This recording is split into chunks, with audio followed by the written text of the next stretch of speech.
Stay hot. Stay hot. The time is now. The lights are bright. Turning up the heat, doing it right. We're taking the stage. We're making a move. The energy's rising. We're in the groove. The mic's hot. Momentum strong. You're in the place where you belong. We're breaking boundaries. We're setting the pace. With Kelsch leading the race. From the biggest headlines to the deepest dives. The Stay Hot podcast is going live. All right.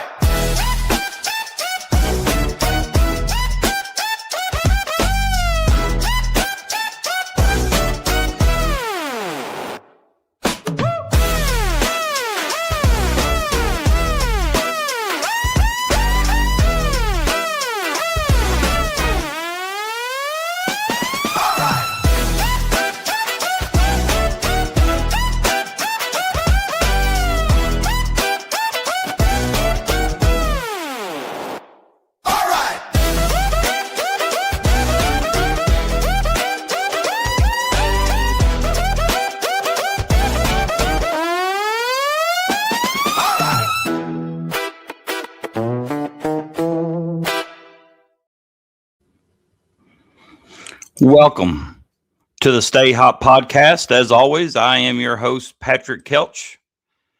And this evening, we're walking into a room nobody in Big Blue Nation ever thought we'd see. The lights are dim. The monitors are beeping.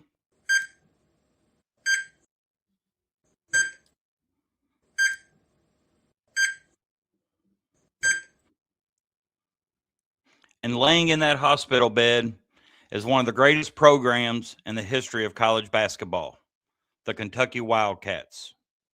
Yeah, that Kentucky. Banners in the rafters, legends in the league, the gold standard that used to define the sport. And right now, is it on life support? Flatlining in March, searching for an identity, grasping for the dominance that used to be guaranteed. Because let's be real, this isn't just about losing games. Every program loses games. Blue Bloods don't lose relevance. But lately, that's exactly what this feels like. This feels like a program stuck between eras, caught between what it was and what it's trying to become. And the scary part, nobody seems to have the answer. Is it the roster construction? Is it the system? Is it the pressure? Or is it something deeper? Something cultural? Because Kentucky basketball used to walk into every arena with one message. We are inevitable. Now, they walk in, the opponents know they can be beaten. In fact, they expect to be beaten. That's the shift. That's the diagnosis. And for a program built on dominance, that's a problem. But here's where it gets interesting. Because if there's one thing we know about Kentucky, it's that when people start writing the obituary, that's when the heartbeat starts fighting back.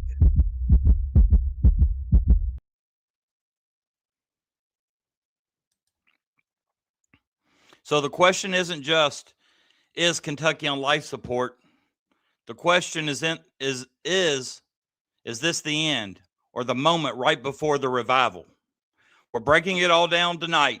The expectations, the reality, and whether this program is about to flatline or shock the world back to life. Let's check the temperature and make sure, as always, you stay hot. Welcome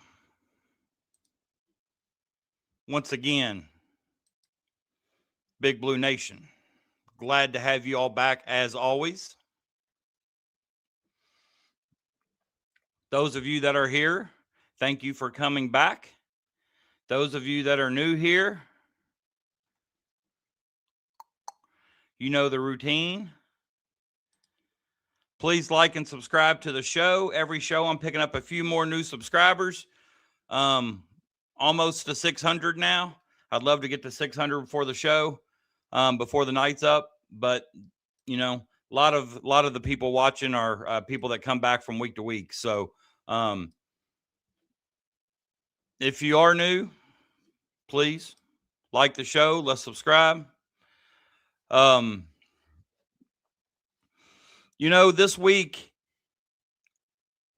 was tough for a lot of reasons, and you know, especially tough in Big Blue Nation. And what's really tough is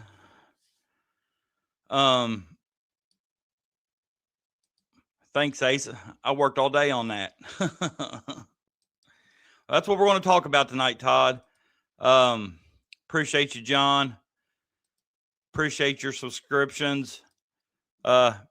Mercury, appreciate it. You know, you don't know how shocked I was this morning when I was inside my streaming service here, kind of getting the show ready to go, and I see you'd already commented in the chat line. So we're going to talk about that, John Boy. We're going to talk about that. Don't you worry. But you know, let's get things out of the way first. You know, last show we did, I told you all that I wouldn't spend a lot of time talking about Tyron Stokes anymore, and I'm not going to.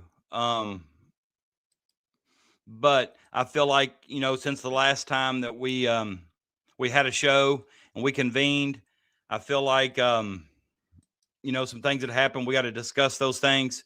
First being, you know, and you see over to the left, my right, your left. It says a swing and a miss. I'm not gonna pile on the whole whiff man thing, but if it fits, you know, missing out on Stokes to me wasn't the problem. But after going back and thinking about this whole situation, how it all happened is what I have a problem with. If you follow Kentucky basketball the way I do, if you talk to a lot of the insiders the way I do, if you read a lot of the inside stories the way I do, you've probably known since October that our chances of landing Stokes was very minimal. You know, then he came out, I think it was the interview after the McDonald's All-American game, talked about his hatred for Adidas, talked about selling his Adidas shoes, his Adidas gear. And, you know, then Kentucky kind of hires Mo Williams. And the first thing we hear about with Mo Williams is his connection with Tyron Stokes. And this is why I said for weeks I felt like Kentucky did all it could do to get Stokes to commit. And, you know, with the already relationship and rapport built between Williams and Stokes, we hire Mo Williams, which I think it's a very good hire. You know, his son's a point guard, a 4-star, who I think can be a very good player for us in time. But, you know, the only reason looking back now that I think Stokes even came on that visit to Kentucky was out of the respect he has for Mo Williams. Maybe trying to help Mo Williams out with the fan base, maybe trying to help Mo Williams out with Pope. You know, he's new on the job and he can land the #1 recruit in the country on a visit. You know, it looks good. And I remember, you know, Big Blue Nation on Twitter, as soon as Mo Williams was hired, everybody immediately went to Twitter and said, it's already paying huge dividends. Jason Hart didn't do anything in recruiting. Alvin Brooks didn't do anything in recruiting. We've got Mo Williams for about a week, and he's already got Tyron Stokes back on campus for a visit.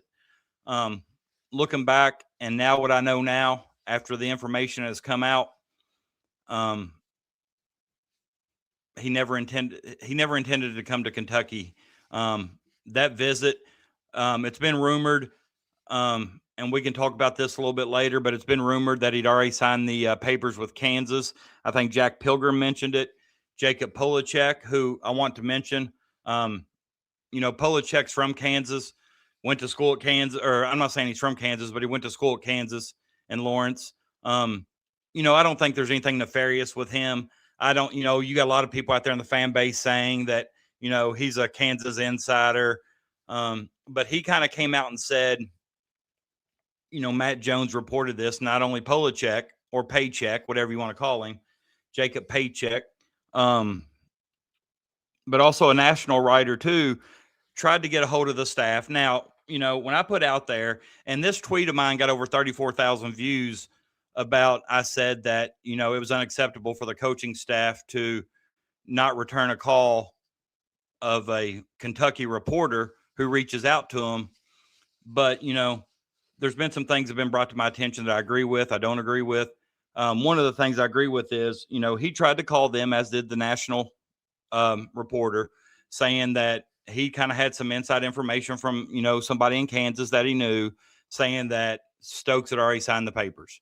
That was that non-revenue paper that he had to sign, that, the majority of this money he's getting is going to come from the non-revenue. And he wanted to kind of give Pope and them a heads up, so to speak. Matt Jones reports that. It comes out. I just tweet that I thought it was unacceptable of the coaching staff to ignore that. 34,000 views, so it must have triggered the right people. But, a couple people made the point that if he really wanted to get that information to him, he could have. Not phone call isn't the only method of communication. True. I agree with that. Also said that they didn't want, somebody said, well, I don't want our coaching staff to rely on recruiting intel from, reporters. I get that to a degree. And I know KSR's left a bad taste in a lot of people's mouth. Matt Jones isn't well liked with most of the fan base. A lot of the fan base credit Matt Jones for dividing the fan base. And, you can say that or whatever. And I'm not so sure I'll agree with you on all of that. But here's the deal. Whether you like Matt Jones or not, whether you like Polachek or not, KSR still has a lot of inside sources that know what's going on. And I'm not saying you take that call from every reporter in the state. But I think there's a few of them. But I think Pope has kind of got on the train that, and I don't know who he's been talking to, but it's kind of like he's kind of treating the media kind of like Cal did his last few years here, kind of like shutting them all out. But what bothers me about that is, he came to that visit and basically using it maybe to drive up using Kentucky to drive up the price tag, whatever. But he goes on that visit to Kentucky. He's got Big Blue Nation. We were on a show that night when he was live shooting half-court shots in Rupp. And you remember after he made one, I shared the screen and showed you all that he made a half-court shot in Rupp. And then after the visit's over, it comes out that, it was an unofficial visit. He had to pay for the visit all himself. That he rode with a beat-up blue Kia, green Kia, whatever, to the airport. All that come out, everybody's following his visit. But then it comes out the next day or later that night that after the visit, he tells Kentucky, you're going to have to wait 2 more weeks. I'm not going to decide for 2 more weeks. Guys, that's Bush League. That is Bush League. If he'd already signed the papers, that's Bush League. That tells me that Bill Self or somebody in the Kansas staff told Stokes to wait as long as possible because it was obvious that it was hurting Kentucky with recruits. And if he waited 2 weeks, Kentucky was going to miss out on some people. And there's the number 2 point guard in the class of 27, I believe, Beckham. People were asking him about his thoughts on teams, and he basically mentioned Kentucky contacted him, but he hadn't heard from him in a while, and he hopes to build, maybe a stronger relationship with them. And if you look at the timeline, a lot of that goes back to the 2 weeks of Stokes. And so I think he left Kentucky in limbo, and it kind of hurt Kentucky in the recruiting. I just think that a lot of that's Bush League, and he trolled us for weeks knowing that we weren't a legitimate option. And ultimately, in my mind, the only reason he did that was out of respect for Mo Williams. I'm curious to see what you all think about that. Why in the world did he come back for a second visit? It's like what I just said. I believe he did it just out of respect for Mo Williams. Go look at that time frame on his visit. Go search Mo Williams and see how many of the Big Blue Nation was already throwing Mo Williams as props. Ain't been here but a week, 2 weeks, whatever, and he's already got Stokes on campus. You know what I'm saying? not saying that's true. It's just my theory. Could a GM be the fix to help negotiate the brand? I definitely think we need a GM going forward. Matt Jones has tweeted about it. He talked about it on his show. That he thinks he's going to be put under some heat to handle, to put a handle on this, and they're going to get a GM or hire a GM. Obviously, it probably won't be for this year. If they do it, it'll be starting next year, I would say. But Matt was talking on his show this week that I can't remember if it was yesterday. It was the day after the Stokes commitment. So if that was Tuesday, Wednesday, Wednesday, I believe it was. He was saying that, usually when they go in these meetings to negotiate contracts and whatever, there's lawyers, agents, there's a lot of people in there. From Kentucky, it's Pope. Pope's handling all of that. And obviously, I think we've seen that Pope hasn't necessarily been able to handle all that. So let's hope that, we can hire a GM, and, we could discuss all night on who we think that'll be or should be, but we'll get in that a little bit later. There's a topic down the line here. We'll talk about that. A lot of people say this, John Boy, honestly, but possibility, but there's also a possibility that he wouldn't have been. I don't like to speculate that, because I can tell you what, as a high school coach that coached boys and girls, I've had players that were problems for me that transfer somewhere else and they're not a problem after I talk to their coach. I've had people that were problems elsewhere that I coached that I didn't have a problem out of. So it's easy for us to speculate. And, I've heard a lot of those the national pundits say that he would have ran all over Pope. Well, you don't know that. See, once again, would have been a huge cancer. I think sometimes that's us as Big Blue Nation kind of justifying or rationalizing in our mind that, all right, that's a good miss. That's a good miss for us because, he would have been a cancer anyway. I'm not going to agree with all that. This I will agree with. He trolled us. He really did. If you can figure out the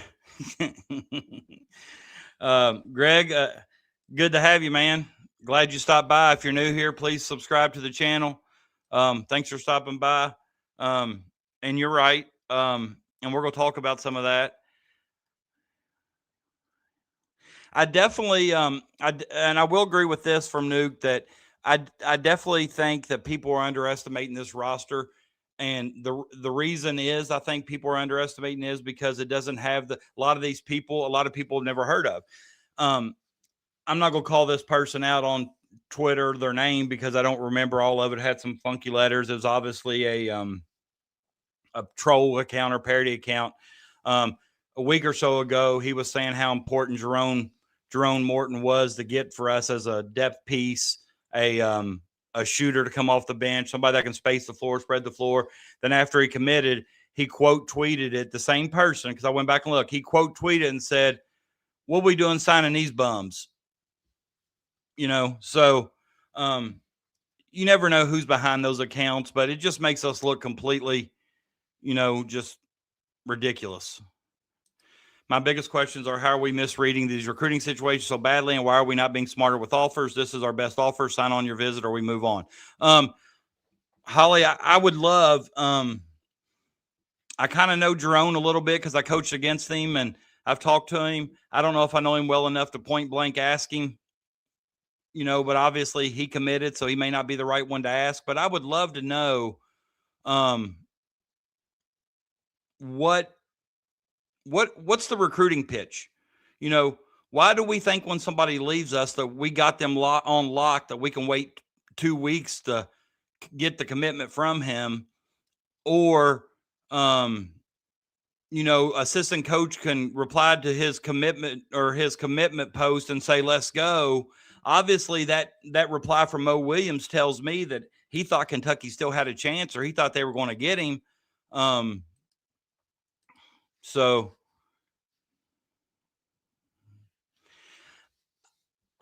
Eric, I agree to a certain extent.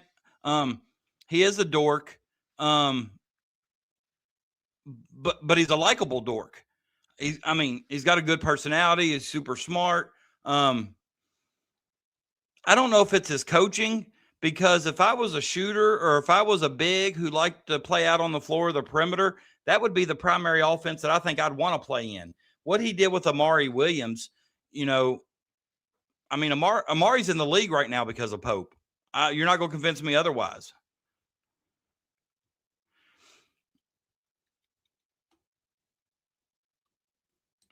I think we're definitely going to get a GM for sure. I definitely agree that you can't go all by stars. If you remember, Shea Gilgeous-Alexander was a 4-star. Tyler Hero was a 4-star. I played ball with Winston Bennett. Oh, that's awesome. That's really cool.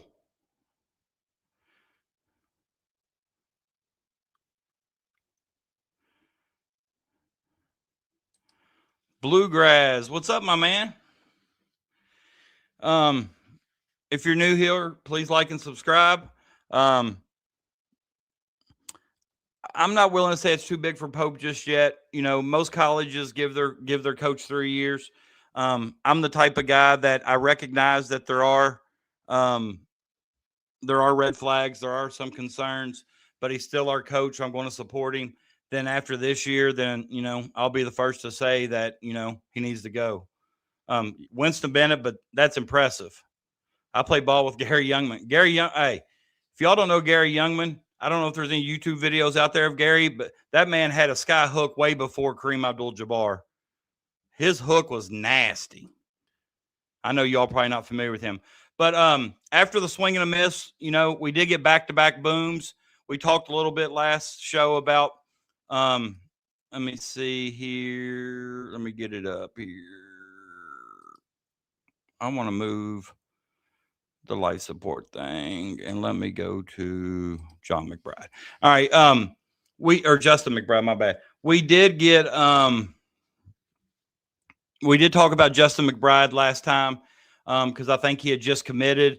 And what I want to talk about with McBride is just how poorly I thought Kentucky handled all this. If you remember, they announced his signing 30 minutes before the Tyron Stokes signing. 30 minutes. They announced this 30 minutes. So what's that do? There's nothing good that can come out of that. Who is Big Blue Nation tuning into to wait to see? Tyron Stokes. If he picks Kentucky, nobody's going to even know Justin McBride committed. If he doesn't pick Kentucky, Kentucky's going to go straight to Twitter to gripe and complain about Pope, gripe and complain about his lack of ability to recruit, his lack of being able to close the deal on the big ones. When, I would even argue now that missing out on Stokes wasn't even a whiff. I don't think there's anything else Mark Pope could have done to get Stokes to come to Kentucky. Stokes ultimately didn't want to be here, and that's what it boiled down to. Had nothing to do with Pope, had nothing to do with the fact he was a dork. We offered him $8 million, probably gave him the key to Rupp Arena, probably did everything we could have. Now, has Pope whiffed on some? Absolutely. Absolutely. But I don't think you can put Stokes on his shoulders. But I was really upset with the poor timing of UK to announce, and I know why they did it. You know why they did it. They did it for damage control. All right. They were trying to damage control when there wasn't, no matter what they did, there was only a few people they could have announced at that time that would have been any sort of damage control. And probably the only one right now that's available is Momcilovic. Everybody else that probably could have softened that blow a little bit is already signed with somebody else. But as we know, McBride played at JMU under former Morehead coach Preston Spradlin. I know Preston too. I went to Morehead State. He used to recruit one of my players and talk to him through that. And he used to actually come on I used to do when COVID was going on, I did a like a coach's show for COVID on Zoom. And Preston would come on and talk to high school coaches for us. I got his cell, so I may reach out to him to see if I can get him to come on one night to tell us what we're getting out of McBride. He's a good guy. Preston really is. But this is a signing that I think we're going to like. I wouldn't be shocked at some point in time throughout the year this kid starts. He plays extremely hard. He averaged 15 points per game, shot 49% from the field, shot 40% from three. Also averaged 7 rebounds, 7 rebounds, shot 78% from the free throw line. I know all that sounds really good, and it's like he doesn't have any problems. He has some weaknesses as well, ball handling. He's an extremely smart player, makes the right play, turns the ball over a little bit too much. But, I think this is a signing that, a lot of people are going to say, who's Justin McBride? But I think we're going to like this one. And then we also got Jerome Morton from Winchester, Kentucky. So another Kentucky boy out of Clark County. Actually won a state title at GRC, George Rogers Clark High School. If you're on Twitter and you follow 10thregion.com, they just put up a video where Jerome was going left through the lane and kind of elevated and dunked it one-handed, left-handed. That was pretty impressive. So 6'4", pretty athletic. You saw last week from multiple sources that Jerome committed. I know Keith Taylor. I know several other supposed inside sources that, reported it, but nothing was really official. Kentucky made it official this week. And, coming from Washington State, he played 2 years of Moorhead. If you go look at his stats from Moorhead State, he made a really big jump from his freshman to his sophomore year. I feel like somebody's trying to get in my house. I can put them on the show if they get in. And then his stats, if you look from Moorhead State as a sophomore to Washington State, you're going to see his numbers are comparable. Scoring's down a little bit. Rebounding's about the same. Shot 39% from three, but he's an 82% free throw shooter. I really like Jerome as a depth piece for us. Somebody that can come in and space the floor, and I think he's going to be able to play defense well enough that, we're going to like having him.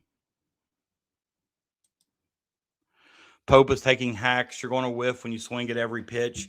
There's definitely some truth to that. I was a little shocked when they put out the numbers last couple of days about having 14 of the top 20 recruits on campus for a visit, and we got 0 of them. So, that kind of, it's not a good look. It kind of puts things into perspective. I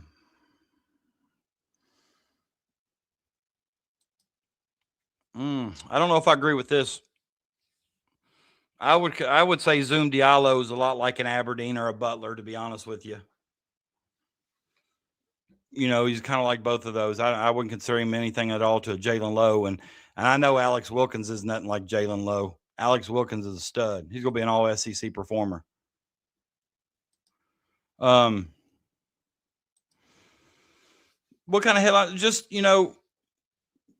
getting just kind of the, I don't think they're on life support by any stretch of the imagination, Icon. I really don't. But, when you're on Twitter and you just see the fan base just so doom and gloom, and I just wanted to point some things out that really, it's not as bad as it seems. It really isn't. But, to these people that are out there cracking on the roster right now, go look at our roster. I would make the argument right now that our roster is better than Kansas.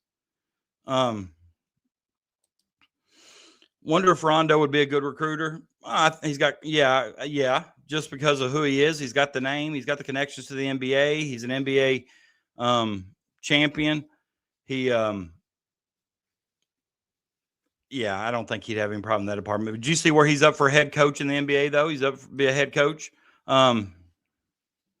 We may not have the star power like most teams, but Wilkins will shock the world. And I love seeing Cam finally put the ball on the ground before he got injured. Yeah, that's what impressed me about Cam. He looked like he's starting to attack, Hawthorne. And here's another example about our fan base. If you remember just 2 or 3 weeks ago, when we're talking about we've got to get Stokes, we've got to get so-and-so, we've got to get so-and-so, we've got to contact so-and-so, we've got to do this, we got to do that. Nobody really mentioned Braden Hawthorne, okay? He was a top 30 player in that class, loaded 26 class, top 30. He redshirts last year, able to practice with the team, do everything but play. Everybody kind of forgets about him. And then even after the season for the portal, we're trying to recruit all these people to play his position. Everybody kind of forgets about him. Somebody brings him up and talks about him. Oh, well, he's not good enough. He's not good enough. We need somebody better. Then they put out one clip of him today catching the ball off a screen, just a 5-second clip, catches it off a screen, shoots a 3 from deep and drains it. We see 5 seconds of him. And now those same people that were saying he wasn't good enough is now calling for him to win the Naismith Award or something. It's just that if in their mind they don't think somebody's good, they don't give them a chance. Hawthorne can be a stud. I truly believe that.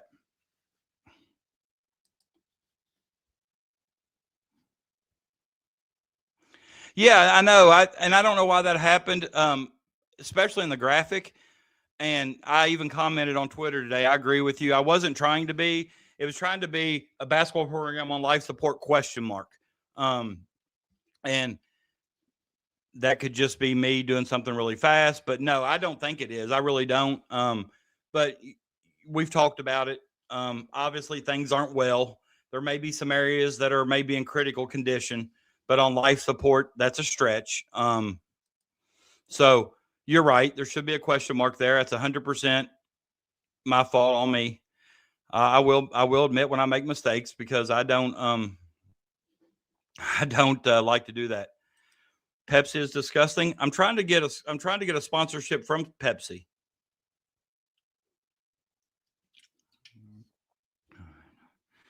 And I agree with that. Live chats are way better than Matt Jones. I agree.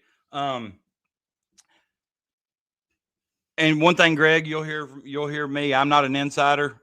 I'm going to make mistakes, but I'm going to tell you what I think. I'm going to tell you, I'm never going to say somebody told me this, so it has to be right. I don't have any inside sources. I'm just a passionate fan for Kentucky basketball, as you guys are. I love interacting with every one of you guys.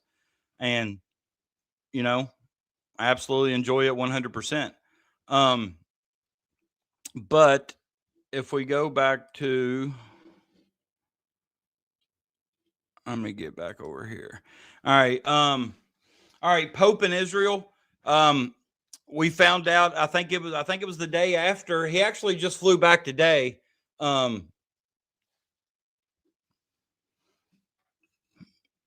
Pope went to Israel. At first, when it said the Pope was on a plane and he was flying overseas, I think a lot of the fan base got their hopes up that, he was going to check out the lefty Stefan Joksimovic or whatever, the big, tall lefty that can just flat out play. I think he's the #1 international player in the class of 27. Everybody wanted him to do that or see him, build that relationship, recruit him, wanted him to take the money that we were offering Stokes and give it to him. And I was all for that, all on board. Then I think it was Pilgrim or somebody, maybe Polachek, which brings me to, when I keep saying Polachek, he blocked me because I asked him to explain his Kansas shirt before I knew he went to Kansas University. I just asked him to explain it. He blocked me. So he's softer in elevator music. He is softer in elevator music. I just asked for one explanation. Although he didn't know it to me, he could have said, I don't know you nothing. He blocked me instead. So softer in elevator music. But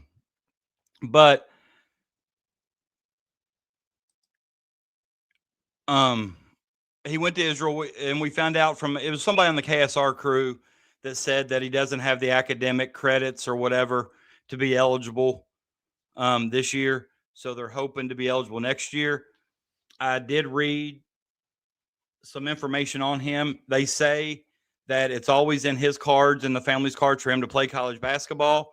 So we can expect him in the States next year in college basketball. And they said that if Kentucky comes with a realistic, serious offer, there will definitely be a player in his recruitment. He's always liked Kentucky, and I think he'd be a perfect fit for Pope's system. But, I think it was shortly after that it came out that he was going to Israel to see Marcio Santos. And a lot of people, once again, our fan base doing what they do best. They look up one game from this guy where he doesn't play very well, then he's immediately trash or he's immediately garbage. Oh, he's playing in the Israel League. What they don't realize how good the Israel League is or how good that pro league is. A lot of people say it's the second best pro league in the world. I don't know, or maybe even Europe. I don't know where, but he's a grown man and he's playing against pros. And his resume speaks for itself. Now I know the game that Pope watched him, he put up zeros in the first half, but you tell me a game or a player out there that hadn't had a bad half or hadn't had a bad game, or, it happens at every level of every professional sport. Even the best struggle at times. But Santos, he plays for Tel Aviv in Israel, but he's also on the Brazilian national team. He's a center. I think he's a little undersized for a center, maybe.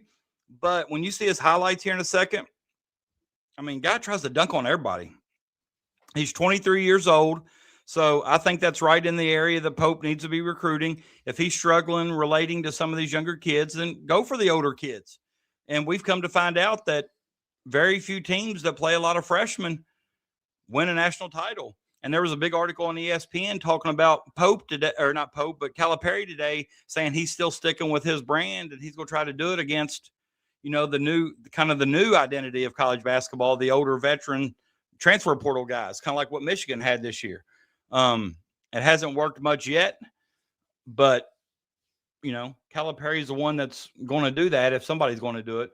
But he's 23 years old. He's a 3-time NBB All-Star, which I'm not 100% sure what NBB is, but he's a 3-time All-Star. He's a FIBA International Cup champion of 2023. He's an excellent passer and shooter. In that Israel League this year, he's currently averaging 9 points, 4 rebounds a game. And, when they put the stats out, it immediately became 9.4 rebounds for a center? Trash. Why is Pope recruiting the worst international players out there? He can't get nobody. We can't get no players. I think our fan base is on life support if you want to know the truth. Hold on here. I'm not allowed to play the music just in case it's copyrighted here, but I'll make it a little bit bigger for you here. But this is Santos here. Let me see if I can go back. This is the center from Israel that Pope just flew out to see. He actually got on the plane and flew back today, but here are his highlights that have been circulating. He just tries to dunk on everybody. I like this move right here for a post. I don't know if we've had a post player make a move like that recently. Look at that. Look at that. This guy's attacking the rim with reckless abandonment. He literally tries to dunk everything, and I think I like that. You take it to the basket hard. If you don't make it, you get free throws.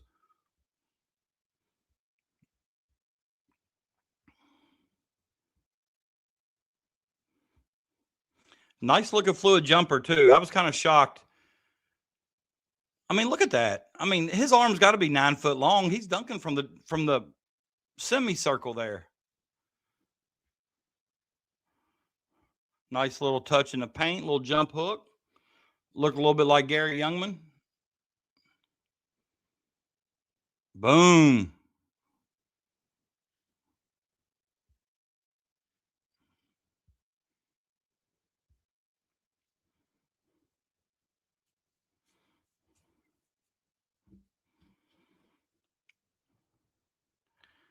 Just his IQ, the slips, the reads,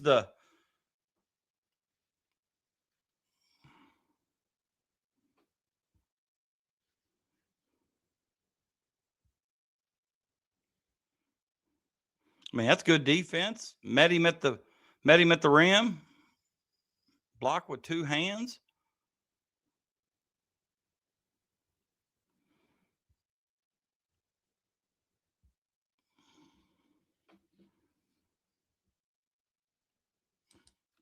All right, though, honestly, in my opinion, and tell me what you all think. There's a lot of comments here I'm behind on because I showed that.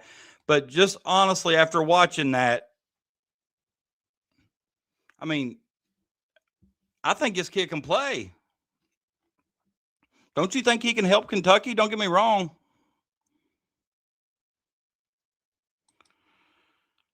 Kevin, I don't know. I mean, you could be right.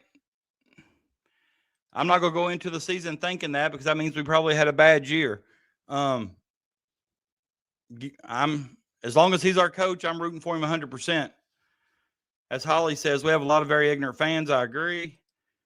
Todd says he's softer than Liberace at the Playboy Mansion. It could be true. And when that coach fails, what will you do then? Cry, whine, throw fits like you have for 2 years now? I'm assuming you're talking to Kevin there.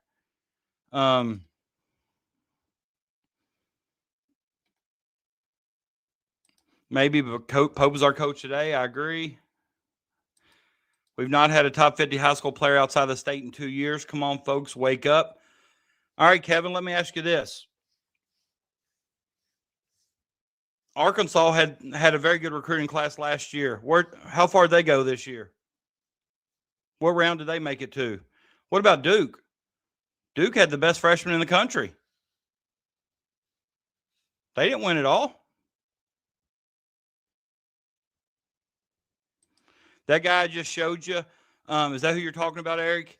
If you are, he's the guy that Pope flew out to Israel to see. And it was leaked. Now, take this for what it's worth, but this was leaked by an insider, and I mean, as a KSR source. But apparently, when Pope met with his agent, and actually the agent flew into Israel to meet with Pope as well. When they met today, they met 2 different times while Pope was in Israel. When they met today before Pope got on a plane, as he was leaving, Santos' head coach looked at him and said, "Good luck in Kentucky." But he has not committed yet. Everybody's kind of expecting a boom or kind of on boom watch, so to speak. I'm kind of a little upset. Cody Figure didn't give Jerome Morton a boom, or he didn't give somebody else a boom either. Okay, they won the SEC tournament. I'd rather win the NCAA tournament. Did they win the NCAA tournament? Michigan did win the title, but you know how many freshmen they started? 0. They started 5 people from the transfer portal.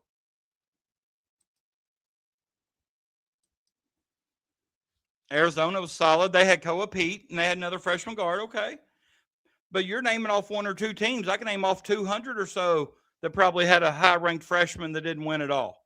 I get your point. I know what you're saying, but let's think of Calipari's tenure at Kentucky.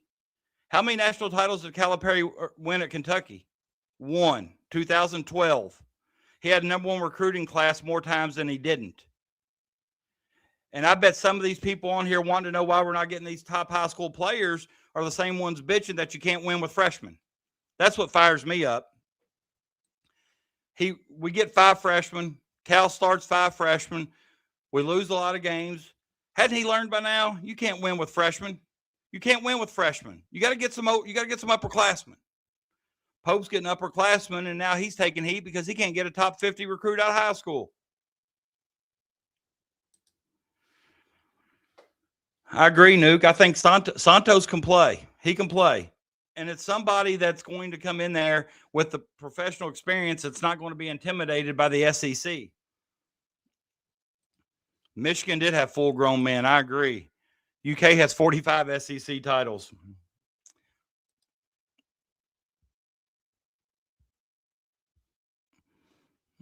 I'm not saying high school recruiting is irrelevant. I didn't say that, but I'm just saying that if you're not getting those guys, that doesn't mean you still can't win. Michigan didn't get them either last year. You know what they did? They cut down the nets in March.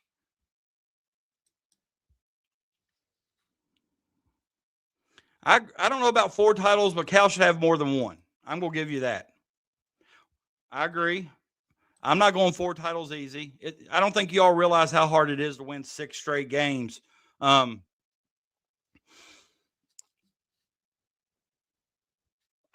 just don't know how many.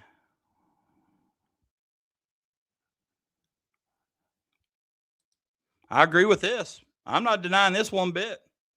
I'm not denying that. I'm just saying my argument is, Lawson, and that I don't think you have to have a top 50 high school kids, top 50 ranked players out of high school in order to be good at the college level. I don't think it has to happen. I talked about this one night. All he did was yell go. Thanks for stopping by, Lawson. If it's your first time, please like and subscribe. You'll find out that I was one of the Kentucky fans that didn't really want Cal to go. I thought it was time for him to leave Kentucky, but I was afraid of if we lost Cal, what would happen. And what we're seeing right now is what I was afraid of. But, you know, it is what it is. As long as Pope's our coach, I'm still going to support him. All right, gone fishing. I kind of thought this was a cool story just for the simple fact that, we talked about, or it has been talked about, that Pope doesn't really know how to relate to these kids. And I thought this was a really cool quote by C.J. Rosser, who is the #1 power forward in the class of 27. He says, it means a lot that they continue to show up for me, and they try to get to know me off the court too. I think that's important when you're recruiting, just for the simple fact of trying to build a relationship with these guys. When it comes down to it, it really does. The relationship you have with the coaching staff matters. I'm not going to say it's the only thing. I think we've learned here recently that just throwing a bag at a kid isn't going to get their commitment. There's got to be other things a part of it too. And I'm going to throw out Stokes. He's kind of like an X factor because he was going to get a bag no matter where he went. So I don't think that was really the deciding factor. But if you look at some of these other people where money could be, I think the relationship with the coach matters. And, I don't know if C.J. Rosser is going to pick Kentucky. Kentucky's one of like 6 or 7 teams that's listed on his ESPN profile or 24/7 profile that's offered him a scholarship. But he's going to be – he's #1 player, #1 power forward in class, #1 player in class maybe too. So there's a good chance that he's going to have a scholarship offer from every school in the country.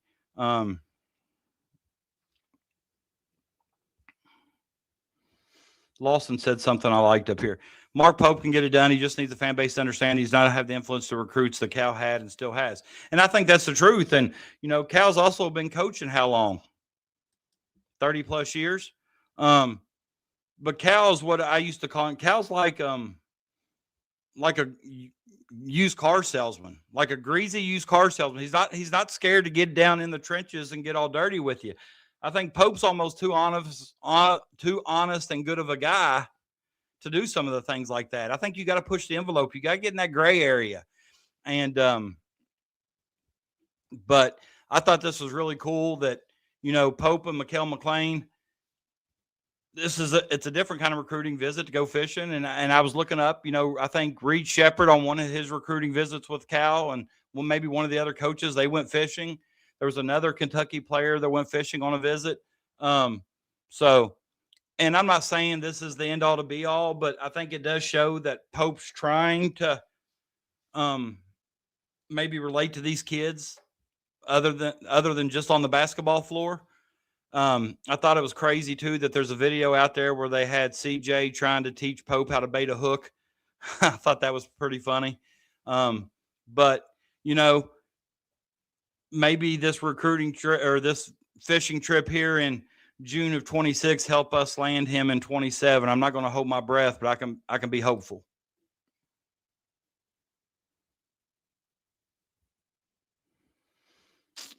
Let me see. All right. This hoodwink and bamboozled. I'm going to let y'all listen to this because I thought it was hilarious. But I was listening to KSR I typically listen the day after we land a big recruitment or miss one, just because I like hearing them talk and I like hearing the callers. But if you all heard this was great. But if you didn't, listen to this right here. Bird, go ahead, Bird. All right, guys. Tyron Stokes played us like a freaking fiddle. We've been hoodwinked, bamboozled, and led astray by this guy. And he said, you know what, give me 2 weeks to make my decision. All that 2 weeks really was who was going to sponsor his commitment and where he was going to do it. And he did it with freaking Panini on TV. And we just got embarrassed. I'm ready for football season. The Power K's back.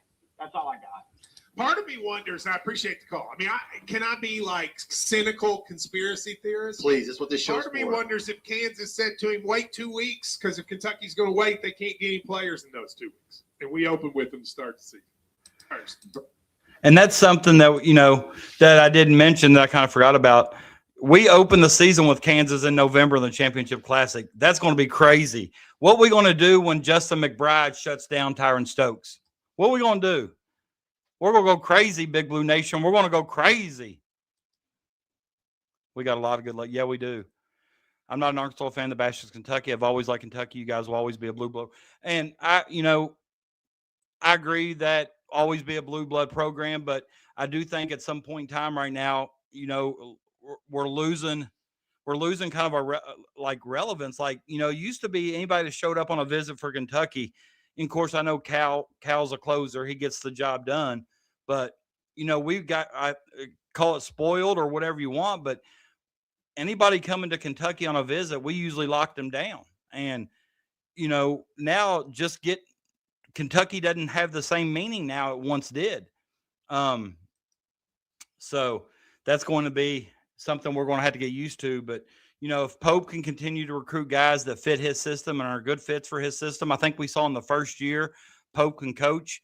I mean, Pope's won more games against top 25 than I know against a lot of other coaches. I don't know if he's got the most the last 2 years against top 25 teams, but I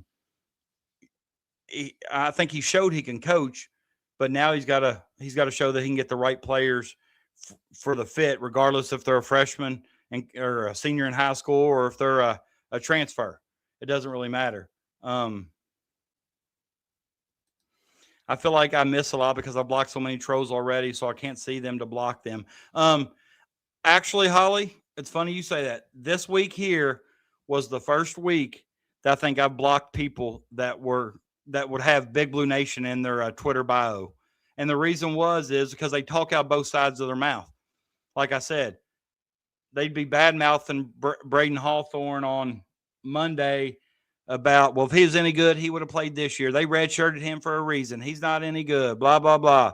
And then they show one video clip of him coming off a screen, nailing a 30-footer, and now he's our savior. Oh, he's going to be a stud. People are sleeping on him. You better not sleep on him and Cam Williams. Well, that's what you were just doing last week. I mean,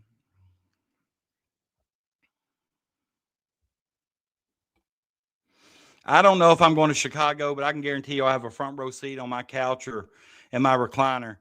And I'll probably be live tweeting that game. John Wall's new job. Now, this was one I knew when it was announced that it would probably kind of spark a little bit of, I guess, anger, fear, things like that in Kentucky fans. But he got hired as the president of basketball operations for Howard University, one of the best historic black colleges and universities out there. His job is going to be to focus on program strategy, including roster development, NIL initiatives, mentoring, and working with their head coach, Kenny Blakeney. Basically a GM, right? And, the last sentence of the article they wrote about him says, this is a big step in John Wall's goal of becoming an NBA general manager. If that's his goal, why isn't he at Kentucky? All right. And that's what a lot of the Big Blue Nation are saying. It's obvious we need a GM. Pope is the only one who's not for a GM for whatever reason. I don't know if he feels like that takes away some of his leverage or what, but, he's not cutting the mustard. He's not getting the job done as far as recruiting goes. But congratulations to John Wall on landing that job. I think he'll be great. But, since we talked about that, let me ask some of you guys here. Excuse me. Since you guys are on here, and I agree with that statement too, Greg. HBCU equals John Wall. I agree, and I think Howard's in in Washington D.C. maybe, and he's from D.C. area. But let me ask you all: who would you like to see realistically? Now, don't be throwing out unrealistic answers, but who would you like to see Kentucky hire as their GM? My number 1 and 2 I'm not 1A, whatever. I would like to either see Tayshaun Prince or Jamal Mashburn. But I know there's some people out there I've not thought about. I've heard people say Pat Riley. I'm not so sure he's the right answer now with his age, and I'm not so sure. I mean, I know he would have the name recognition, but comment, who do you all want to see, or who would you like to see if you were the one hiring? I know we don't have an athletic director yet. I still expect it to be the guy from Boise State. Nuke says Billy Donovan. I'm not big on the Billy Donovan train. I'm not big on him as a coach, and not big on him as the GM. But I think he would do a good job. I think Mel Turpin's dead, David. I think he died years ago. Wes Miller, interesting answer. Jake always comes through in the clutch. I know who Wes Miller is. I know who he is from Cincinnati. Question is, who would actually take the Kentucky job? Well, I mean, it's not open yet. I'm talking about the GM job. I think there's a lot of people that would take that job. I'm not talking about the coaching job. And I can tell you this, Mercury, I truly believe that the Kentucky coaching job is still the best coaching job in the country, with the resources, the passionate fan base. Although we look like a bunch of idiots right now, it would be an attractive position. Don't get me wrong. Melvin has passed. I thought so. DeMarcus Cousins, John Wall. I really would have liked to have had John Wall. I'm not so sure DeMarcus Cousins would work out, because I think he'd fight somebody, or you ain't got nothing to apologize for, brother. Nothing to apologize. That's just a discussion here. Everybody's entitled to their own opinion. There's no right or wrong answers. I make mistakes all the time. Brian Station, is that a person? My dad was Mel Turpin's high school coach. Or are you saying Mel Turpin went to Brian Station? We're not talking about coach. We're talking about a GM, Crash. Who do you want to see as Kentucky's GM? You don't have to be a coach to be a general manager. I knew, Greg, I knew you wasn't talking about Brian Station as a person that would be the GM. I was just trying to be funny.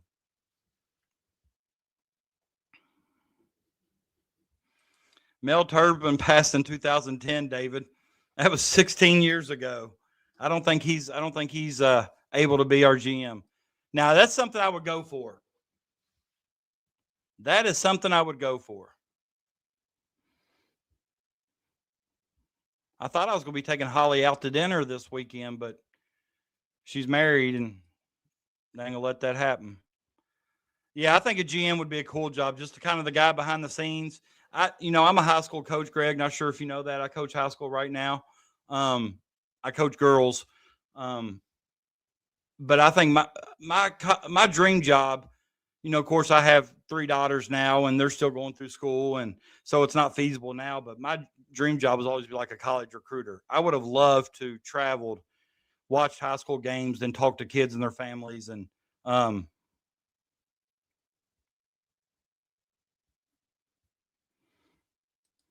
Rex Chapman. This might not be a bad one. Goose Givens. Honestly, and maybe I'm just maybe I'm got the wrong line of thinking here, or the wrong train of thought. And if I do, tell me. But I was just thinking somebody that had to be a little bit younger, just somebody to relate to these AAU kids. I don't know if some of these kids, you go to an AAU tournament, and you pull 15 aside, ask them how many of them know. Ask them how many of them know Goose Givens.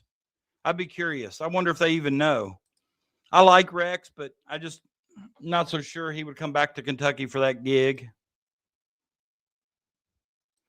It's a shame y'all don't have OA again. I went to the Arkansas Kentucky game this past season, and he can ball. Yeah, he's a nice player, but I think we need to move on from him. Having him another year. I agree. I'm not able to outkick my coverage. Derek Anderson can help, and I think we've talked about this before. I just don't think he'll ever get the chance now. He went public with some of his comments about the state of the Kentucky basketball program.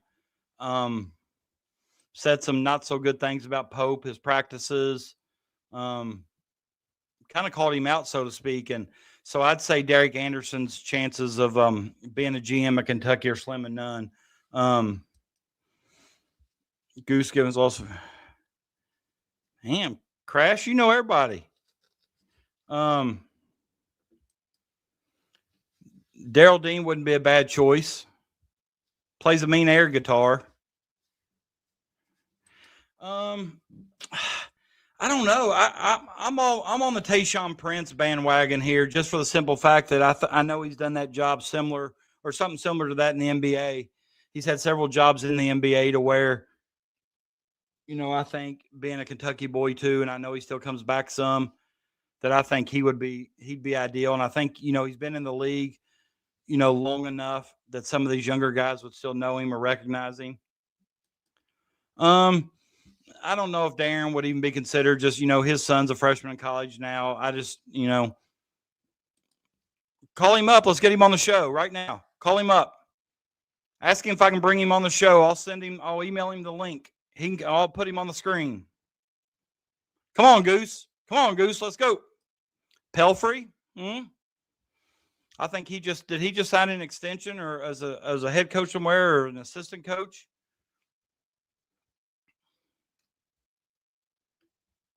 But do you all agree? Do you think it I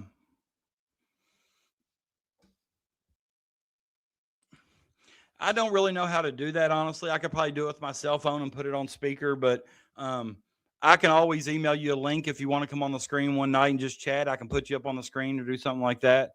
And I have no problem doing that. We can put up to 10 on here one night. I think I can put up to 10 people on the screen. Maybe next show we'll do that. I'll put something out, and first 10 that reply or whatever, if they want to be on the screen, we'll put us all on there. I think that'd be fun. Goose Gossage once double dated with Mike Tyson and Robin Givens. I don't think we really need Goose Gossage. Crash, I think you put me in charge of UK football and the New York Giants last season, just saying. Well, Holly, we may need you in charge of football this season. We got the second toughest schedule in the country. Did you see that? So I hope this Big Blue Nation fan base that is absolutely in love with Will Stein right now, because you all seen him out there, right? Will Stein, he's turned this program around. Look what he's done in his short time. They look so good in spring ball. And then when he goes out in the toughest conference, second toughest schedule in the country, we maybe go 4-7, 4-8, whatever it is. They're going to be saying, fire Will Stein, fire Will Stein, fire Will Stein. That's what I don't like about this fan base. There it is. I just said it. I don't think Bengal fans can get lucky enough for us to hire Duke Tobin. I wouldn't have the first idea what to do, David. I wouldn't know where to begin as GM. That would be way out of my league. That'd be farther out of my league than what Holly is. Heck yeah, we'd love to have you on. Heck yeah. A good banter, yeah. Next show we do, I'll if you look at the bottom of the screen here, let me see if I can change this for a minute. All right, if you see, let me get rid of the banner. Let me get rid of Lawson's comment here. If you look in the bottom of the screen there's my Twitter. I usually post a lot of the stuff on the PT Kelch. That's my personal Twitter. That's also the Twitter for the Stay Hot podcast. You can send me friend request if you'd like to come on. I think, like I said, I think I can invite up to 10 people. I think we can have 10 people on this screen at once, and we can just talk about whatever pops up, whatever topics related to sports pops up, I should say. Are you from Northern Kentucky, Greg? I'm assuming Boone County. I hope you're right, Holly.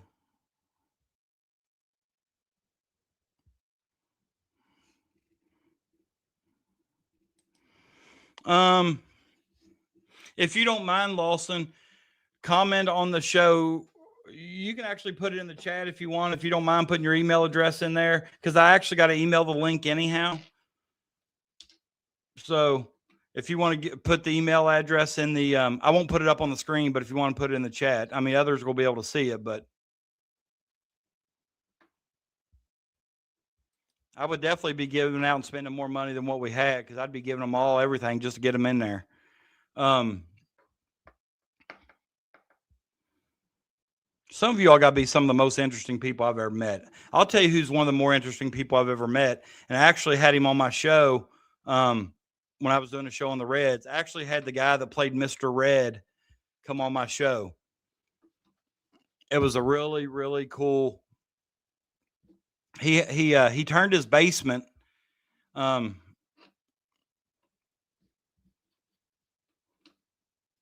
He turned his basement into an Irish pub. He's an Irish pub enthusiast, but he played Mr. Red for like 4 or 5 years, and he came on the show. He's a pretty cool guy, pretty interesting feller. He was neighbor. The reason he got into the mascot business, he was neighbors. He grew up in North Carolina.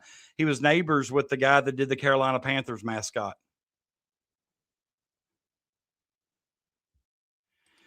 Jake, the way this works is I'm on a program called StreamYard. And when I set up a show on StreamYard, I can link it to pretty much unlimited platforms. So I've linked my Twitter and YouTube and Facebook, all three, to the StreamYard. So when I go live on StreamYard, it pops up on those 3 places that I'm live, and I'll put a link to it. And if like it tells me at the bottom, like if you look at your comment, it's got the red play button on the bottom there. That tells me that you're on YouTube. So I can see everybody's comment. And up in the screen, I can see I've got 37 people watching on Twitter and about 100 watching on YouTube. I'm about 130 or so live. That's just how it works. But StreamYard's pretty cool. Hold on a minute. Greg, did you say you were from Boone County? No, Lexington via the VIA. Okay. You said something about Cooper, so I was wondering. I saw where Cooper's having a big controversy with their volleyball program and accusing the coaches of coaches and administration of abuse of the players. If you follow Eric Dieter on Facebook, Eric Dieter did a Facebook Live tonight on it about Cooper volleyball. It's kind of shocking to me because they're so dominant in volleyball. Clyde is way more emotionally unstable than Johnny, though. I have no idea what you're all talking about there, though. Clyde and Johnny, your favorites crash. That might be something I'm not sure. Is Stefan Joksimovic the next Sarunas Marciulionis? Ooh, that's a hell of a good comp. Man, I remember out on my Nerf goal acting like I was Sarunas Marciulionis.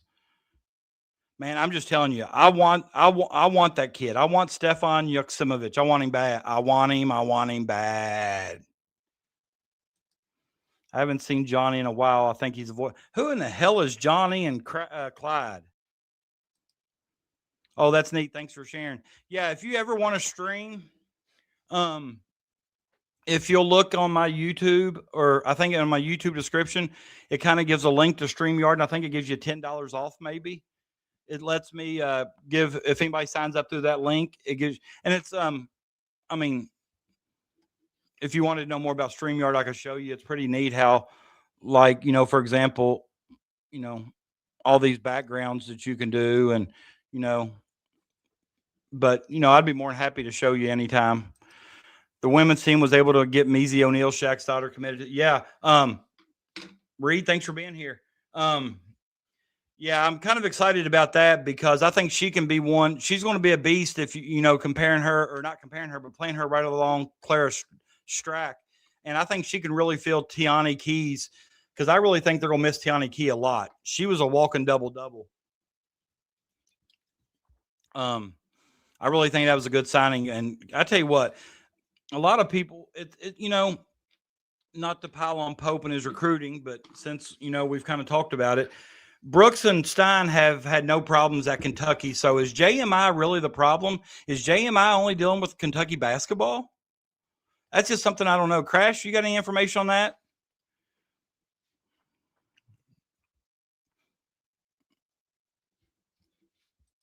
Oops, sorry. I thought you, when you said Cooper, I thought you were talking about Cooper High School. My bad.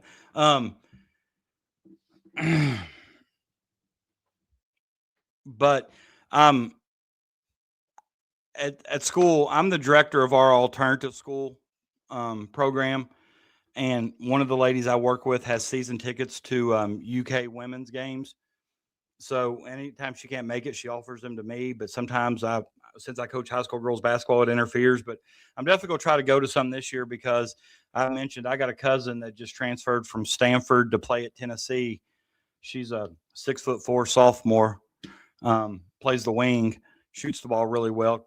So I'm curious to get to watch her in the SEC. Hyper bald guy was once in the Bleecker. I think it was Beaker costume mascot at Morehead State. Hyper bald guy was Beaker. Something else about the hyper bald guy. If you're all not familiar, is anybody on here familiar with the hyper bald guy? Anyways, his real name's Danny Plyler. He was the Beaker mascot at Morehead State, but he was also a background dancer for Digital Underground when they did the Humpty Dance. What about that information? You can't get that information on any podcast other than the Stay Hot podcast. I promise you that. If Shaq comes on a visit, Pope will get him to Keeneland. You can bet on that. Pope will probably play a game of chess with him and then spoon him. I'm trying to get that sponsorship, Crash. If you got any connections with Pepsi, have them reach out. JMI isn't a problem for football because the JMI deal actually works well with football guys. Okay. Is JMI more problematic for big-time recruits that already have deals? That's a good question. Where JMI doesn't work is with five-star basketball recruits and maybe five-star quarterbacks. Can you explain why that is, Crash? I mean, if you want to come on the screen, I can send you the link and you can come on and explain it instead of typing it. It's whatever you want to do. I don't mind doing that.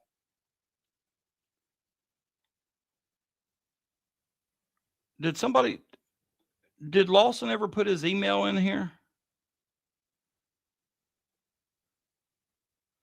I'm just making sure I didn't miss it if he did.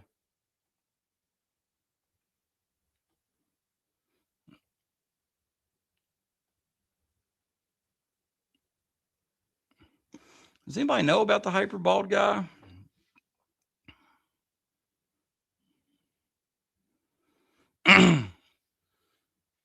I'm curious to, why JMI doesn't work with basketball recruits and quarterbacks. I'm curious. I'm interested in that. So you let me know. I'm more of an RC Cola man. Hey, y'all remember the drink Tab?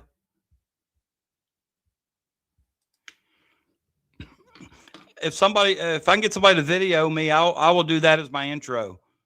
Is that where he's playing the piano with the glasses? I don't really remember. I remember the Ray Charles, but I don't. You're not technology savvy. Basically, I send you an email with a link. You click the link, and I put you on screen. It's that simple. I need to come by the truck stop, David. I might try this weekend. It's hard for me during the week. Tab, that old reddish pink can. Ugh. That's nuts. Let's see if there's anything going on. I like to check Twitter while we're live to see if there's any big Kentucky news. I would like to do an Indiana Fever podcast too. I like watching the Fever. They may have got killed tonight. They were down big by Dallas, but in 16 minutes, Clark had 21 points, four assists on 6 of 9 shooting. Tommy Childers, baby. It limits the promotional opportunities for the most marketable guys. A 5-star wide receiver isn't recognizable enough to get a bunch of marketing opportunities as a 5-star guy. Okay, makes sense. We had Tab at my house because it was cheap. My parents could afford Tab. Fanta, Greg, I have to agree. I might even reach out to her on Cameo and ask her if I can pay her to get her to come on the show. I won't have any questions to ask. I'll just stare.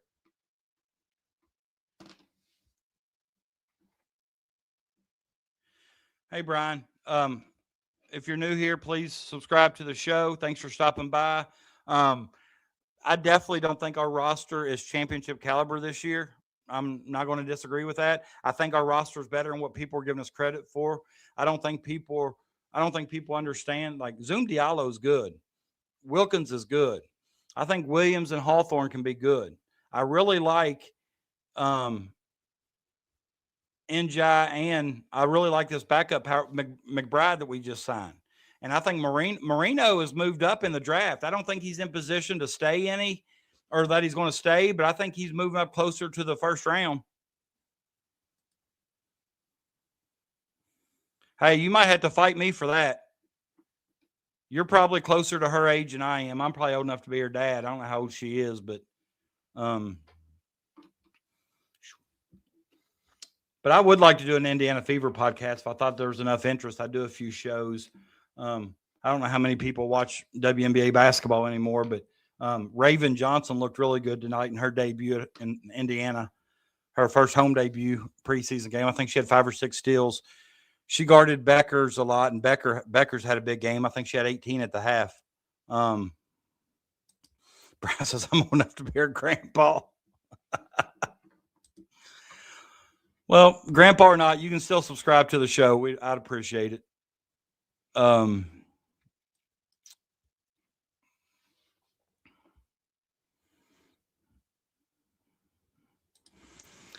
drank a 12-pack of Kick one night with Ryan.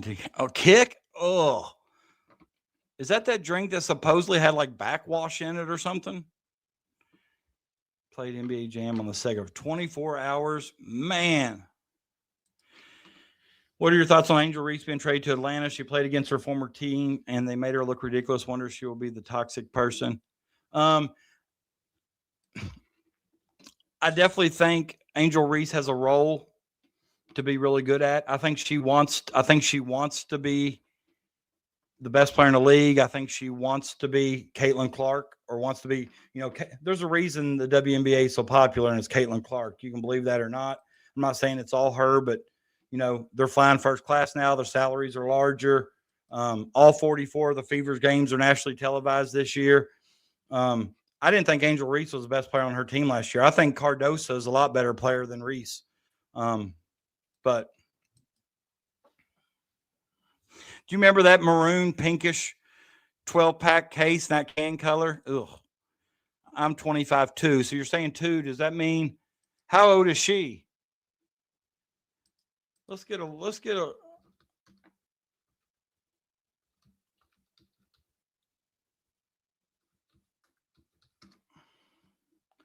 Sophie Cunningham is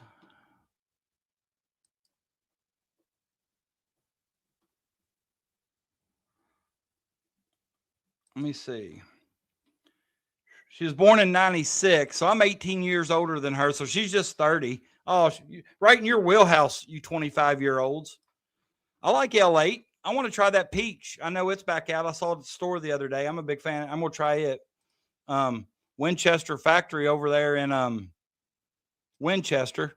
If you've not done that, go there, take a tour there. It's nice. Where do you teach at, Nuke?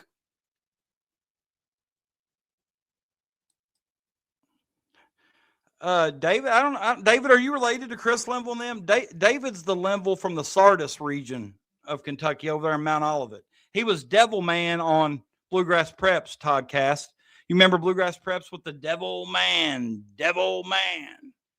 Absolutely. Glass bottle only. I know. I don't live close to a Myers. I live in one of the smaller towns in the state of Kentucky, Greg. What you're paying $4 for, I'm paying $7.50 for. Peach and cherry L8. Oh, you're in Northern Virginia. Wow. I got a friend that lives in Roanoke. You just like the original Holly? See, that's what I like. I like just having these general conversations. That's what I like. Let me get rid of that. All right. Let me put me back on screen here. All right. Let's talk about whatever. I got about 30, 40 more minutes in me. Let's do this thing. Let me make sure we haven't got a commitment from, the time change of Israel may be right up in Marcio Santos's wheelhouse. What's the odds we get a commitment tonight?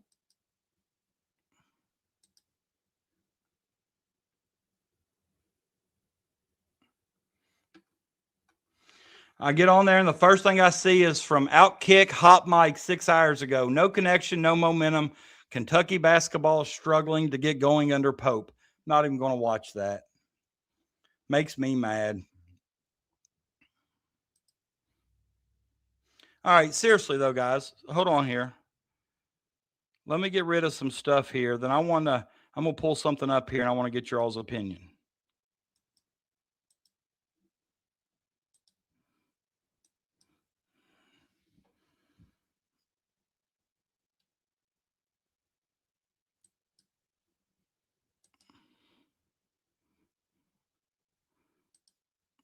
All right. This is Kansas's current roster. All right. Christian Reeves, Keanu Dawes, Leroy Blyden, Cole Rosario, Paul Mbia, Stokes Kenny, 2 Kentucky boys there, Davion Atkins, Trent Perry, Luke Bennett, Grant Mordini. That's 6 freshmen, 3 sophomores, a senior, and a redshirt senior. You tell me right now, in your honest opinion, that Kentucky does not have a better roster than that right there. That doesn't mean that if they played in November that Kentucky's going to win. I'm saying right now Kentucky's got a better roster. And Stokes was going to pick the team, if you remember. Stokes was going to pick the best roster construction as who he wanted to play with.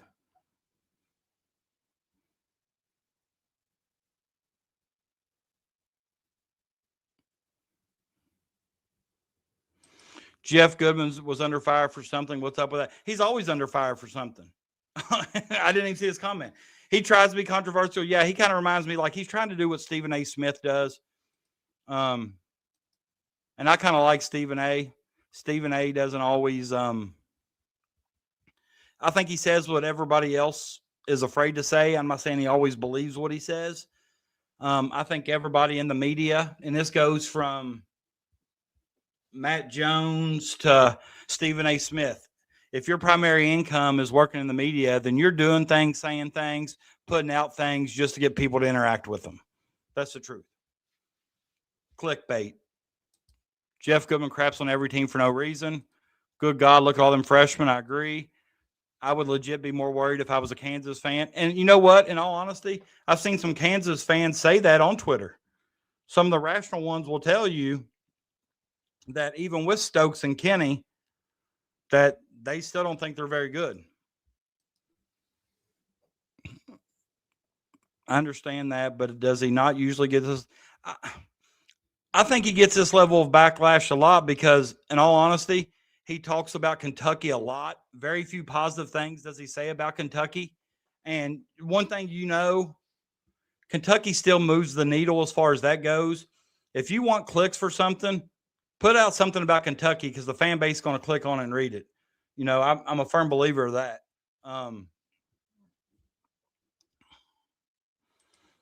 7 million. What's that? 7 million. What am I missing from? Goodman sucks. I agree. He said that, but at the same time, it already signed, so I think it shows Stokes is full of shit. Very possible. Stokes just used Kentucky to get more money. Yeah, we talked about that earlier. Stokes hoodwinked, bamboozled, and some of his actions were Bush League to me. Bush League. I never was a fan of Hunter Dickinson. I wasn't a fan of Christian Leitner, and Tyron Stokes is probably third on that now. I'm not a fan of him either. Good thing is Pope in Kentucky gets a shot of shutting all the haters up that try to clown. I agree, Chris. I think I recognize you, but if you've not been here before, please like and subscribe. I'd like to try to get a few more.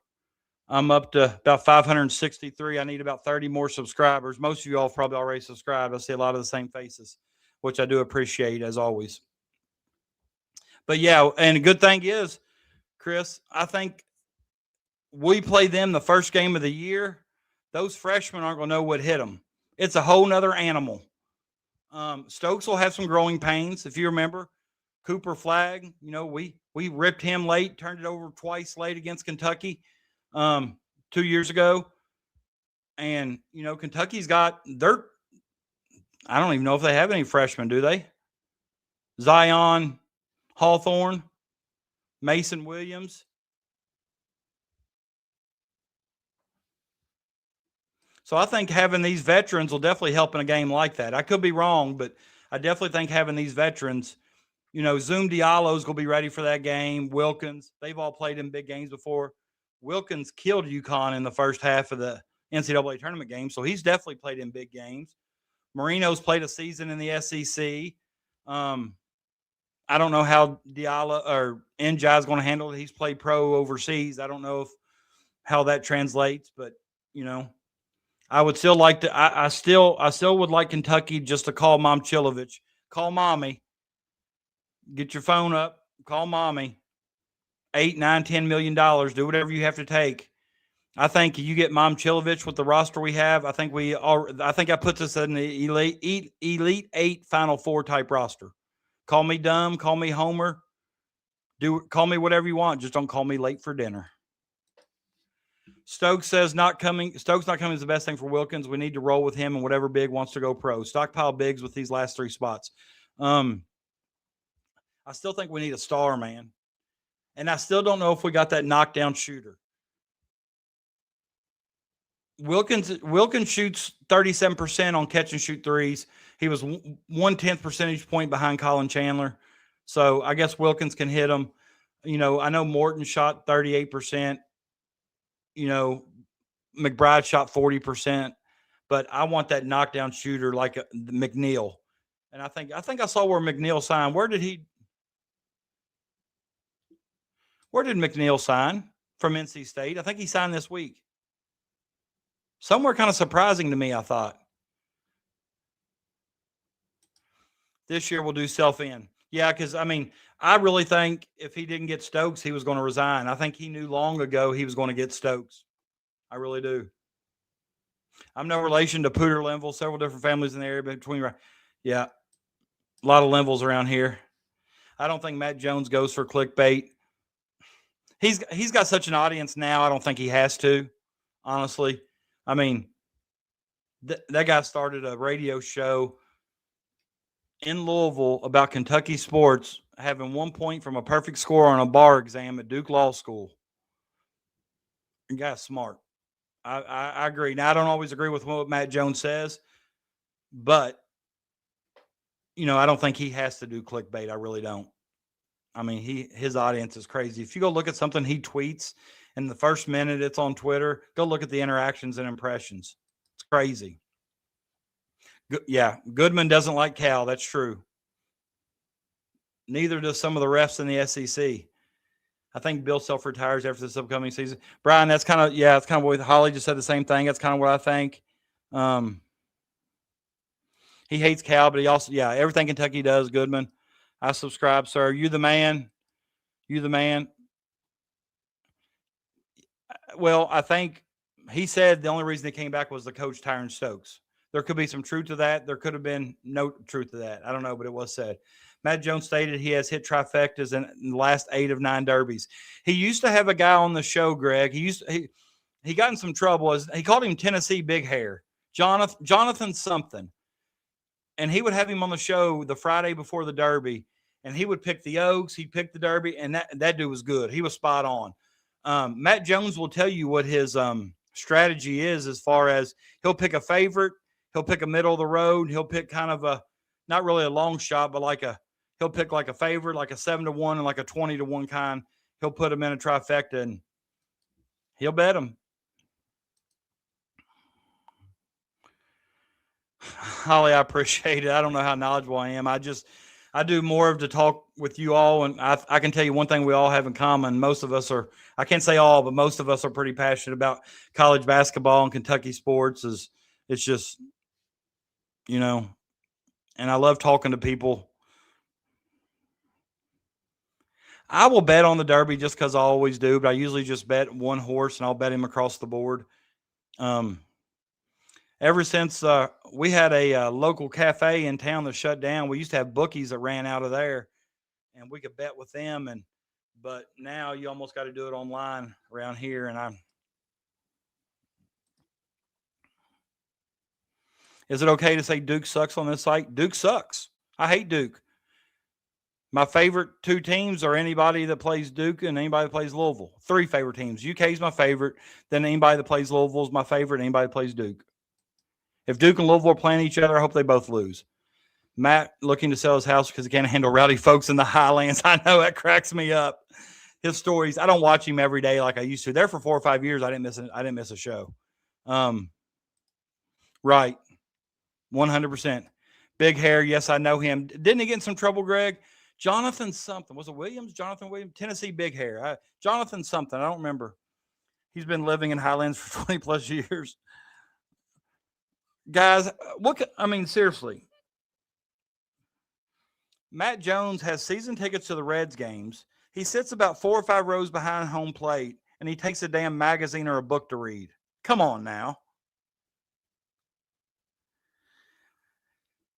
Well, dartboards are getting pretty popular around here, but I don't know if any of them with Christian Leitner's face on it. But I can tell you at one point in time, I probably did a number on Christian Leitner's face.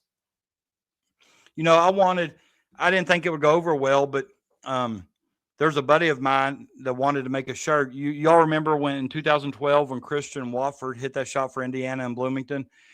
He wanted somebody to make a shirt on the front that said, "I hate Christians." Then real little print put Leitner and Walford. And I know that probably wouldn't have gone over well, but in Kentucky, that probably could have sold. I hate Christians, Walford and Leitner. He did get in trouble, I know, but I just don't remember what it's for. I'm still waiting to hear the name Slim Jesus. Slim Jesus committed to Arkansas. He's going to Cal. Coach Cal got Slim Jesus.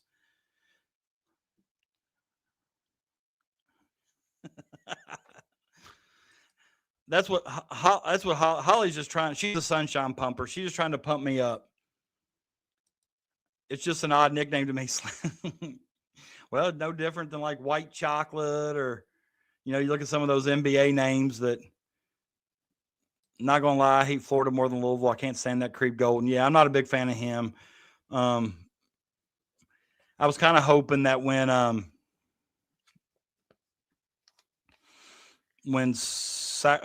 Golden State was rumored,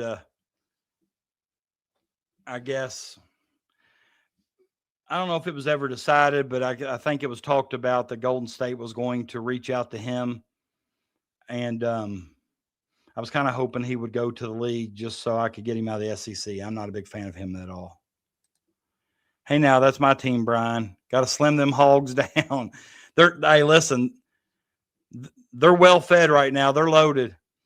That's what I'm saying. There's an article on ESPN, I believe, about Cal and how he's sticking to the freshman brand and how well that's going to translate to teams that are focusing now on, I guess, the transfer portal, kind of like the older, more veteran type teams.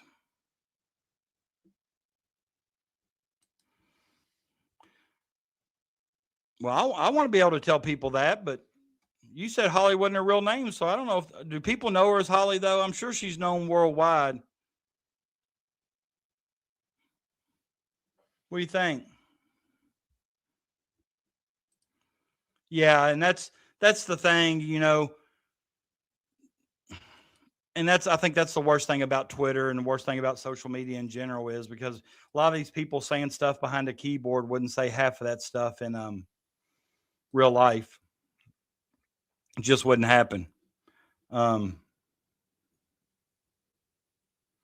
TJ Walker, y'all familiar with TJ Walker?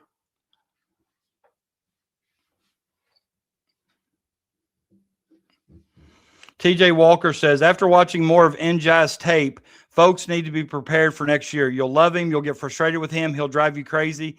He is wildly entertaining player. No idea if he'll be good, but he'll definitely be interesting. He puts up some wacky shots, but more often than you'd expect, they go in.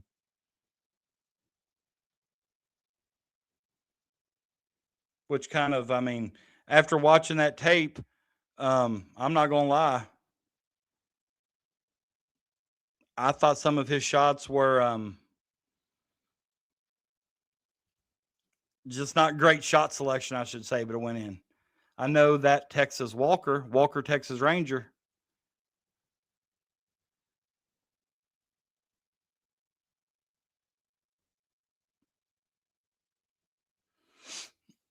Let me see if there's anything else going on in the Twitterverse.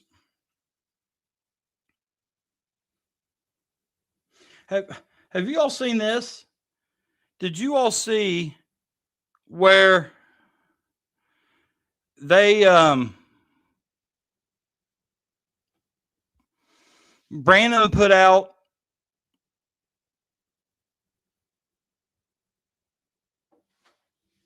I'm trying to think that Obina Ikizi was it I'm trying to think of the name. Travis Branham put out a crystal ball report today for Louisville. Did you all see that? Where he thought Obina Ikizi was Louisville? Well, he's flipped it within the last hour. He's now changed it to Maryland 100%. So that's what it said. But look at this, Holly. Let me show you my screen here. Just within the last hour,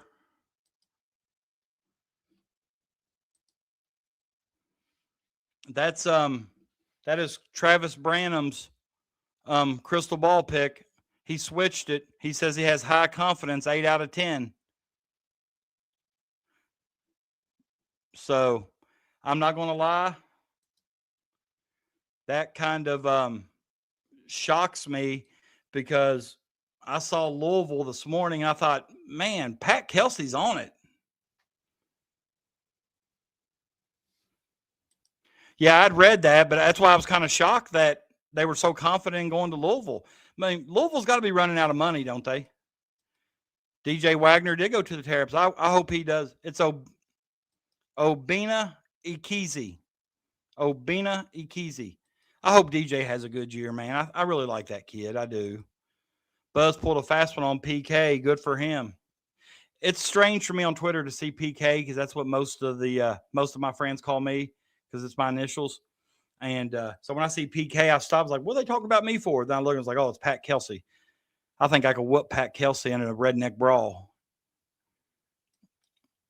Gave my grandpa crap for always being on the CB radio. We were doing some same things just on YouTube. Yeah, I mean, it really is. But yeah, Jake, if you ever want to stream, let me know. Or if you want to stream, I'll let you use my platform, man. I don't care. But yeah, definitely. Oh, there's Stanley. Where you been, my man? Good to see you back. I know we just talked about Shaq's daughter. You're about probably 15 minutes too late. Is it Measy O'Neal? I think she's going to do a good job at Kentucky. She averaged 15 points last year as a freshman. I think she's going to do a good job filling Tiani Key's role. I really do. And they're going to play her and Clara Strack together. Man. I did know that. I reached out to both of them, texted them. I'm proud of them. I really am. Proud of them. Well, hey, when I put it out here, next show I do, maybe next week, maybe Sunday night, not sure. I'll put it out there and I'll put 10 people on screen and us 10 people can all talk. Holly, you go come on. If I send you the link, Holly, you go join us. You go come on the screen. No, hey, don't ever apologize. I'm just glad you're here now, man. Stud. Asia Boone is a stud. Straight up sniper. The girl can fill it up. Crash. Now, come on. Next thing I know, you're going to tell me you were riding shotgun with Tiger Woods a few weeks ago. Come on now. You got more Kentucky connections than anybody I've ever met. If I didn't think you were so trustworthy, I'd be calling you a liar right now. Peanut. Hey, Peanut, I saw you on a show the other day commenting, giving somebody hell. Might have been Locked on Kentucky. No, it was maybe the Loyal BBN show I was watching. Agree. Captain in Oregon. Maybe I'm missing something here, Greg. Jasper Johnson went to Oregon.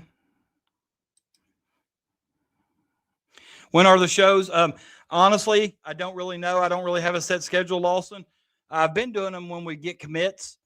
But I usually do 2, maybe 3 times a week. I might do one on Sunday evening. I usually do them between 8 and 9 or whatever. But if somehow if you get me your email address, I will email you the direct link to log. What you do is you click on that link, and at the bottom of my screen here, I got these things that pop up. For example, click a button and you'd appear like I just did. But you would appear, I can put 3, 4, 5, 6, 7, 8, 9, 10 people or so. And that would probably be like just 10 small boxes. What'd I miss, Peanut? What'd I miss? Fill me in. Yeah, Lawson's a good fellow. I like him. Glad he's here. Yeah, Coach Brooks. Yeah. Oh, I see what you're saying now. My bad. Bad. Kenny Brooks. I thought he was talking about Coach Brooks, too, from Oregon. Football coach. Best player we picked up in the portal, in my opinion, is probably Alex Wilkins. Yeah, I do that. I do that, too.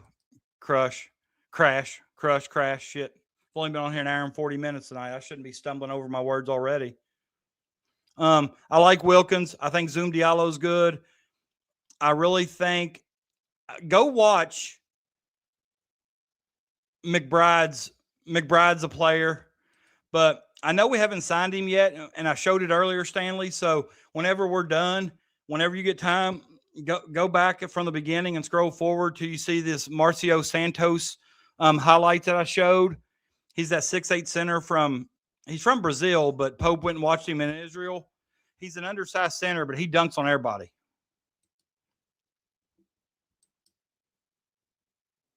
And I think that's Pope. That's what we need, Peanut. You like that? Spacing. And you know who that benefits the most? I think that benefits Zoom Diallo the most because he can get downhill. He can get to the spots.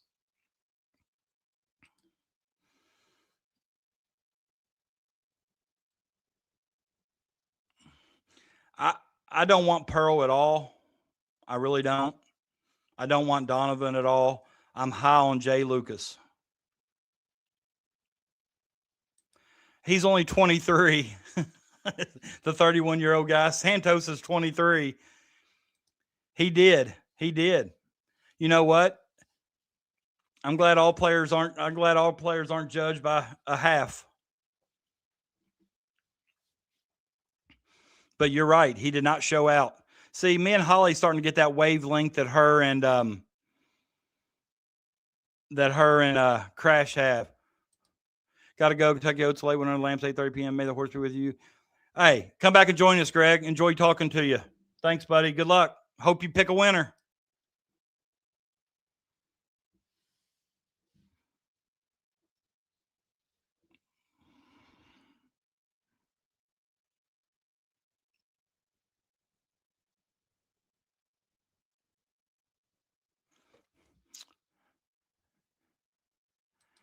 If Pope doesn't work out, I prefer Lucas over Donovan. Donovan would take it. I mean, I don't think you can go wrong with Donovan. It's more with me of the fact that I didn't like him when he was at Florida because he won 2 championships, and nothing. I mean, guy can flat out coach. Don't get me wrong, and I think he would do. And we know he can recruit, and obviously he was able. The big thing about recruiting nowadays too is what I think we talked about a couple shows ago about sometimes the biggest gets are the ones you already have. I do too. Hey, Peanut, I was saying earlier, and you may have saw this on Twitter, and I don't know if they talked about it in other shows that you may have watched, but when they were leaving their last meeting today, see, his agent flew into Israel to meet with Pope twice. Well, he flew in once, but he met with him the day he arrived, and he met with him the day before Pope left. And his coach, when Santos was leaving, his coach said, "Good luck at Kentucky." I think he was probably talking to Pope, but there's speculation out there. But what gets me is Pope flew all the way to Israel.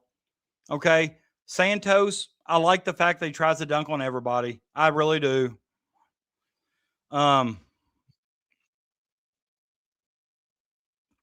But the first thing I saw once he got over there was somebody or after the meeting was over, after he watched the game, then somebody put out there, Santos is going to choose between Kentucky, BYU, and LSU. Come on. At one point in time, would you have thought that BYU, LSU would have ever had a chance to win a recruiting battle against Kentucky? Not a chance. Now, I know NIL makes that a little bit different. There is. But what I'm saying is, go watch him pick and pop. I don't know if he was here when I showed his highlights. I mean, I could show him again, but that'd be kind of redundant for the people that have already watched it. But what I'm saying is, they also have Will Wade, and we know how greasy and slimy he is. But his pick and pop game, he shoots the 3 well. But what I'm saying, Brian, is when he attacks the basket, he's going to dunk on you to where he makes it or he's getting fouled. There is none of this soft layups. He's literally – I'm going to show you just the first few clips here, okay? I'm not going to watch the whole thing, but watch these first few clips. And I love this move right here. I'm not going to lie. I don't know if we've had a post player do a move like that in a while. But watch this move right here. I mean, that's outside. 6'8". Look at those arms. I mean, to me, and we got people in our fan base saying that he can't play. This guy can't play.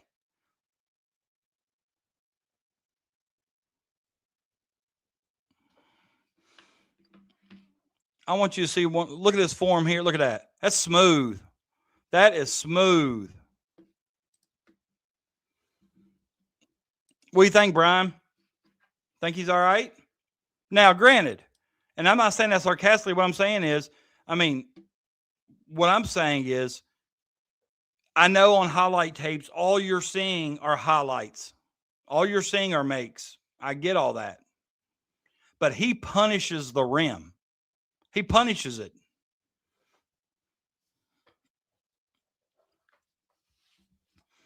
Lawson, that's what scares me. He's got the money to throw around, and if he don't, he'll go find it. He found money when it wasn't legal to do.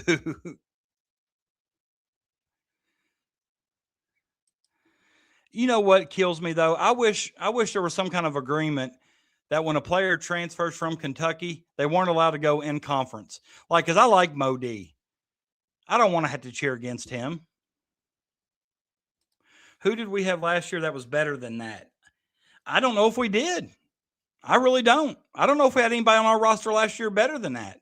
Our roster this year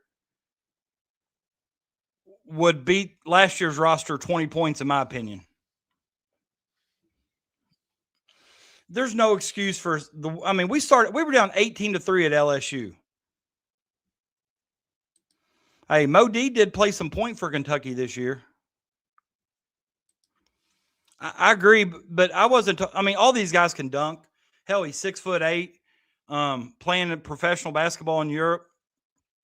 But what I'm talking about is when he's going to the basket, it ain't none of this finger roll stuff. He's literally trying to break your hand in the rim. I hope man's physical, and we need somebody like him. Like, I want him. I keep checking Twitter because, there's been speculation that he could commit. And honestly, in Israel, I don't know what time it is there, probably 6 hours, 7 hour difference.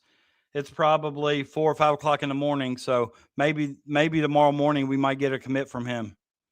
Damn. One thing I feel bad for Stokes is that he thinks he's cool. Every picture and video I've seen of him, I can't help but think dork. And yet 18, he thinks he's cool. Yeah, like putting on those sunglasses before he opened that. But you know what? And it ain't only Stokes. I'm sure Stokes thinks he's a lot cooler because he's the #1 player in the country, but I have kids in my alternative room that are 15, 16 years old that think they're cool because they got an ankle monitor. I think it's just something with kids these days. And I think a lot of that's attributed to social media. They see things on social media. Winston Bennett, and he had a pretty good career at Kentucky. Yeah, and that's the thing that I think a lot of people are becoming discouraged about, Brian, is the fact that, most teams are having a new roster every single year. Most of these teams are, you're having to learn somebody new every year. Very rarely do we get somebody like a Marino that's going to stay a couple years. Chandler stayed a couple. I really think Chandler wanted to stay a third year, but, he got married, and the wife's going to win over coach 95% of the time. I do too, Peanut. I think that is 100% true. And I think the reason we see that is because they do it all the time and the loudest voices get heard, and they're doing it strictly for attention. They got to do something to take the fact over that they don't know basketball. 100%. That is 100%. It is a longer process. I'm hoping they took a lot of that. I'm hoping they took care of a lot of that while, Pope was over there. Like I said, I don't know what all that is, but Holly, I know you were here earlier when I said it, but he's quickly became my third least favorite college basketball player ever. I won't use the word hate because, I don't really know them, but as far as basketball players, #1 will always be Christian Laettner. I was a young 14-year-old kid when he broke my heart, 92. I'm not a fan of Hunter Dickinson at all, and not because he ever did anything. It's just, I think he was like one of the first 25-year-olds, him and Perry from Kansas seemed like.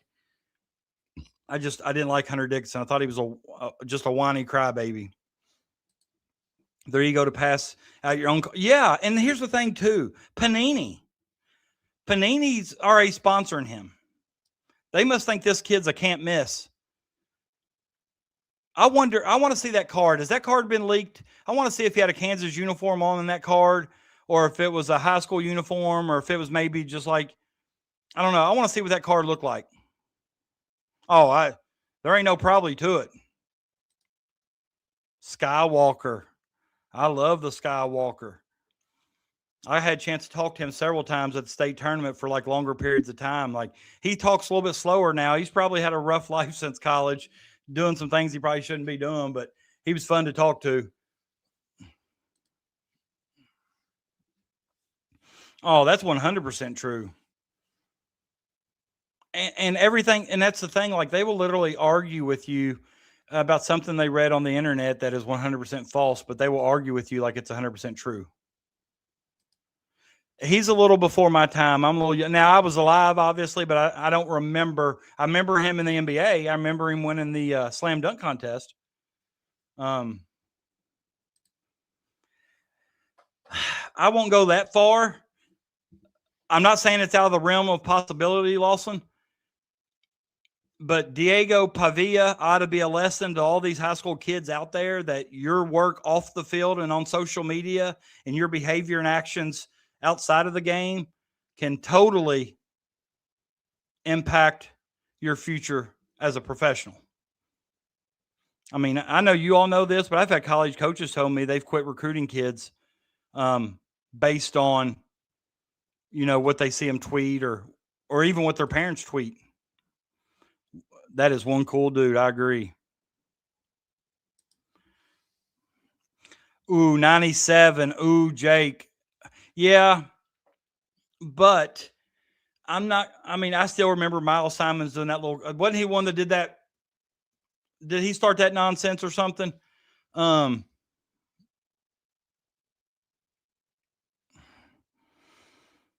I don't think I have as much hatred for those two because of 97 because, if we had Derek Anderson, I mean, we win 3 in a row. But now you're starting to show your age, Brian. Good dude. He's a good dude. Seen Sambuya Deming in girls basketball game. His daughter, yes, she did. Coached against her. Yes, 100%. And that's a hard lesson to learn. I think somebody may pick him up if they haven't already, because he's good enough probably to play in the league. Somebody may pick him up as a 1-year deal just to see, but he definitely cost himself a lot of money.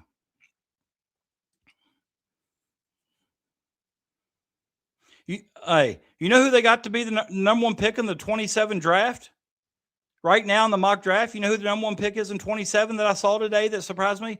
That Bruce Branch from BYU. I think he's going to be a freshman power forward.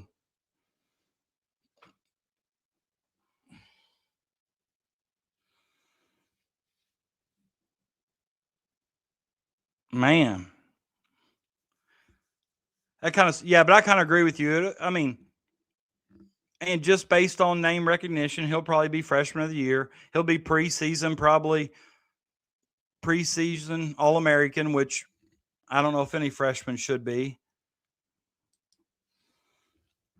That's what they say, and I said earlier, Peanut, as a coach, I've had players that caused me problems that left me, that went somewhere else and never caused a bit of a problem. And then I've had players that transfer into me that, when you talk to their coach and their teammates, they talk about what kind of a player they were or how locker room problem, and they were fine for me. So, I mean, maybe different cultures, if Bill Self don't put up with it, it may not happen as frequent. Frank Kaminsky. Yeah, I remember Frank. Man, 2015. We should have won it all. We should have went 40-0. Damn shot clock violation. It wasn't called. Yep, I've heard that. I heard that he coached that Olympic team or whatever that Magic and Bird played against, and they used to beat them every day. And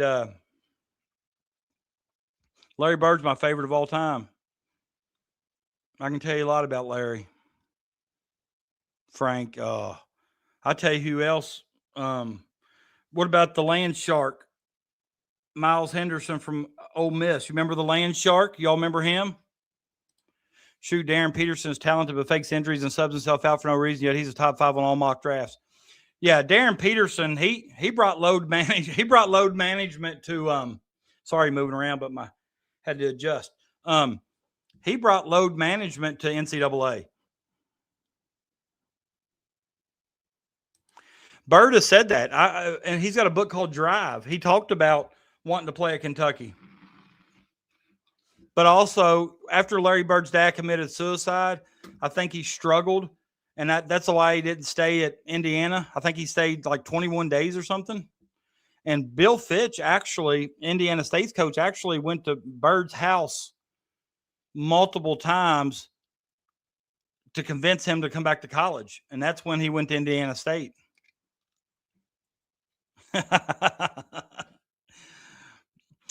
We ought to make a Big Brother college basketball edition and put some of the most random personalities in the house, and Miles Henderson would be great in that. That's Miles Henderson, Jake. He was the land shark. He would make a 3 and do this number here. Nigel Hayes shot clock volley. Oh, it burns me up, Nuke. Burns me up. Makes me stay hot. Oh, I'm not going to lie, Crash. I did cry. I did shed tears. I'm not going to lie about it.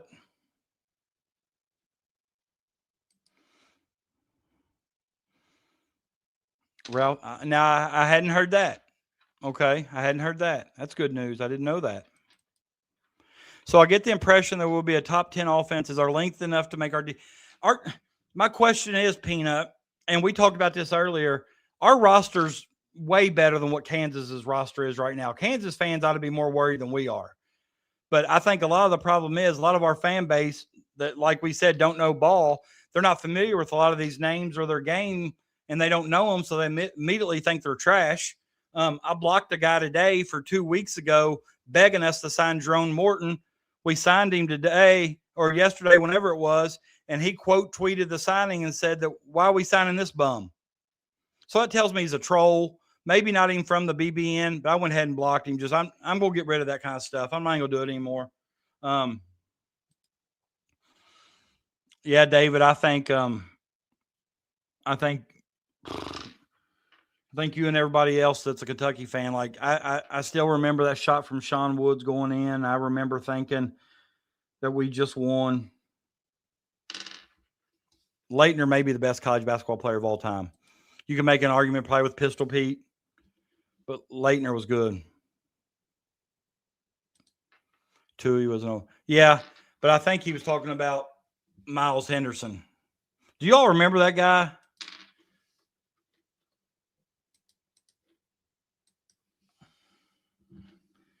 Miles Henderson.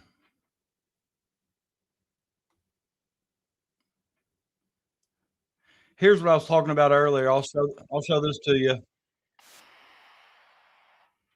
which is kind of cool because when I coached the Robertson County boys several years ago, we played against Jerome Morton in Robertson County, and Robertson County is the yes, sir. Let me share the screen here. Robertson County is the smallest county in the state of Kentucky. And we actually got GRC, who just won the state tournament. We were pretty good at Robertson County. We got them to come to our gym, and I think they beat us 10 or 12 points. And they had a point guard that averaged like 4 or 5 a game, hit like 5 threes against us. So we were in the game. But this is Jerome Morton. Let me think. Let me see if that's it. Let me get this off the screen. No, where's it at? Share. Why ain't it popping up? Oh, here it is. Okay. Let me get this. All right. This is Jerome Morton in the state tournament against Reed Shepherd. Here's Reed Shepherd, number 3, right here. All right. This is Jerome Morton, our new signee. I mean, this just kind of gives you an idea on just how athletic this kid is. I mean, he takes off mid lane. Pretty nice dunk for a high school kid. I think he was a junior that year. Reed Shepherd didn't want any. But how crazy is it? Hold on. How crazy is it that Reed Shepherd, a boy from Laurel County, Kentucky, has ripped LeBron James 2 games in a row in or 2 games in a series in big moments in the NBA playoffs?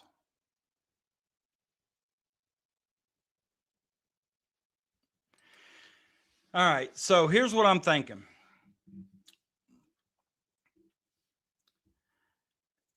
I've seen multiple people put their rosters out there, and they immediately put like Mason Williams as the backup 1. What I think happens is if Wilkins or Zoom have to come out for foul trouble or a breather, the other one goes to the 1. And I think you see either Hawthorne or Williams go to the 2. The other one will play the 3. Or Morton may come in at the 2. Morton can play the 2. But I don't see Hawthorne doing nothing but the 3, to be honest. But I don't think that Mason Williams is our backup point or Jerome Morton's our backup point. I think they'll go, Wilkins has been primarily a point guard at Furman, and Zoom Diallo has been an on-ball point guard. He doesn't play off the ball a lot. And so if either one of those have to go out, I think the other one moves to the point, if that makes sense, what I'm trying to explain. I don't know if it makes sense or not, but I don't think we see I don't think we see Hawthorne at the 2 very much. Oh, Chris Webber, the Fab Five. Jalen, what's his name? NBA 6'9", lefty point guard, Rose, Jalen Rose. He shut down Travis Ford in that NCAA tournament game, and I was mad. I hate, everybody's talking about the Fab Five, their long shorts. I was mad as can be. Couldn't stand it. And then when he called that timeout against North Carolina, I couldn't have been more happy. I'm thinking that's karma. I don't know what for beating Kentucky. We got enough competent guards to handle. I agree. I don't think we need Hawthorne to run the 2, but if we had to put him at the 2, we'd have an awful big lineup. Can you imagine? There'd be some mismatches somewhere on the floor. Dell Brown. Are you talking about Dell Brown LSU? Because I coached against the Dell Brown that played at Kentucky. He actually coached a small Christian school in the region I coach in Kentucky. Calvary Christian was their name. He coached him, and I coached against him. Beat him, actually. Good guy. Large hands. I remember large hands. When I shook his hand before the game and after the game, it swallowed me. But a great guy. Genuine good guy. But I'm sure you're talking about Dell Brown from LSU. What about Wimp Sanderson when he always had that plaid jacket? Yeah, because I think Hawthorne's going to be really good. I do. No, he couldn't. Mason Williams could get some playing time. He's a 4-star. Yeah, I expect him to get some time. I guess we'll see early on. I hope this summer. Are they allowed this summer to go ahead and start that where they're allowed to play? They're allowed to take them trips. Does that start this summer or next summer? Man, if Crash is agreeing with me, somebody share this with Kentucky's whoever. Get me a job. Crash just agreed with me. I've made it. Mom, I've made it. And Stanley, I'll be honest with you. I don't know if Stanley's your first name or last name, but I'm calling you Stanley. Stanley, our roster is better than what people are giving it credit for. I should have had a question mark on my title, basketball program on life support question mark, because I don't think we are, but I think it's funny that a lot of our fans and other fan bases think we are. We're still Kentucky. And I want Mark Pope to succeed because he's working his tail off.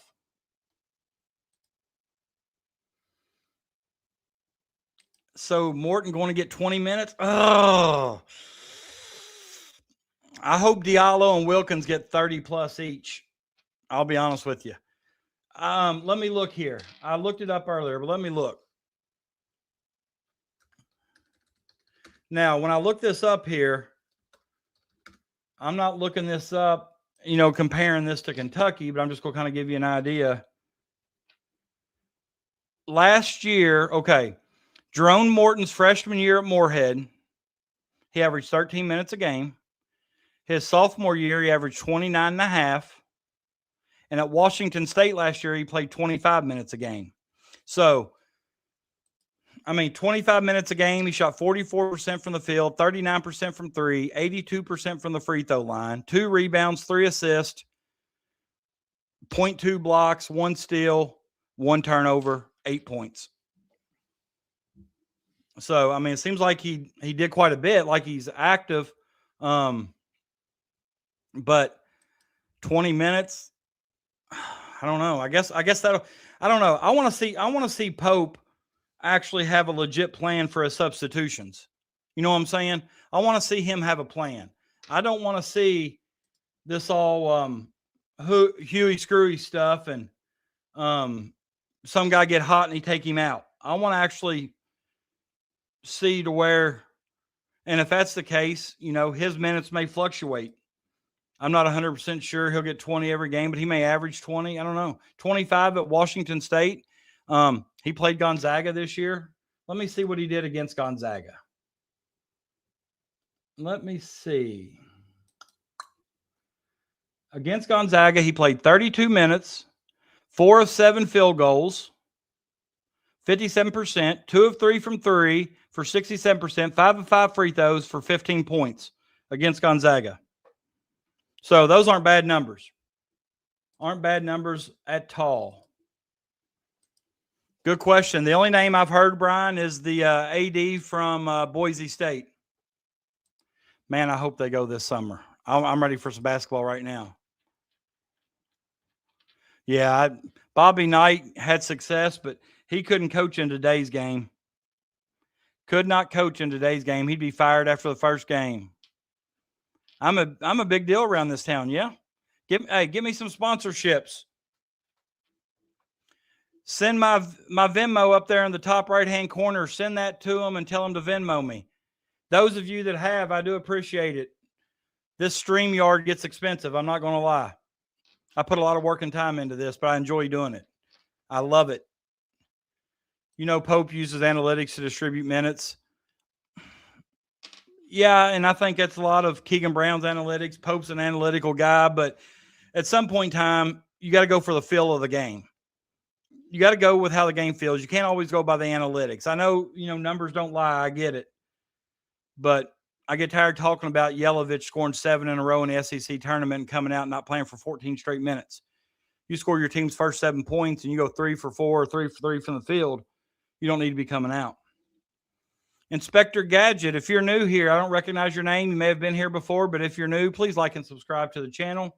I greatly appreciate you. Anybody else that's new here? We still got over 100 people watching, so if you're watching and you're new, please give me a subscribe. Please like the show. He has got to back off the analytics driven, so I agree 100%. Go by the feel. Jeremiah Dickey from Boise State was the popular name for AD, but they haven't actually interviewed anyone. So, yeah. So when is Mitch's last day? Is it June 30th? Does everybody's fiscal year start July 1st?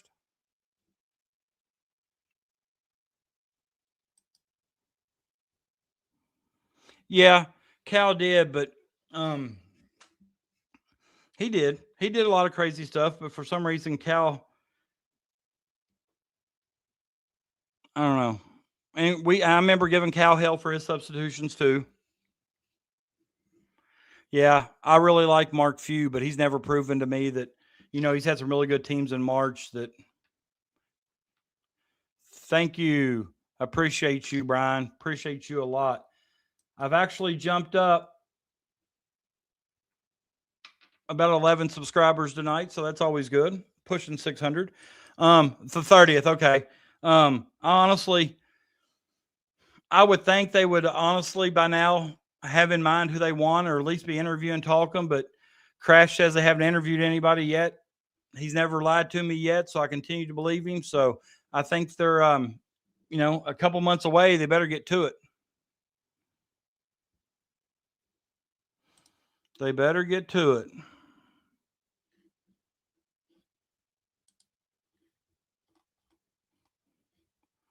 They better get to it.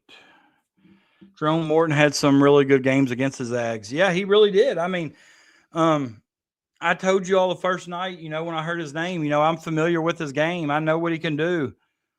Witnessed it firsthand and multiple times. I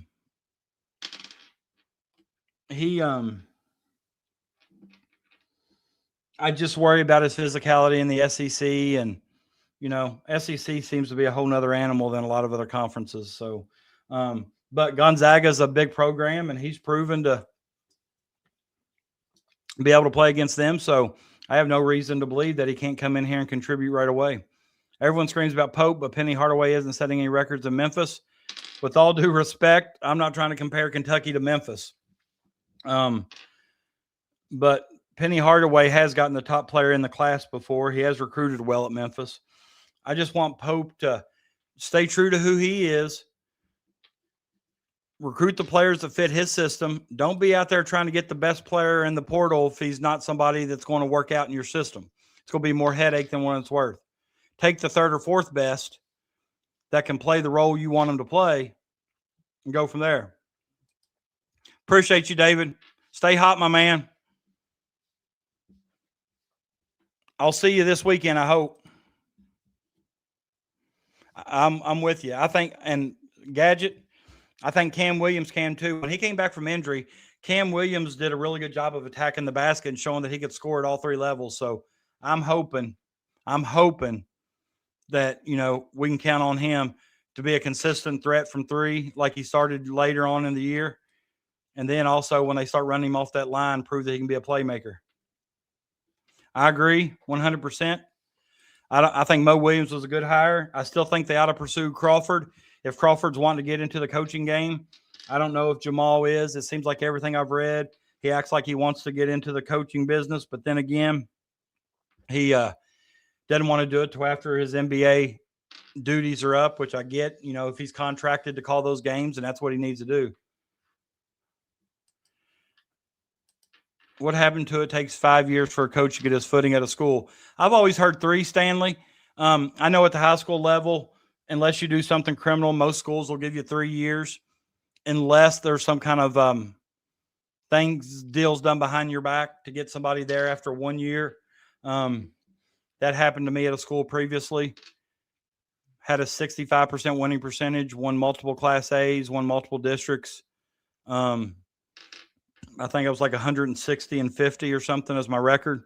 And somebody wanted that job that was friends with the principal. And next thing you know, I was out. But coaching's a 1 year thing in high school. So there's no contracts or anything. I agree. Yeah. Brian, it's, I think everybody knows and wants a GM, but Pope. And Matt Jones has said multiple times this week through Twitter, and he also said it on his show, that he expects some pressure and heat to be put on Pope to get a GM for next year.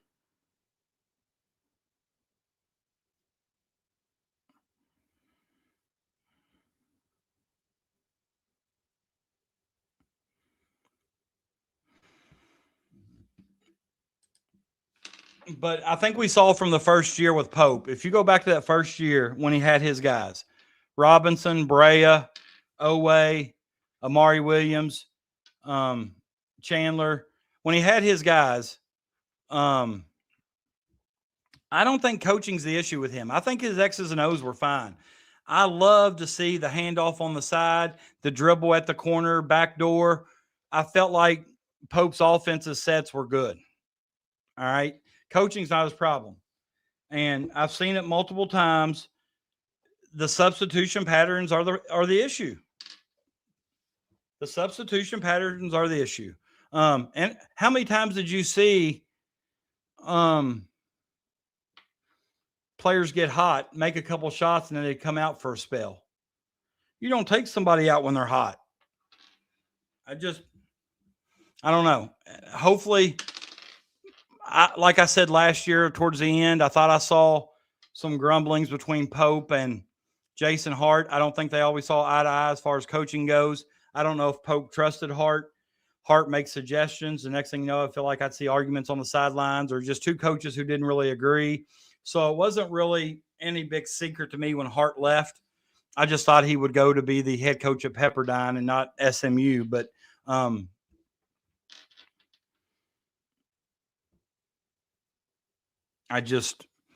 don't know. I don't know what has to change in order for Pope to fix these substitutions. I don't know if that's an assistant coach going to him and saying, hey, you got to let these kids play by feel. You can't have something written down on a sheet of paper saying that so-and-so enters the game for so-and-so at the 16-minute mark. It's just something you can't.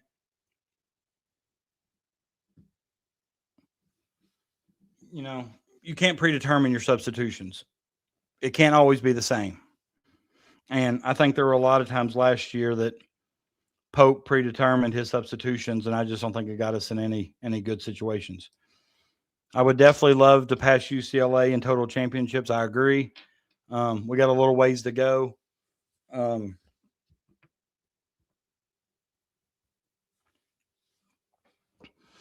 Crash, I saw your comment about your friend's husband in Memphis. I do prayers for that. That's tough. Morton probably not more than 12 minutes. If we get one of these wings, he's buried on the bench. And I think his dad said that's one of the reasons why they waited a while to commit. They were more worried about that 5-for-5 ruling. And if Owe came back, that was going to push him down as farther on the bench. I think he gets some minutes regardless, just because his ability to shoot the ball. If you get Diallo, who's supposed to be able to get downhill and kick and, hit the shooters, the spacing that we've created, Peanut mentioned, the spacing, we're actually recruiting people who have a threat or are a threat to make one.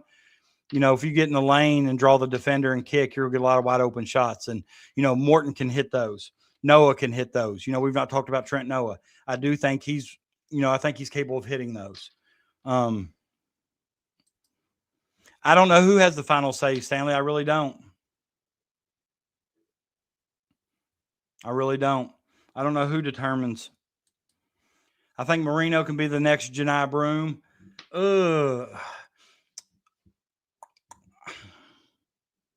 Is Janai still in the league? Did he make the league? I know he got drafted, but did he make the league?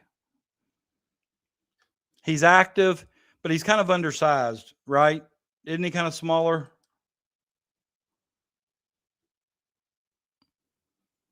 He was a beast at Morehead State. I know that. Then he had a heck of a career at Auburn.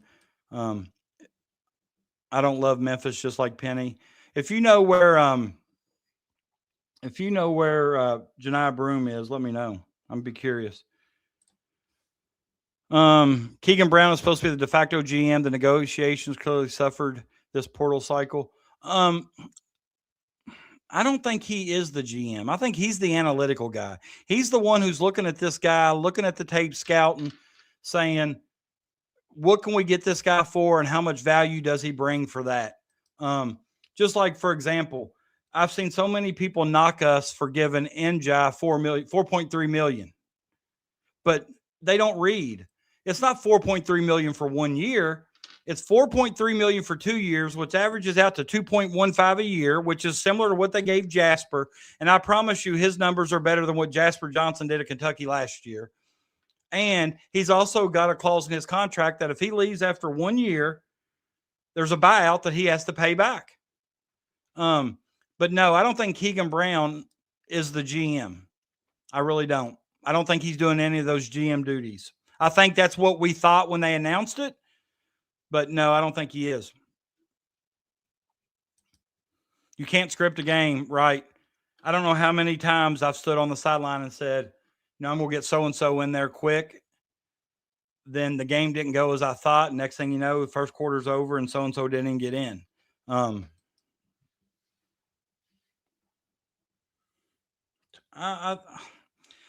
I'm kind of iffy on analytics, but I do think if you got those tools in your disposal, it's worth a look. Hawthorne buried on the bench? Hold up. Go back. Let me go back here. Maybe I misunderstood what you were saying. The reason I asked about if Morton probably not more than 12 minutes.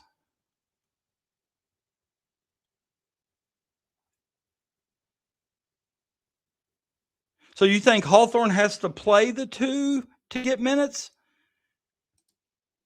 Talk to me, Peanut.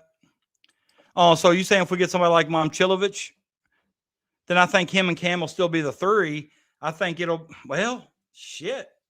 I don't know, because I think McBride and NJ are both going to play. I guess that's what we'll see. It'll have to work itself out, I guess. Regardless, when you got so many players like that, that makes me even more worried about Pope substitutions. You know what I'm saying? If say you get Momcilovic, obviously he's going to start. The dude's a stud. He's a 4. You might be able to play him. You're not going to play him over Marino, although he's not a 5, but he would play.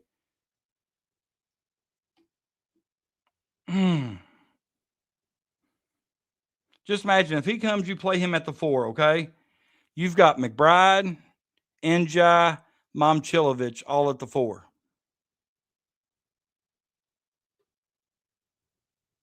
What do you do? Then you would have the 3 would be, I guess, Hawthorne or Cam. I guess Morton would primarily play the backup 2. I still don't think you got a backup point because I think you use Wilkins and Diallo just depending on the situation.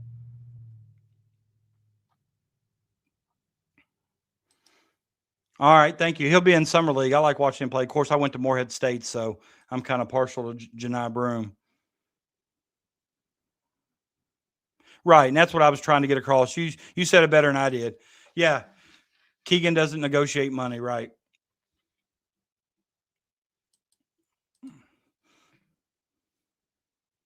Oh, man. If we get the Santos guy, do you even go after? It's hard to tell Momcilovic no, but where are we going to put him? And I know there's a spot for him because he's a stud. We're getting to this point to where we may have too many.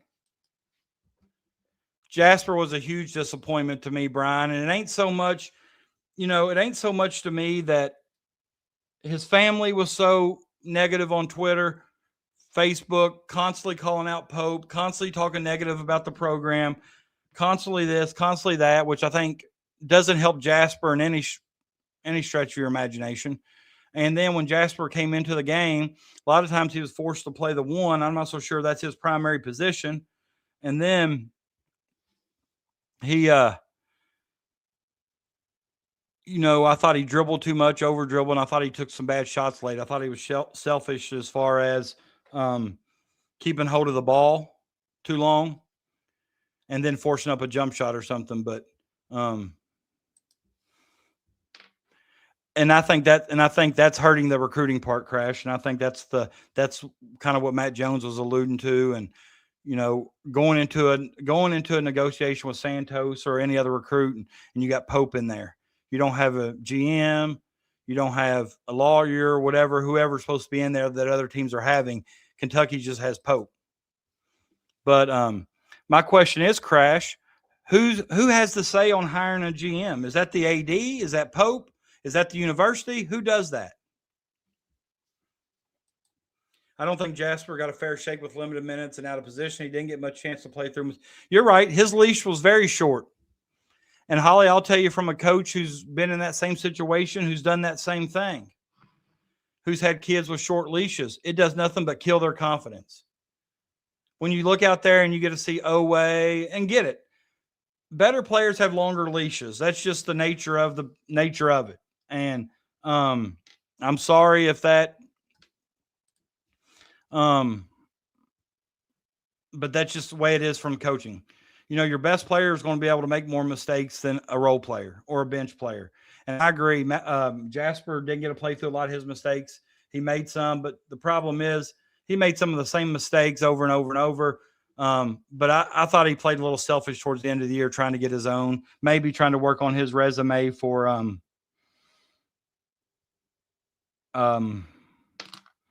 wherever he was transferring, because I think he knew then he was transferring, although, I think it was rumored a little bit after he didn't really know what he's going to do. He may come back. Then once he signed that new NIL deal with somebody in Kentucky, they really thought he may come back, but I don't think there was any doubt he was transferring. The only thing we've heard on Santos is, Donk, that the visit went really well. He didn't play well when Pope was watching, but Pope really likes him. They met twice when Pope was in Israel. Once, kind of when he got there, then once right before he left. And the latest thing I've heard was Santos is supposed to choose between Kentucky, BYU, and LSU, which I'll be totally devastated if he chooses one of those programs over Kentucky. Hell, we've already lost a player to DePaul.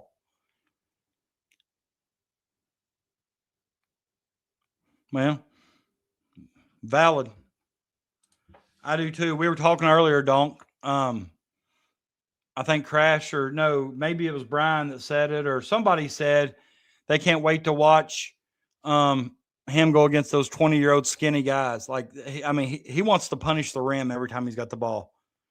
Well, Jasper didn't say KY till I die just as a gimmick to sell T-shirts. He was born and raised in Kentucky. I think he truly was KY till he died, but it wasn't going to work out here. It seems like the Kentucky boys are under the most pressure. How many times have you seen on social media when Noah comes in, gets an open look, and he misses it, and you get on Twitter and everybody talks about how trash he is? Why is he on the roster? Why is he in the game? He's trash. He's trash. I'm just trying to figure out if we're done, but we are going to do with that $6 million.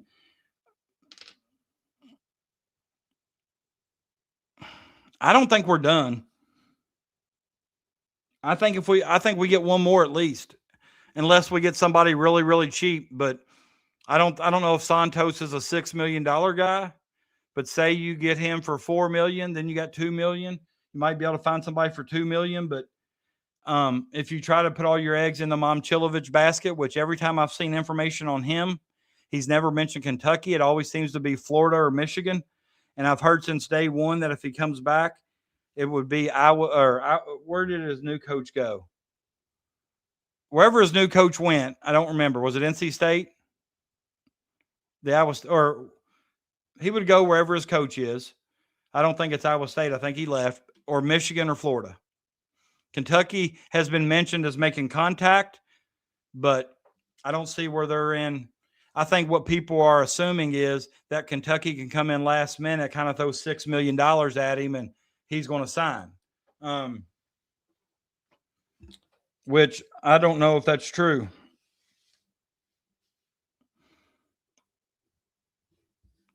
Yeah, I know. That preseason Purdue game, the best game we played all year. I'm not really sure. I know a lot of baseball managers use analytics too. Like I said, I think analytics are a good tool if you have all that at your disposal. Honestly, at the high school level, we don't have that same information. So I'm more of Phil. I've coached the program long enough. I know what the players can do and in what situations they can do it in. I just think analytical is, you go by hey, if you got a large sample size, these numbers don't lie.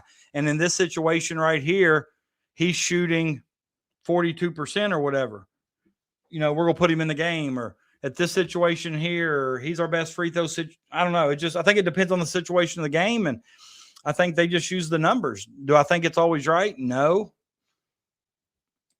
The family comments was a bad look. It was. And, and I get it. They probably felt like they had a little bit of say because of the family history with the University of Kentucky. Are you still talking about Keegan Brown? Crash? Keegan Brown? But what changed? That's the thing, though. I mean, I don't know if we got enough money to get Santos and Milan, but I'm telling you right now, Donk, Wilkins is starting. Wilkins is starting. He's our best offensive player. He's starting. Oh, I think it'd be a good 5. With what we have now, I think they recruited Njai to start. And if you've noticed, did you see the picture on Twitter where Njai's already got a Nike Kentucky jacket, and he's got a Wildcat on the it's on his right chest. It's like an old Wildcat spinning the ball in his finger, and it's got the Power K on the chest. I think they're bringing the Power K back. Football's done it, and I've seen some Kentucky basketball. Give me a second. All right, had to stand up for a minute. Sorry about that. No, I don't think Pope would have a say in that. I think it'd be higher up. The AD, maybe president would have a say in that. Don't know who decides ultimately on the GM. My sense is that it was Pope making phone calls, filling guys out, but I don't know that for sure. I'm not confident in that information. Makes sense. I think you would want the GM somebody that the coach can work with. Absolutely. So I can understand Pope wanting to have a relationship with them, but Pope can't be the GM, the coach, the negotiator, the closer. He can't do it all. Focus on the players, the development and all that. Let somebody else handle the other.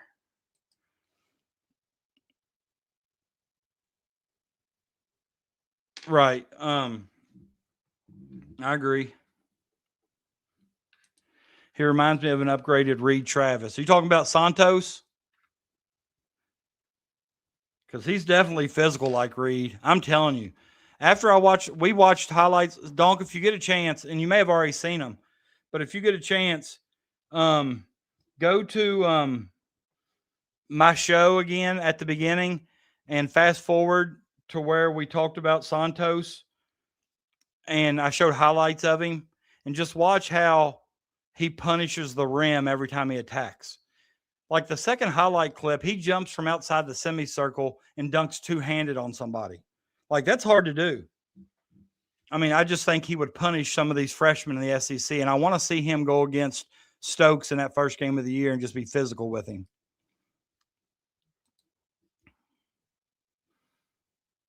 And that's something that could very easily be true because they say that's the biggest adjustment for kids.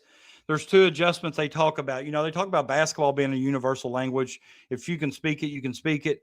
But they talked about the physicality and the speed of the game. And if you're not able to slow the game down in your mind, it's hard for you to play. Lee Majors was a $6 million man. You are right. Lovely Majors. No, but who was the guy? Oh, no. I'm sorry. It was the power forward from St. Mary's. His coach went somewhere else that he was going to. Did he end up signing at Louisville? That Paulus Marurka? Where did he sign? The power forward from St. Mary's. Did he go to Louisville? What about the injured player that has a bad knee? Is he ever going to play? Are you talking about Jaden Quaintance? First of all, Planetary Healer, this is the first time I've seen your name. Please like and subscribe to the show. I appreciate you coming here, and I'd like for you to come back, but I'm trying to build up my platform, and I'd love to have you subscribe. But if you're talking about Jaden Quaintance, he's going to the draft, and it's funny you say that because they put out a video of him today on Twitter working out, and he's going hard to the basket, dunking, running, and doesn't look like his knee's swollen one bit. So it looks like he's going to be drafted somewhere between the 15th and 22nd range, I think I saw. So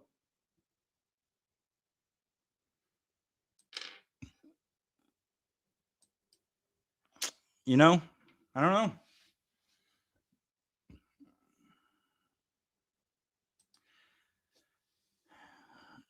The last thing we saw, Gadget, was that after Pope left the Israel and after they met with his agent and him and I guess his coach and everybody else that was in there, there was a Twitter post put out that said something along the lines of he would be choosing between Kentucky, BYU, and LSU. And LSU doesn't really have a roster, which kind of scares me because I think Will Wade's kind of greasy anyhow. So kind of scares me that LSU's in the mix because I know what he's capable of doing. And we've already lost recruits to BYU. So the thing that worries me is Pope seems to miss on his first choice and wants to fill positions by committee. You only get role players with that thinking. That's a valid point. And Peanut, how do you feel about his substitution patterns for real? How do you feel about Pope and the way he substitutes? Not necessarily patterns, but I just feel like they're predetermined, and that's true. I know, Holly, it makes me happy. He was very quick, and I think we're going to like NJ. I really do. Cam will play the 3, him and Hawthorne, I believe. Honestly, Stanley, I agree with that, and I like the fact that nobody thinks our roster's any good. That's how you surprise people. But I did see today that somebody, after the visit with Santos, somebody put out their preseason top 25. Of course, it was called the too early preseason top 25, and they had ranked Kentucky 23rd, which that kind of surprised me. I'm not going to lie.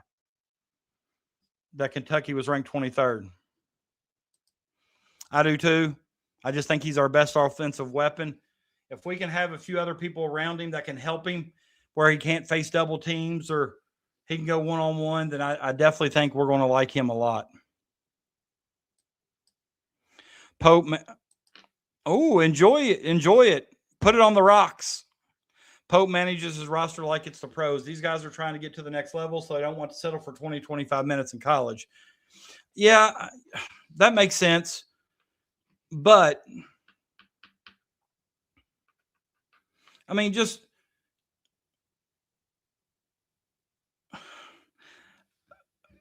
I don't know. There's just something seems off about it. So the guy from St. Mary's went to Arizona State. Okay. That makes me feel better. I didn't want to see him in Louisville. Although Kelsey's killed it in the portal this year. That whole recruitment thing makes me mad, Brian. We gave him way too much money for only playing 4 games. And I think it was him and his crew's decision to only play 4 games. I don't think it was Pope or Kentucky. I think his crew decided that he wasn't going to mess up his wasn't going to mess up, I guess, his draft stock or whatever, but he was a lottery pick. Now he's fell out of the lottery. Crash, thanks, man. Appreciate you always. Love talking to you. Love your insight. Yeah, he played at Kentucky, yeah. Sure did. He played 4 games. Actually, his first game was LSU. Yeah, no doubt. Take one for the team, Santos. Listen, if these players really understood Kentucky basketball and Big Blue Nation, think about this. If they follow, and I don't know how much they follow college basketball. I don't know how much they know about the university, the program, the tradition of Kentucky, the history. I would think they would know a little bit, or at least I would think Pope and them would share that with them. But when Kentucky's down, think about it. If you come in here and you play well and Kentucky has a good year, you're a hero for life. You are a hero for life. There's no doubt about that.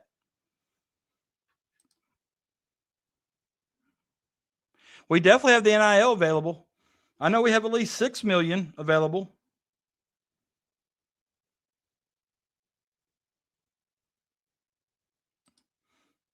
Nope.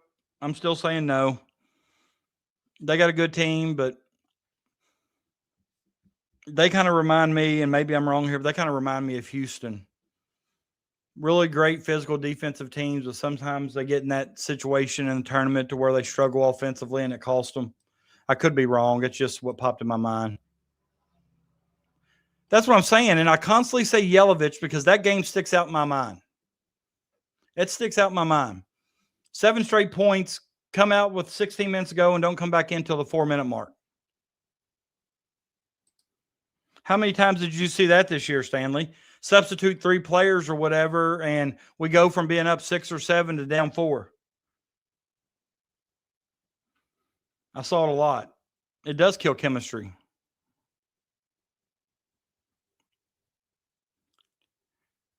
You mean 2 years ago? Perry wasn't here this year.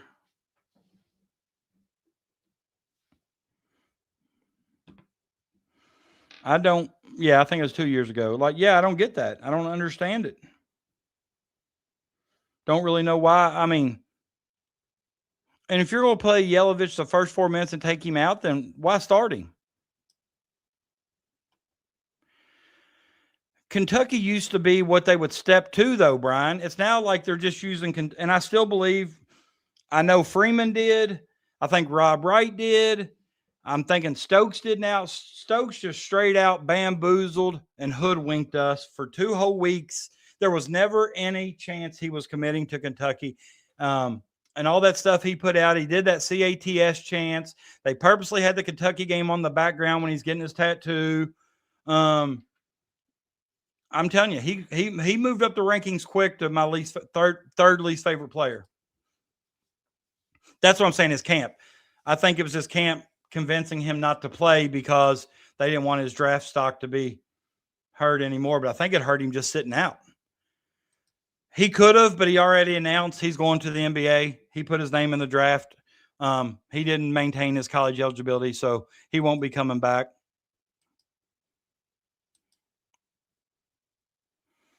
He flew all the way to Israel. I give him credit. But you know what? Damn it. I've said this for 3 or 4 shows. I'd much rather him fly to Israel, talk to that kid, and miss out on him than do a damn Zoom call with him and get nothing. If you meet him in person and he just chooses not to go with you, fine. But all these damn Zoom calls, you can't get to know somebody over a Zoom call. That's why I was so excited when they showed pictures of him fishing with C.J. Rossler, who's the #1 power forward in the 27 class. I was so excited. He in person, interacting with him, trying to get to know him outside of the basketball court. And I think that'll go far. I'm not saying he'll pick Kentucky, but Kentucky will be in the mix for that kid. It won't be none of these, they reached out for Zoom on the first night that ain't made contact. Get rid of Zoom, not the offense. Get rid of the damn Zoom contact. Get in your private plane that UK pays for and get wherever you need to get and lock these kids down.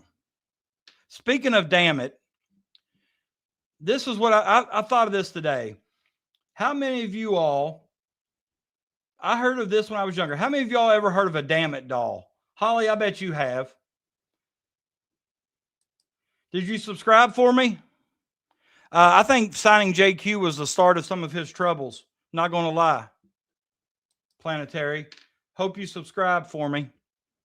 I understand that, but after that Zoom call, follow back up. Do something. I saw multiple interviews with like the number 2 point guard in the 27 class, Beckham. Basically, that's what he said. All they've done is reach out. He said he hopes in the future he can build a relationship with them because he doesn't have one. The number 2 point guard in the class. Thank you. All right, a damn it doll. Now, this ain't the one I had. I actually had a Kentucky one, but that one when I was younger. So I just went online and found a picture. And if y'all don't know what a damn it doll is, it looks like this, okay? You can make it on your own, but it came with a little poem that we used to read, and I still remember it.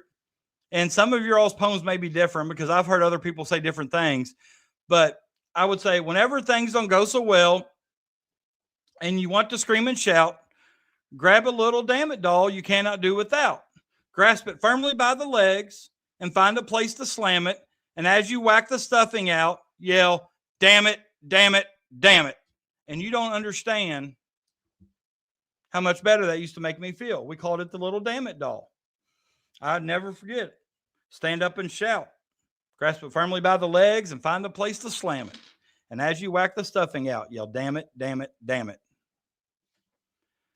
Appreciate you, man. I really do. You don't know how much I appreciate you. Hope you continue to come back. I love the interaction. I love talking with you.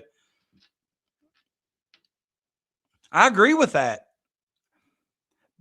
I love when that first year, I loved watching Pope's offense way more than I ever did Calipari's. Calipari had elite athletes that could beat you off the dribble, lob it to the guy in the dunker spot. And granted, that worked. Keep doing it. That's why the dribble drive became so popular. That's why they became popular with positionless basketball. Recruit 5 guys that can go by their man. If they can go by their man, they get a layup or the dunker does. You know, it was popular. That's true. And I think, honestly, I think Marino was a year away, Peanut. I think he grew up on the job, and I think he had a hell of a freshman year. But he had to learn on the job. There was no, there is no time to think it out or time to, he got thrown to the wolves. And I'm glad he did because I think it made him better. So Marino might be a future lottery pick. Looks more like a voodoo doll. Honestly, you're going to laugh. When I found this one, I typed in basketball damn it doll, and this was actually called a basketball damn it doll.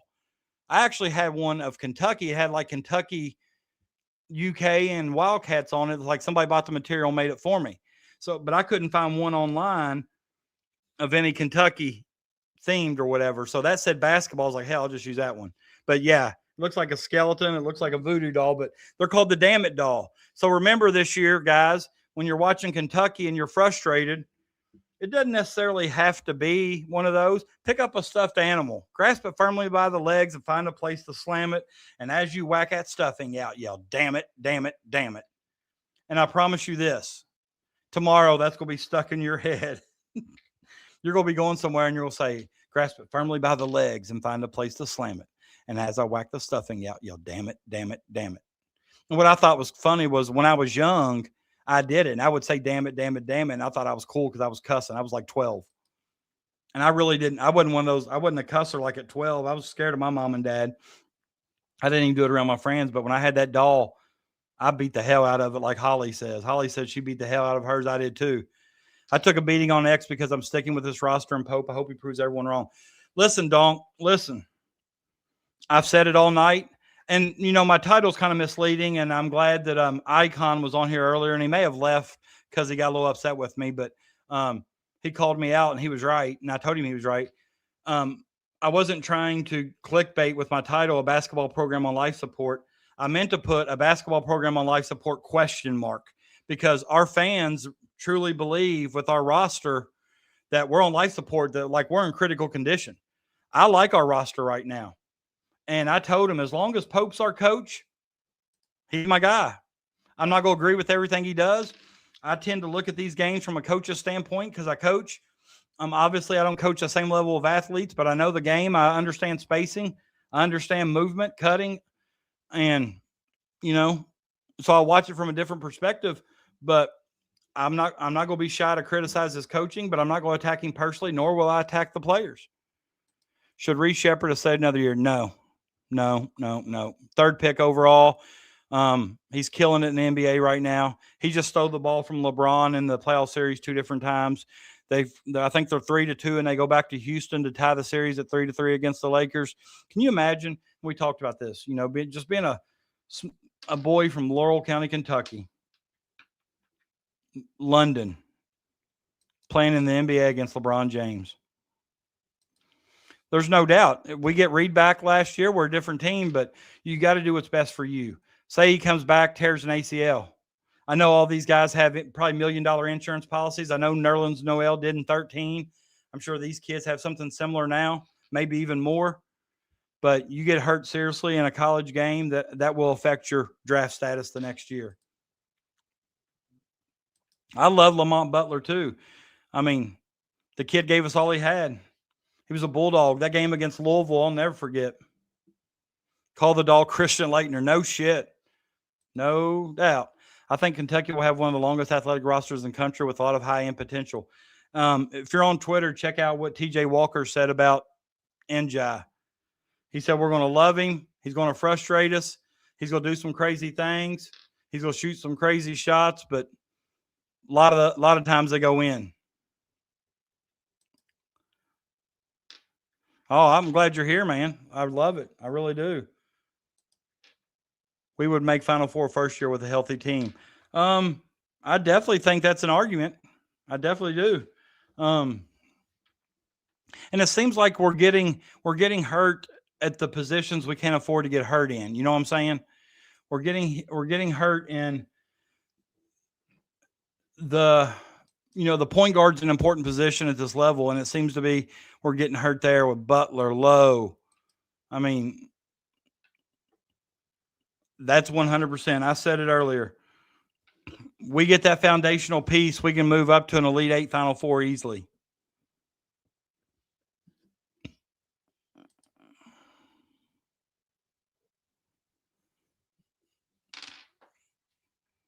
I'm not going to lie. I want Santos because I just think he can be a problem. And also, I'd like to have next year, because he's not going to be eligible this year, I want that Stefan Joksimovic, the lefty guy out of Spain. I think he's out of Spain. I think he's from Serbia, but I think he may play and maybe play in Barcelona. I'm not real sure. Yeah, he didn't he? Is he the one just signed with Duke? 17-year-old. Yeah, it was a huge blow last year because didn't he end up at Villanova?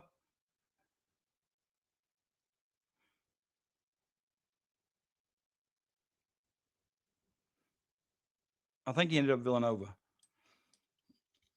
And Pope's offense with the spacing and power plays, it should create open looks from 3 for these guys and boost their percentage some. I think that, yeah, and that's what we were talking about. Like, everybody Pope's recruited other than maybe, well, Marino not, but I mean, I've seen Marino do it, but a lot of these guys can step out and hit the 3 gadget, and it provides a lot of that spacing. And I think that's only going to help.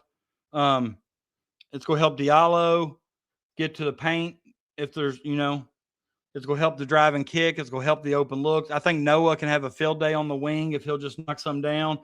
I think we see Wilkins' percentage get better. He's about 40% on catch and shoot. McBride's 40%.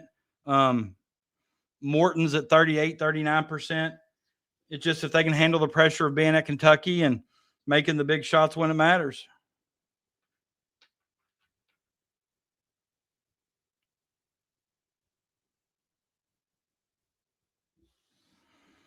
So we'll just have to see.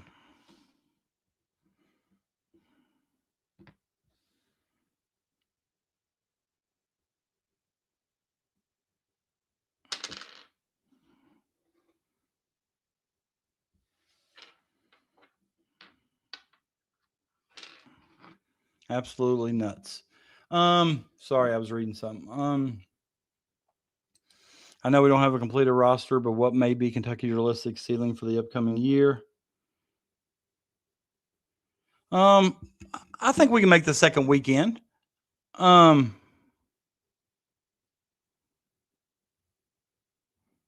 think we can. I think we make Sweet 16. That's what they say. I don't know, and that's Derek Anderson alluded to that. I mean,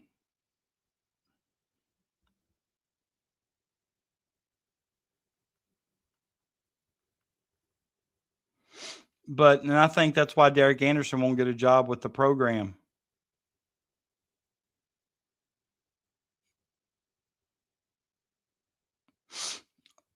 Somebody else said something here. I'm saying Momchilovich just because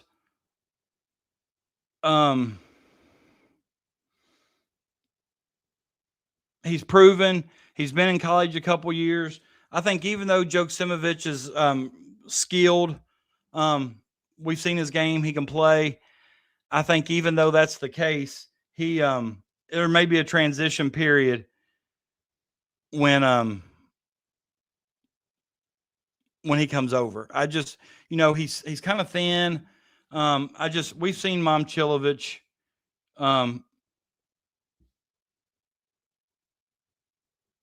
We've seen him play. We've seen him produce. We've seen him. We know he can do it. So, I mean,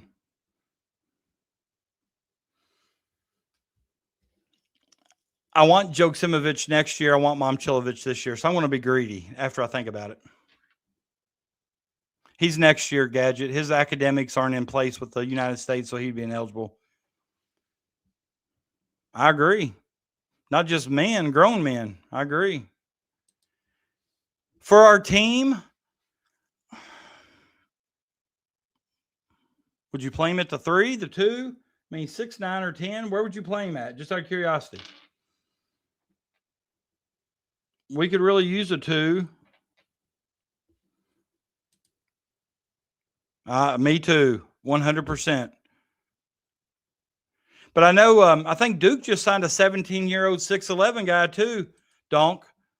I saw that this morning, I believe. I don't remember his name, but 6'7". Or no, 6'11", I mean. I agree. Travis Ford, Tony Delk. What are you answering at to, Holly? I'm a little behind.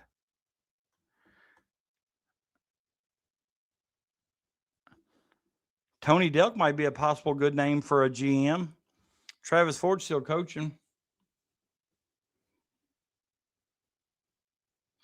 Not real sure, honestly.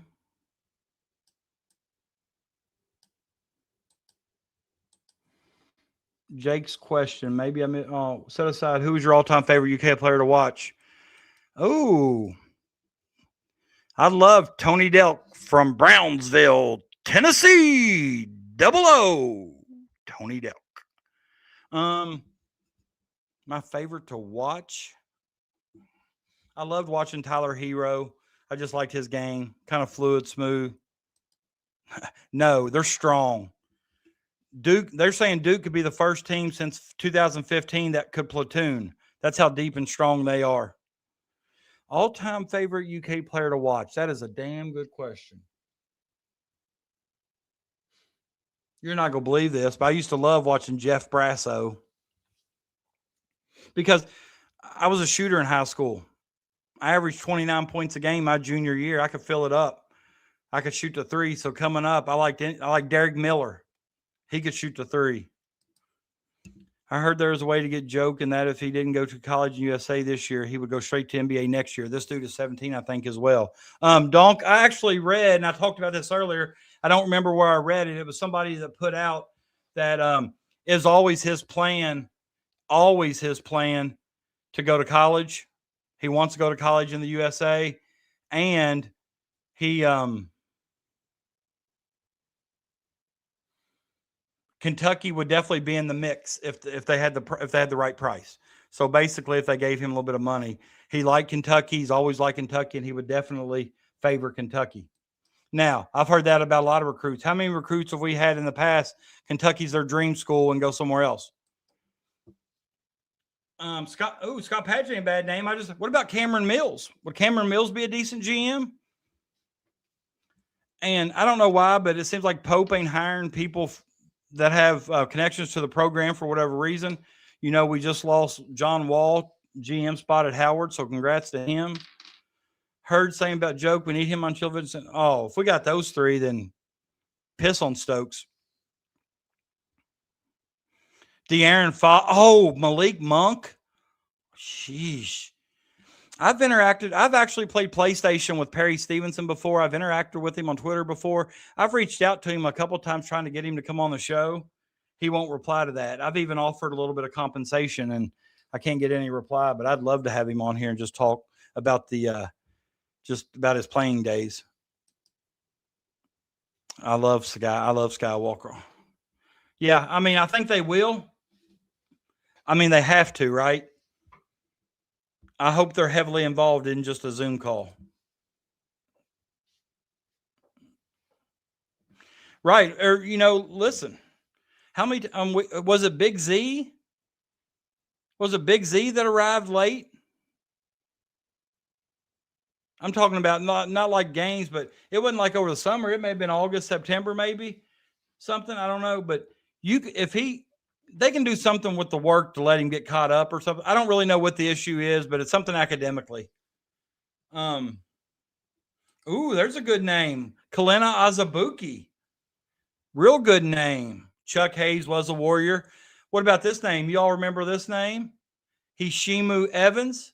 What about that dunk? Was it against Louisville where he went underneath the rim and hammered it home like a reverse?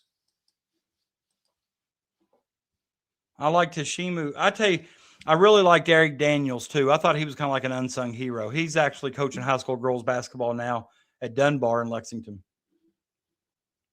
If you all didn't know that. All right, guys. I've stayed on here 3 hours. I need 2 more subscribers. Anybody new?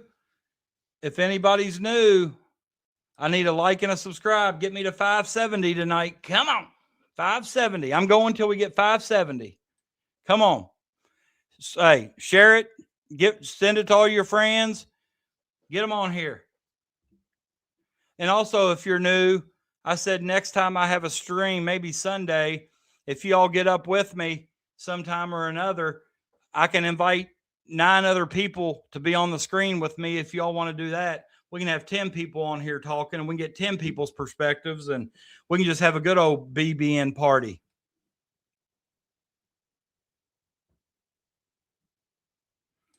Monster Mash, he was fun. I also think he'd be a good GM. Nazi would be a good GM too. I was actually at Wildcat Lodge. Nazi Muhammad came in, and he was kind of going over some things with somebody because he was going to get married at Wildcat Lodge. They had a pool table with a royal blue felt with a Wildcat in the middle, and I still can visualize it. It was the most perfect thing I'd ever seen. Woo, woo. I love when Woo used to be on KSR. Did y'all ever hear when Woo was their correspondent when Ryan Lemon was getting a colonoscopy, or at least, getting a check, and Woo was their correspondent? You've got to hear that if you haven't. That's great stuff. That's great radio. I agree, Chris. Like, one of my favorite Kentucky players of all time is Chris Harrison from little old Tollsboro, Kentucky, because they were in our region. His school size was the same as mine. He's a little bit older than me. He played against my brother. He actually scored 72 against us. Talking about a guy that could fill it up. Julie, what else you want to talk about? We'll talk about whatever you want. We've talked about everything, but you're new. I'm glad you're here. Please give me a subscribe. Please come back, but I'll let you pick the next topic we talk about. I'm kind of done with BBN too. What do you want to talk about, Julie? I'm all you. Louisville's roster reminds me of last year's roster, trying to get the best talent. A lot of people said that, And if you remember when the portal opened on April 7th, Pat Kelsey said that they had the most money and they were willing to spend the most money. Big Shigari, yeah. He had a few monster games. He did Ryan's colonoscopy. Yeah, that was good radio. I agree. Sam Bowie would be a good GM. Very intelligent, knows basketball. I mean, I think everybody's overpaying now. Yeah, I think so at some time.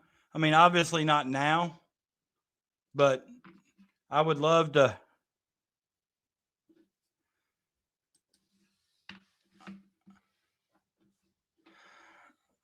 Come back, Julie. I don't like to lose. I don't like to lose people. Come on back. She said she's tired of the beep. She's tired of BBN. She's heard it all night. That's what I said, Chris. Tayshaun Prince, Jamal Mashburn, I think would be really good. 15 years ago, I think Pat Riley would be the perfect choice. Dirk Minifield. But I'll tell best dunk maybe at Kentucky all time, but I'll tell you my favorite dunk to watch. Y'all remember Jerome Lane from Pitt when he shattered the backboard? Have y'all seen that one?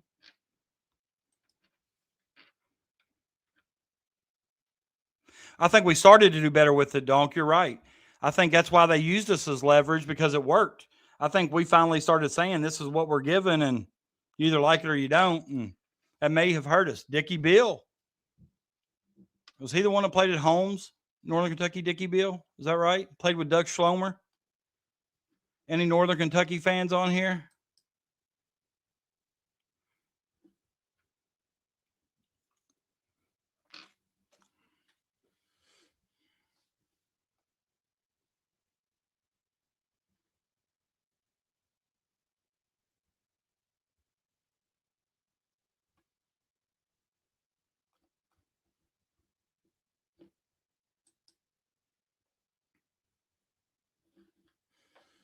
All right, let me check Twitter to see if there's anything else on there, any new news.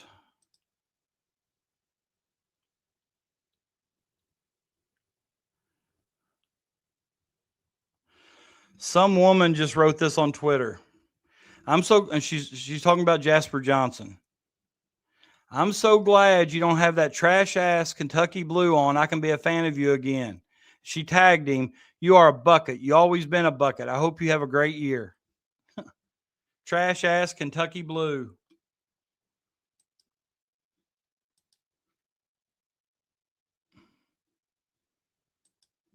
That's nuts. Trash ass Kentucky blue. Can you believe that?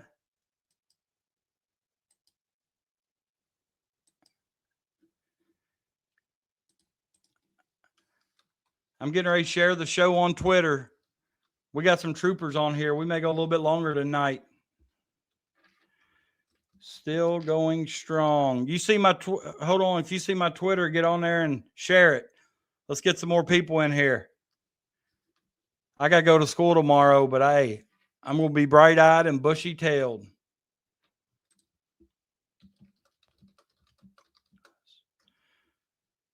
Talk about anything.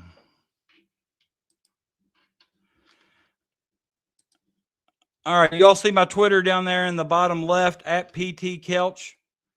Go give me a follow, or if you don't want to follow me, that's fine, but share my post where I just shared the show. See if we can get our listeners back up here. Well, she can kiss my Kentucky blue trash ass. Tell her, Holly. Holly, make a promo video right now, and I'll send it to her, and we'll get you two set up for the Redneck Brawl on May 9th. That's right before Mother's Day. Well, I'll put you up against her, Redneck Brawl. I'll be in your corner. I'll sponsor you. The Stay Hot podcast will sponsor you. We'll pay your entry fee or whatever it is, and you get in the ring, 3 1-minute rounds, and every time you hit her with a lick, you say, "Kiss my Kentucky blue trash ass." You in? You in, Holly? You got to make a promo.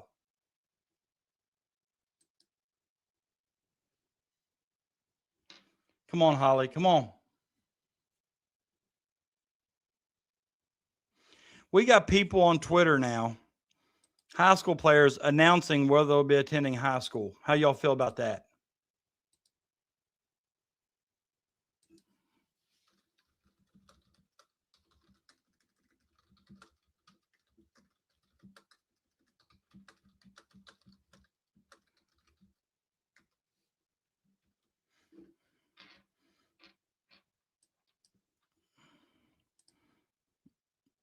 You in, Holly? Is that a yes?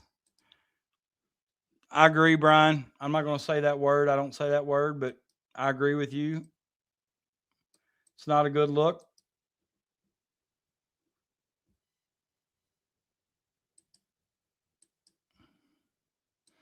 I agree.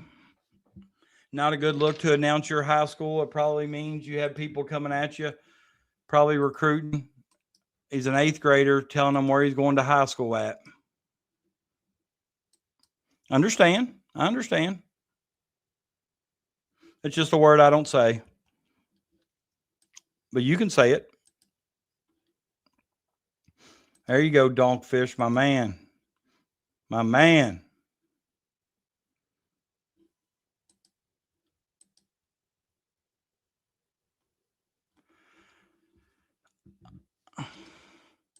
No, Holly, you're as good once as you ever was. You ever heard of Toby Keith, right? You're as good once as you ever was. If Will Wade just called you, he probably offered you a lot of money. Their roster's thin right now.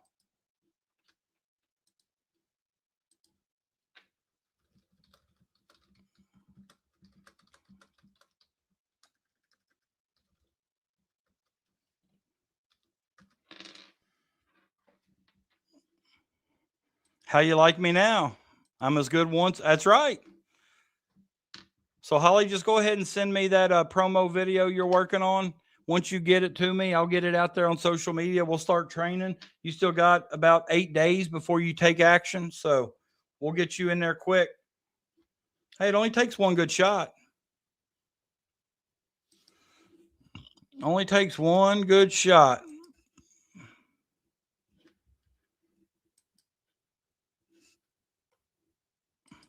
Mud wrestling. Or Holly, I got it, if you're listening. If you don't want to actually brawl, they have a ring girl contest. If you're interested in that.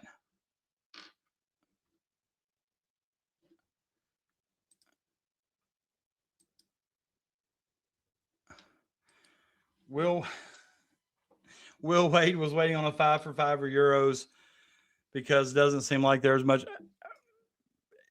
Listen, I don't think he was the only one waiting on the 5 for 5. I think Pope was too. And I think if you want to know, my biggest gripe so far has been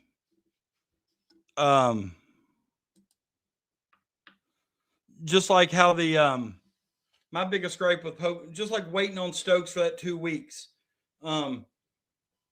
It's been alluded in several articles that 2 weeks there, Pope missed out on, contacting or recruiting other people who possibly could have committed to Kentucky when he was waiting on Stokes, who he didn't really have a chance. Right here. Let's look at this cat right here. Let me pop up my screen. Let's see what we think about this guy. I don't know him. I don't know the guy that shared it. We will talk about it if I can get my screen bigger. All right. This is the post is Deshaun London. I don't know him. Deshaun London. He says Eric Del Castillo, a 6'5" shooting guard from Spain, is looking to play in the NCAA. Agent Gerard Colome tells 247 Sports. Last summer, Castillo was a European champion with the Spanish under-18 national team. He currently plays for Juventud de Badalona, whatever, under 22. Let's see what some of the there's a North Carolina. Somebody tagged Dusty May at Michigan, Alabama, Maryland. It's hard for me to believe that somebody isn't on there pushing Kentucky.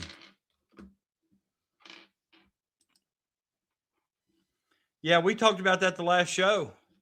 No doubt. He's upset.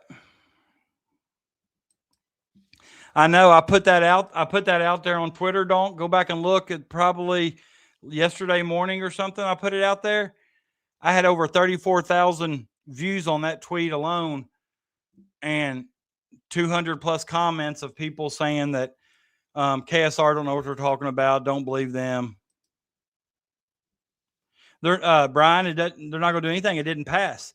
The seniors of 25-26 was going to get an extra year of basketball. That's the O-way, Tyler Nickel. They were going to get an extra year.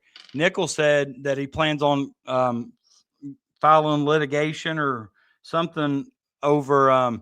He said he played against guys that had 5 years, and now the guys coming after him are going to get 5 years. And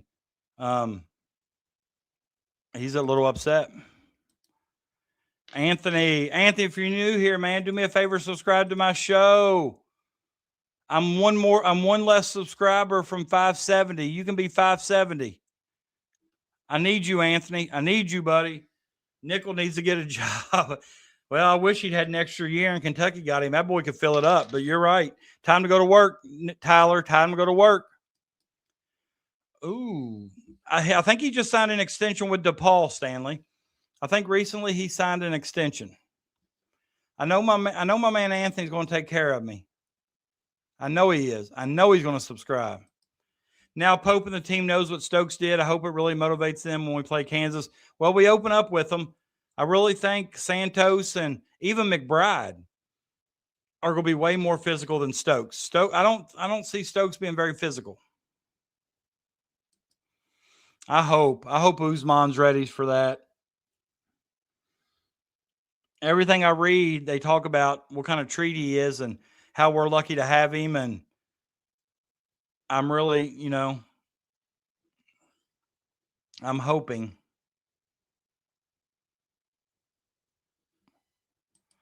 Hey, we like Louisville fans too. We like Louisville fans. We talk about everything. We don't always just talk about Kentucky. I've actually praised Pat Kelsey tonight for the work he's done in the portal. He has crushed it. He has absolutely crushed the portal tonight or this year. John Robick would be a great GM, but I have no idea what he's even doing now. That's the rumor. That's the rumor. Well, Holly, yes, we do. Holly, we're nice to our Louisville peeps. We are. Until they beat us. Then when they beat us, we'll talk our trash. Then when we beat them, we'll talk even more trash. But it'll be all in good fun. What's one player that you think that you would have liked seen play at Kentucky? I mean, that whole Sean Kemp and was it Sean Sutton and Sean Kemp that had that incident with some stolen necklace or something? I think Kemp was supposed to go to Kentucky. Am I right about that? I've read that as well, Donk. I need to see it on the floor, though. His highlights. Hey, have you seen Marcio Santos's highlights yet? Go watch his highlights, Donk. Let me see if I can find them, and I'll tag you in them if you ain't seen them yet.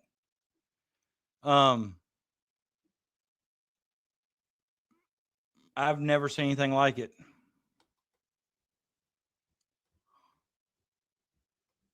My luck, I probably didn't even like it on Twitter.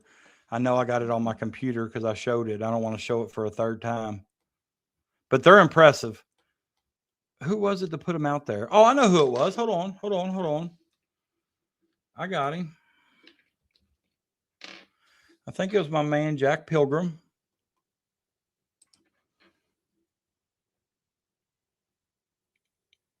Larry Bird of Kentucky. Yeah, it's fun. We just talked about that, Chris. Somebody else brought that up. Isn't that crazy? Jack Pilgrim also has some really good pictures of Pope fishing with C.J. Rosser, the number one power forward, and he's got a video up now of C.J. showing him how to bait a hook. Nowitzki, yeah, I heard that. That would have been fun. He's played pro since, yeah, I know. Oh, I mean, the physicality and the way he punishes the rim has just got me crazy. I wasn't alive, but Larry Bird at Kentucky said he wanted to go to UK, but they didn't recruit him. I've heard that as well. Joe B. Hall. I think Joe B. Hall had a distaste for Bird and Magic because he wouldn't play him on the Olympic team when he coached it. And Bird and Magic and the other three guys, whoever they were, they would beat the first five all the time. And Joe B. Hall got mad at him. Bird used to tell a story about it. Me too. Allen Houston. That was years ago, but Allen Houston was from Louisville, went to Tennessee, showed him how to bait a red worm. They say that happened with Donnie Freeman. They said Donnie Freeman wanted to go to Kentucky, and his agent started bad-mouthing Kentucky or something, and convinced him that wasn't where to go. Oh, Chris Lofton, yeah, from Maysville, Kentucky. He's from 20 minutes from me. I know him well. I'd love to get him on the show one night if I ever get a chance to see him. That's who it is, Chris Lofton, 100%. I was going way back when I said Allen Houston. But I think he went to, of course, he went to Mason County, won a state title in 2004, I believe. Unbelievable shooter. Tubby didn't recruit him. Actually, we got Rondo instead of him, so hard to complain, but Allen Houston also. I hope you're right. Now I can tell you this, and I said it earlier, and I said it the night I did the show when Stokes committed. I don't necessarily consider this Stokes recruitment a whiff, because I don't think he was ever going to Kentucky. And I think who was it? Oscar Combs said it. I know Dave Baker said it. Matt Jones said it. That if we don't get Stokes, it wasn't because Kentucky didn't do everything they could have done to get him. Hell, we hired Mo Williams. We were trying to hire Jamal Crawford. We were giving him an ungodly amount of money.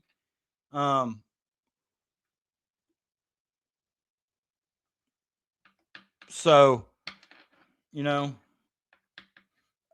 I just don't think he ever wanted to play Kentucky. I don't think it had really anything to do with Pope's offense. I just don't think he wanted to play Kentucky.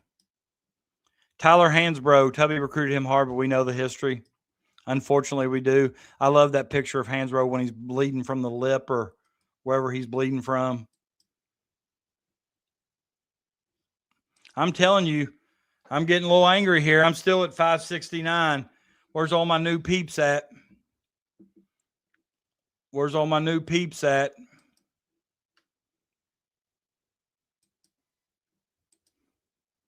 I sent a message to Justin McBride to see if he was still awake and see if he wanted to come on. I ain't had any luck.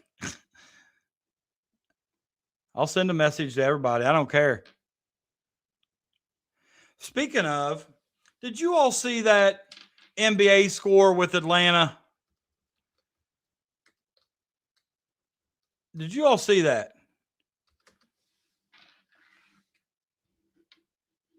In Orlando, I think it was Orlando and Atlanta. Atlanta was down 41 points with 17 minutes into the game. So 17 minutes have eclipsed, and they're already down 41. Did you all see that? They absolutely got hammered. I've seen multiple people say this. Let me see. The final was 140-89. The Knicks beat them. You know, so you're looking at a 51-point game. Okay?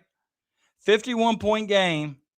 There's people on Twitter right now calling for the NBA to investigate that game.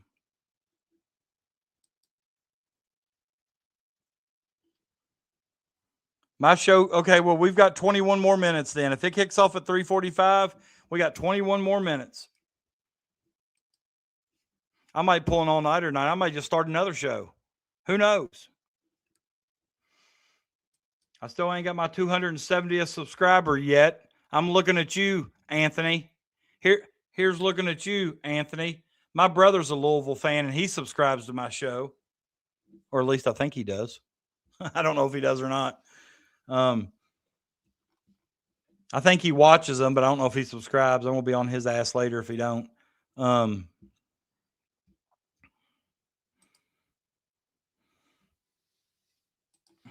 The only NBA team I watch, I'm not going to lie, the only NBA team I watch is the Celtics.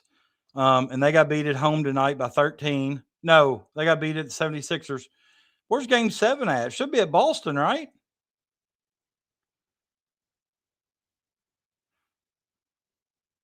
Celtics better not lose a game 7 at home. They're the number 2 seed. How does the playoff format work now? I thought it ain't 3-3-1, is it?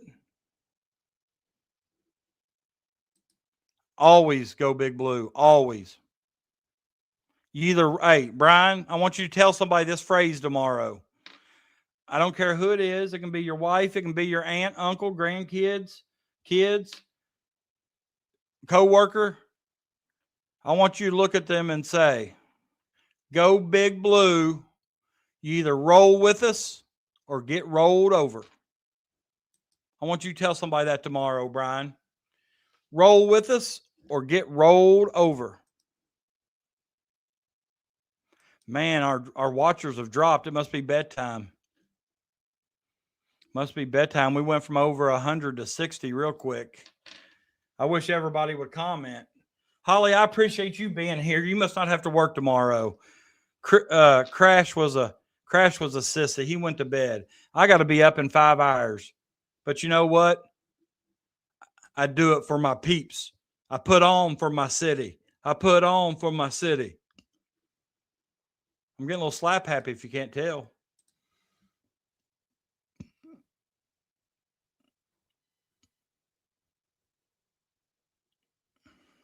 A lot of the group chats I'm in are talking about the NBA tonight and that the Hawks need to be investigated.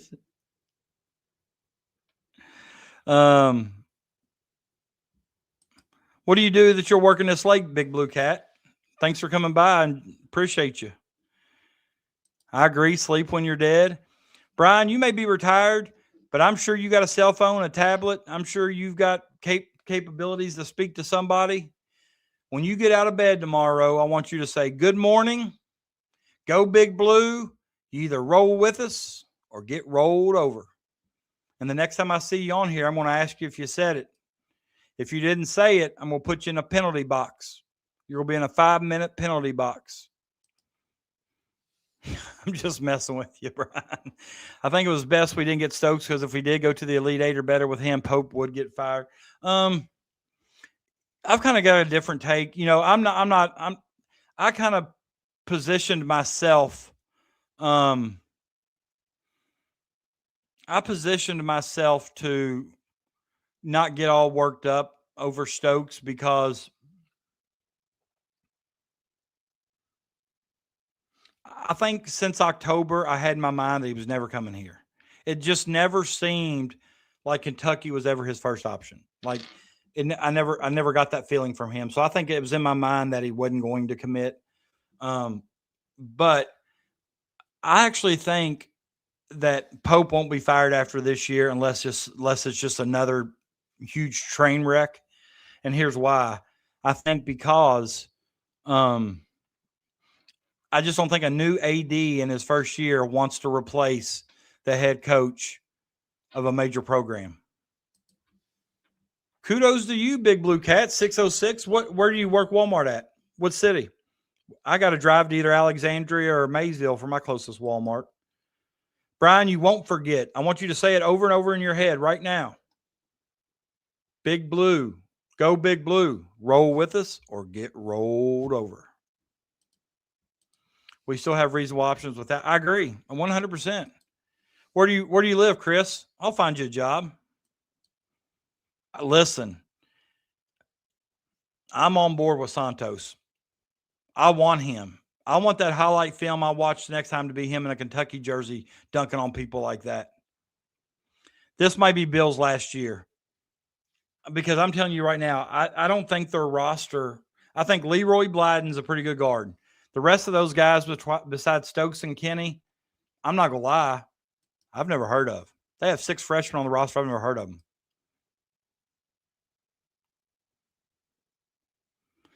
Like, if you're listening to the game on the radio, you blare the starting lineups? Or do you say them like, starting at guard from Winchester, Kentucky, number 11, Jerome Morton. Or do you just let whoever the PA announcer do it? Hopkins County. Wow, that's Western Kentucky. I'm in Northern Kentucky. Paintsville, the home of J.R. Van Hoos. Todd Tackett. Stokes is a prima donna. He's given every indication of that. I agree 100%. 100%. I agree.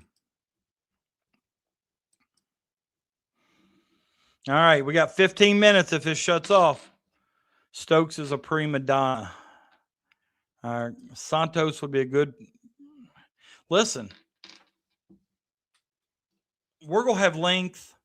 I would like to be a little bit tougher. I think McBride and Santos will bring some toughness, kind of like that Mo Diabate toughness. But Louisville, I do HVAC. I have journeyman license, master's license. Just have bad luck in life right now to where I can't work for myself. Long story. I understand. I've actually got a nephew who works in HVAC. Actually works for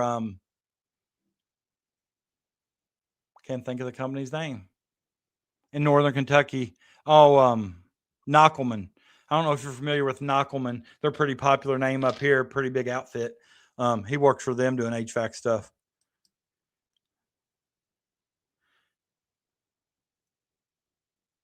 Yeah, they don't do that as often. You're right.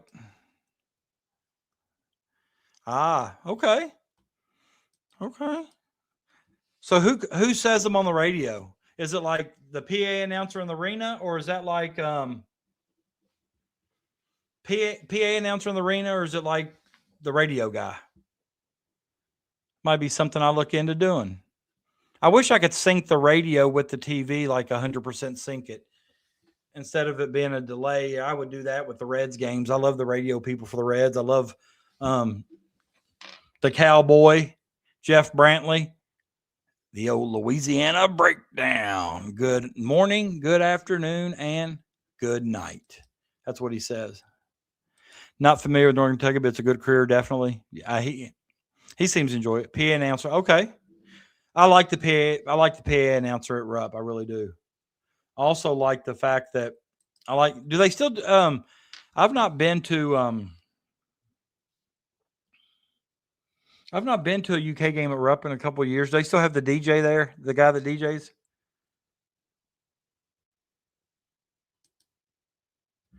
Reds roll. Brian, if you go to my channel, I've got several Reds podcasts. I actually did one with the guy that was in the Mr. Red costume. It's the show. Hold on here a minute. Brian, if you go to this show here, I don't know if it'll let me comment it. Okay, Brian, I don't know if it'll let you click on that right there, but that's a show I did. It's on my channel. It's called Stay Hot Podcast, The Drunken Mallard. And the reason I called it The Drunken Mallard, I'll just, hold on here. Tommy Thrall is great. Tommy Thrall is great. All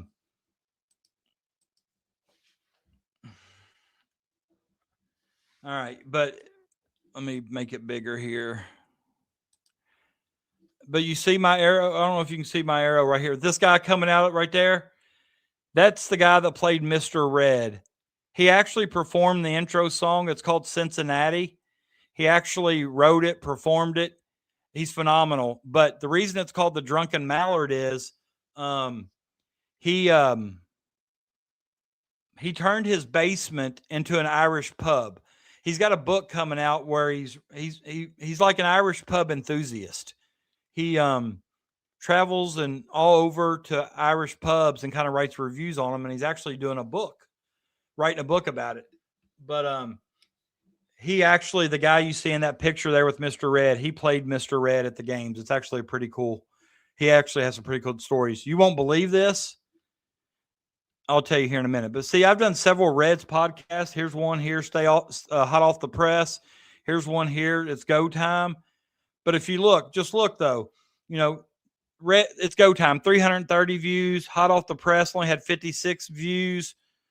Drunken Mallard, 215 views, it's a very good podcast. So that's very underrated. But if you go up and look at the Kentucky ones, like Men on a Mission, 4,000 views. Pope Goes Portaling, 3,000 views. I got a couple up here with 1.8, Wilkins 1.8. So it just seems to me,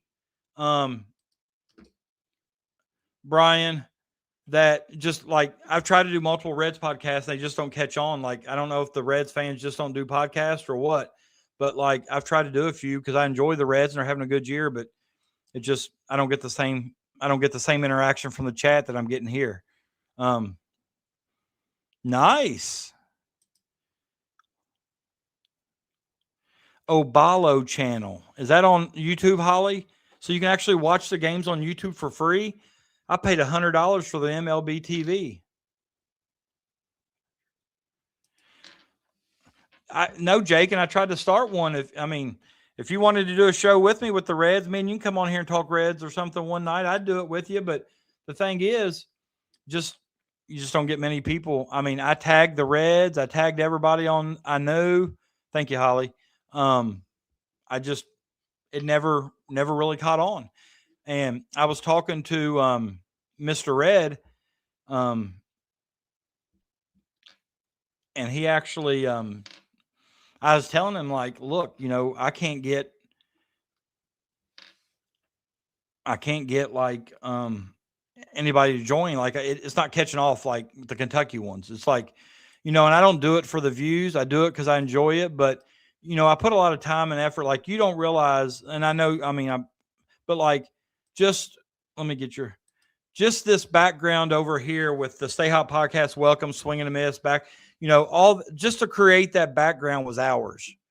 You have to use another program called Canva. Then after Canva, you got to import into StreamYard. Actually, you have to, it's just tough. It'd be hard to explain, but it just bothered me that like the Reds are hot right now. Cincinnati is a really good sports town, but I couldn't get anybody. There's a couple shows I did on the Reds that like there was no live chat.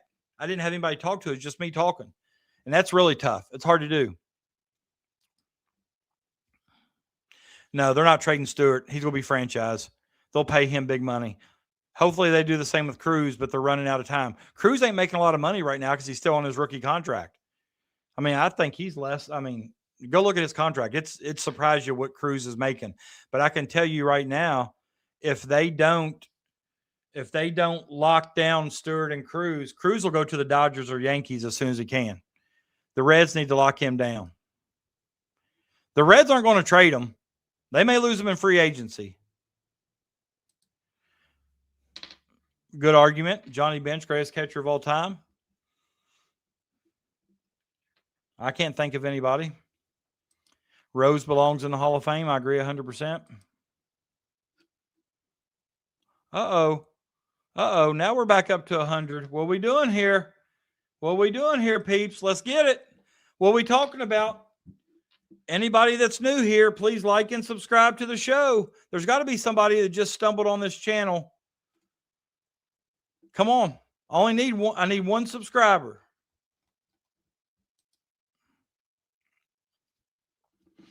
Come on. My goal was 570. I'm at 569. Who's going to help me out? We currently got 97 people watching. Somebody's got to be new. Somebody pick another topic.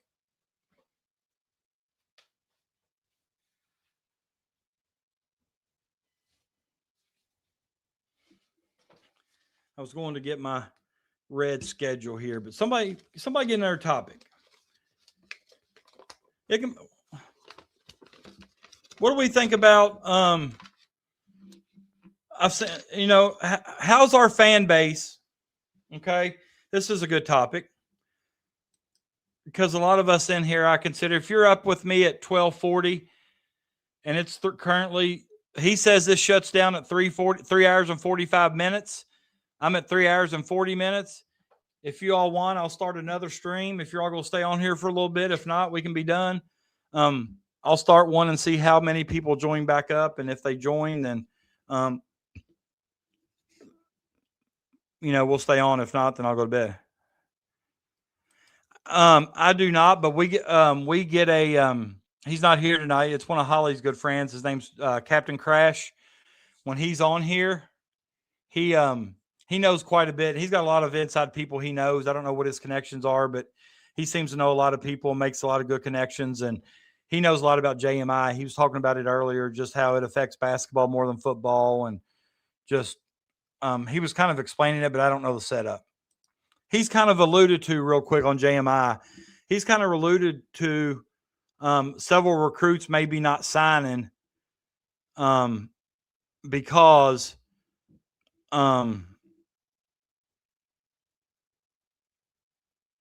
they're asking them to sign like a Kentucky contract and a JMI contract. Like they're asking them to sign two different things. So I don't necessarily know how true that is, but he's alluded to that. And I had no reason not to believe him.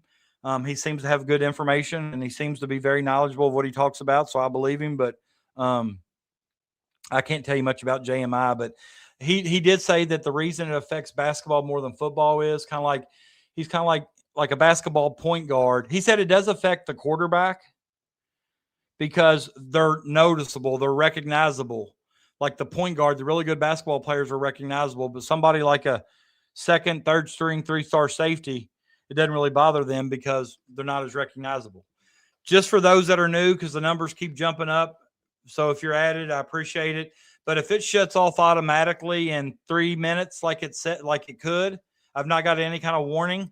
But if it shuts off in 3 minutes, I will start a new stream so you can join. And if several people join, then I'll keep going. If not, then I'll be done. From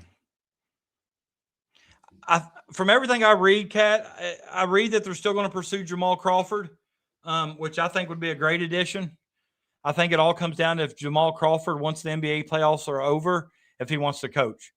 But I think Pope wants him. I think Mo Williams wants him. And I think he'd be a great asset in the recruiting and the development of our guards. If you got Mo Williams and Jamal Crawford working with your guards, they got to get better.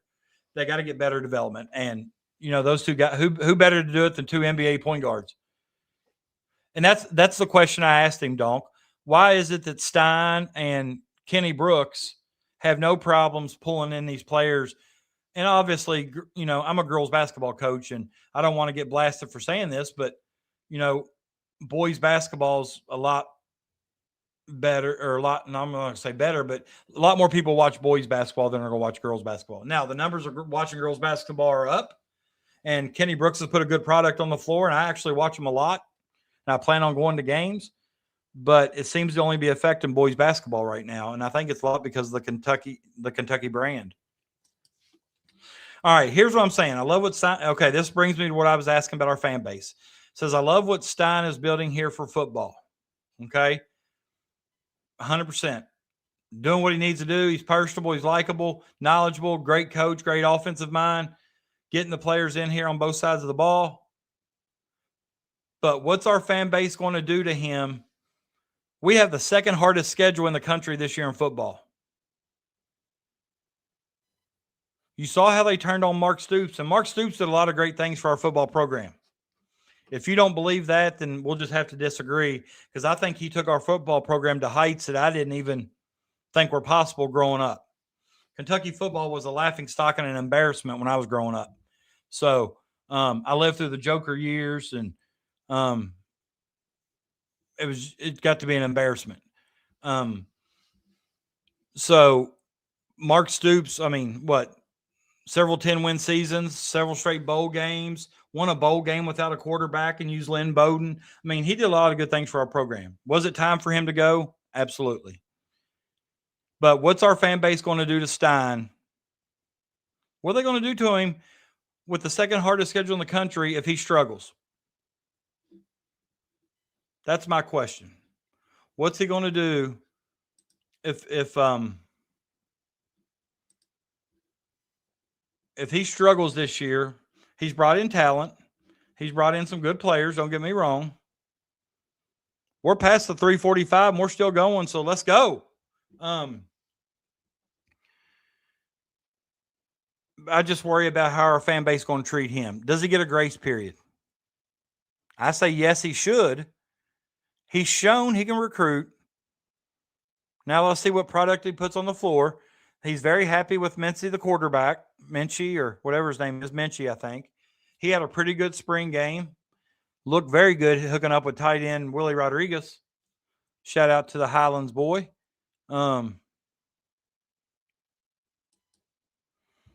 Right.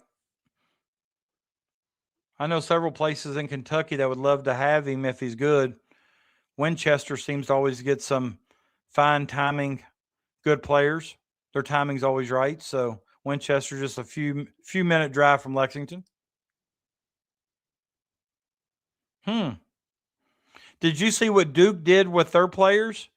Something with Amazon and making some connection with Amazon to where, they're playing so many games on Amazon Prime this year, and Duke's hooked up some kind of NIL deal for their players with Amazon.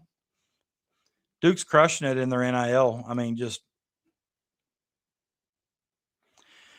no, I don't think so. I think, when I think Stoops was done, the whole Texas A&M fiasco. He took that job. I don't care what anybody says. I believe he took that job. I believe that he wanted to leave Kentucky at that point. And when it got out, I think the fan base was done. It may have had to take a national championship, and I don't know if that would have worked for every person in our fan base.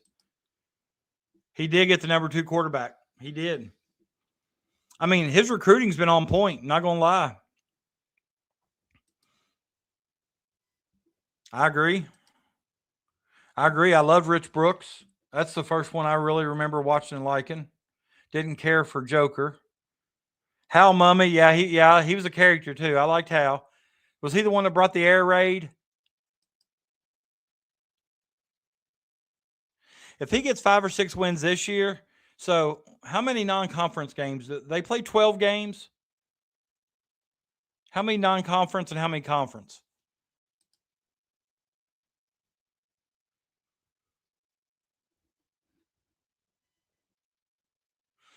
I'm with you 100%. And that's the same thing. That's what I'm alluding to with Stein. They're all on Stein right now. Great. He's done great. And I'm saying he has. He has. What they're saying is right. Recruiting great. Number 2 quarterback he signed. They love him. But when he has the second hardest schedule in the country this year, and that SEC schedule is going to be brutal, and he wins 1 or 2 games in the SEC, maybe 3, what's the fan base going to do? What's it going to do? Are they going to turn on him like they have Pope, Cal, everybody else? If that's the case, you're never going to get a great coach here. Nobody's going to want to coach here because of that. The ship can't be sinking after every damn loss or every damn season. It just can't. And if that's your mentality, then, go root for somebody else. Yeah, and it was kind of the same situation with Cal. It was time for Stoops to go. I agree.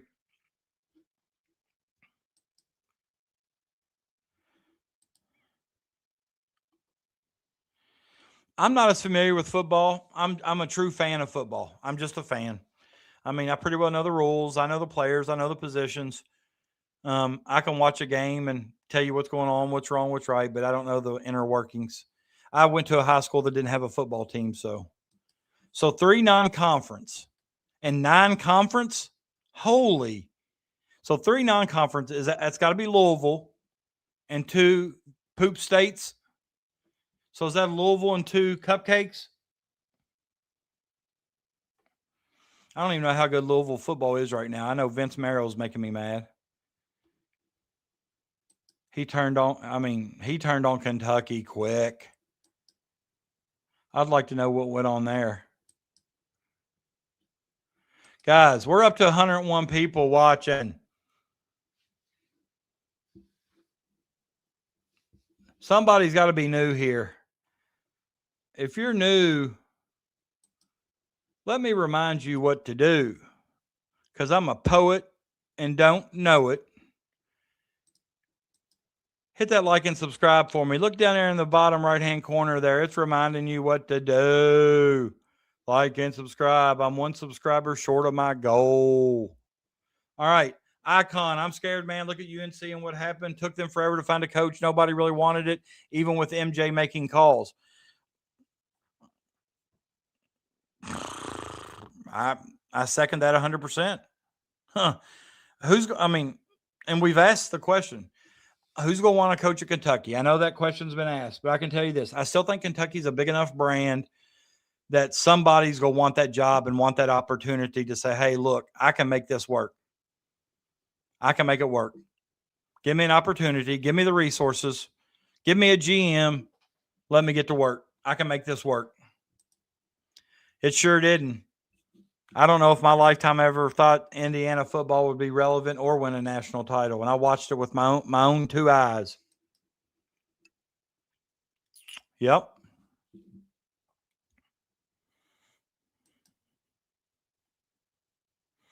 Kentucky could be good this year. They have a lot of proven talent. I wouldn't be surprised if they win more than 6, but I don't want to get ahead of myself, to be honest. Are you a gambler, Donk, on like DraftKings or FanDuel? I wonder what the over or under is on their win total. I swear I'm sick of hearing about Louisville. Kelsey copies Pope. Did it by copying Pope's year 1 3-point shooting team last year. Then he's copying Pope again this year, throwing money out like Pope did. It's definitely very similar, and I haven't really looked at their roster. But what I've read, and like I said, I've not looked at their roster, their pieces, strength or weaknesses. I don't like Louisville. I don't root for Louisville. I don't watch many of their games. I will if they're the only thing on TV. But I've read a lot of people who are Louisville people, like I'm not talking about like Louisville fans that are homers. I'm talking about like Louisville media people and things like that. A lot of them guys are even saying that they're worried about how this team's going to fit. Like, do these pieces fit?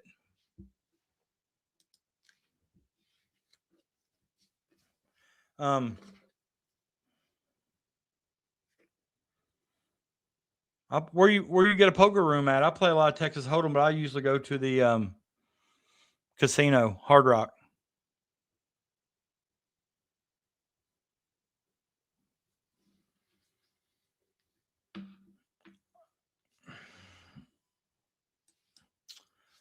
I'd probably take the under Stein's first year.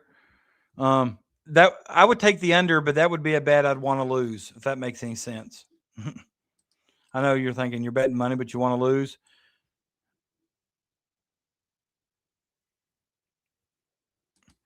What's the reason Pope don't want a GM? It might just be a control thing. I don't really know. Hopefully he's a smart man. Hopefully he has some sense and reflects and self-reflects and realizes that he needs one. All the other teams that are making splashes have one. I made a bet with the okay, I already said the Lexington Card Club. There's a one in Lexington. Is it like, have you been to so is it like is it tournaments, cash games? Is it like what's that poker club in Ohio I've been to? Ruggles. You ever heard of Ruggles in Westchester? So basically you pay like a membership dues or whatever because it's a club. We got a meet and throwback. Where are you from, Icon? Honestly, you won't believe this, but I don't drink alcohol. I will drink, I'll throw back Pepsis and buy you alcoholic drinks, but my dad died at 51 because of alcoholism and cirrhosis and things. And so I made a decision young not to drink, but I'll definitely meet you somewhere and we can definitely talk sports and order some wings and I'll get you some drinks and I'll drink whatever I want to drink. But yeah, I'd love to hang out. We need to get a Stay Hot Podcast Reds game together or something. If Pope hadn't went after Stokes or even considered it, he could have had Holt and others who didn't want to play with Stokes. JMI is what killed Collins. He said at point blank. Yeah, I mean, that's what I was alluding to earlier with Stokes. he came on that visit knowing he wasn't going to commit and still asked us to wait 2 weeks. That's Bush League, dude. That's Bush League. That's what it seems like to me, Brian. I don't know. I just know Derek Anderson alluded to a lot of the stuff that it didn't sound good on Pope's behalf. He attended practices, and I just think, I don't know if he was making a case to be the team's GM or what he was doing, but all that stuff that come out didn't really help Pope. And coming from a former player who still comes back and gives to the university, it just wasn't a good look. All right, I got you. Harlan County, the Mountain Mamba.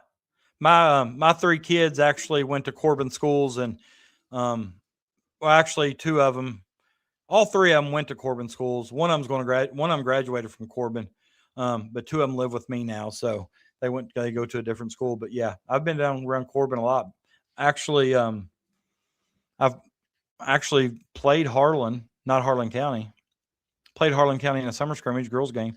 I can drink a Bud Light, but yeah, I don't like strong alcohol at all. Hey, listen, man, you got to think this thing brought us together. And see, you were on me earlier, about my poor title because I forgot a question mark. See, I'm glad you came back. I told people earlier I thought you were mad at me.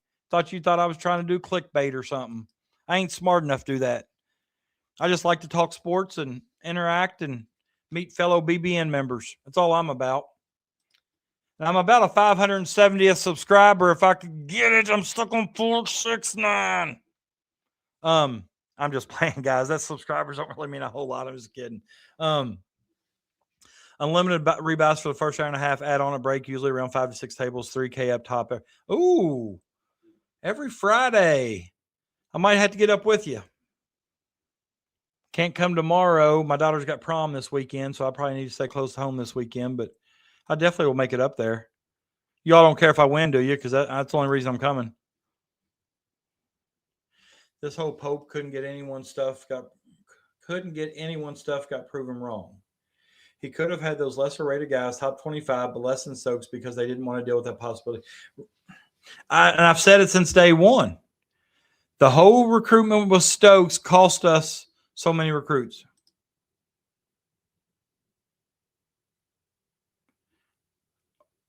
What did I say that? I don't remember what I said that. No, I had to cook and bath the wife. Oh, okay. I got you. I remember what I said now. She had a stroke in 2021. I care for it. Hey, that's special, man. That's true love right there. You won't believe this, but back in October, I didn't wake up for work. My brother's a principal, but not at the school I work at, due to nepotism laws. We're not allowed to work in the same school system because he's a principal. He can't be my immediate supervisor. And he works in a K-12 building. So that's why I can't work at a middle school. I mean, it's all one building. So I work at a school system a little bit farther away. And I didn't wake up for work one morning in October, and my brother came to get me. And he had woke me up, and he's like, "You going to work?" What do you mean? Yeah, I'm going to work. He's like, "Well, you didn't wake up.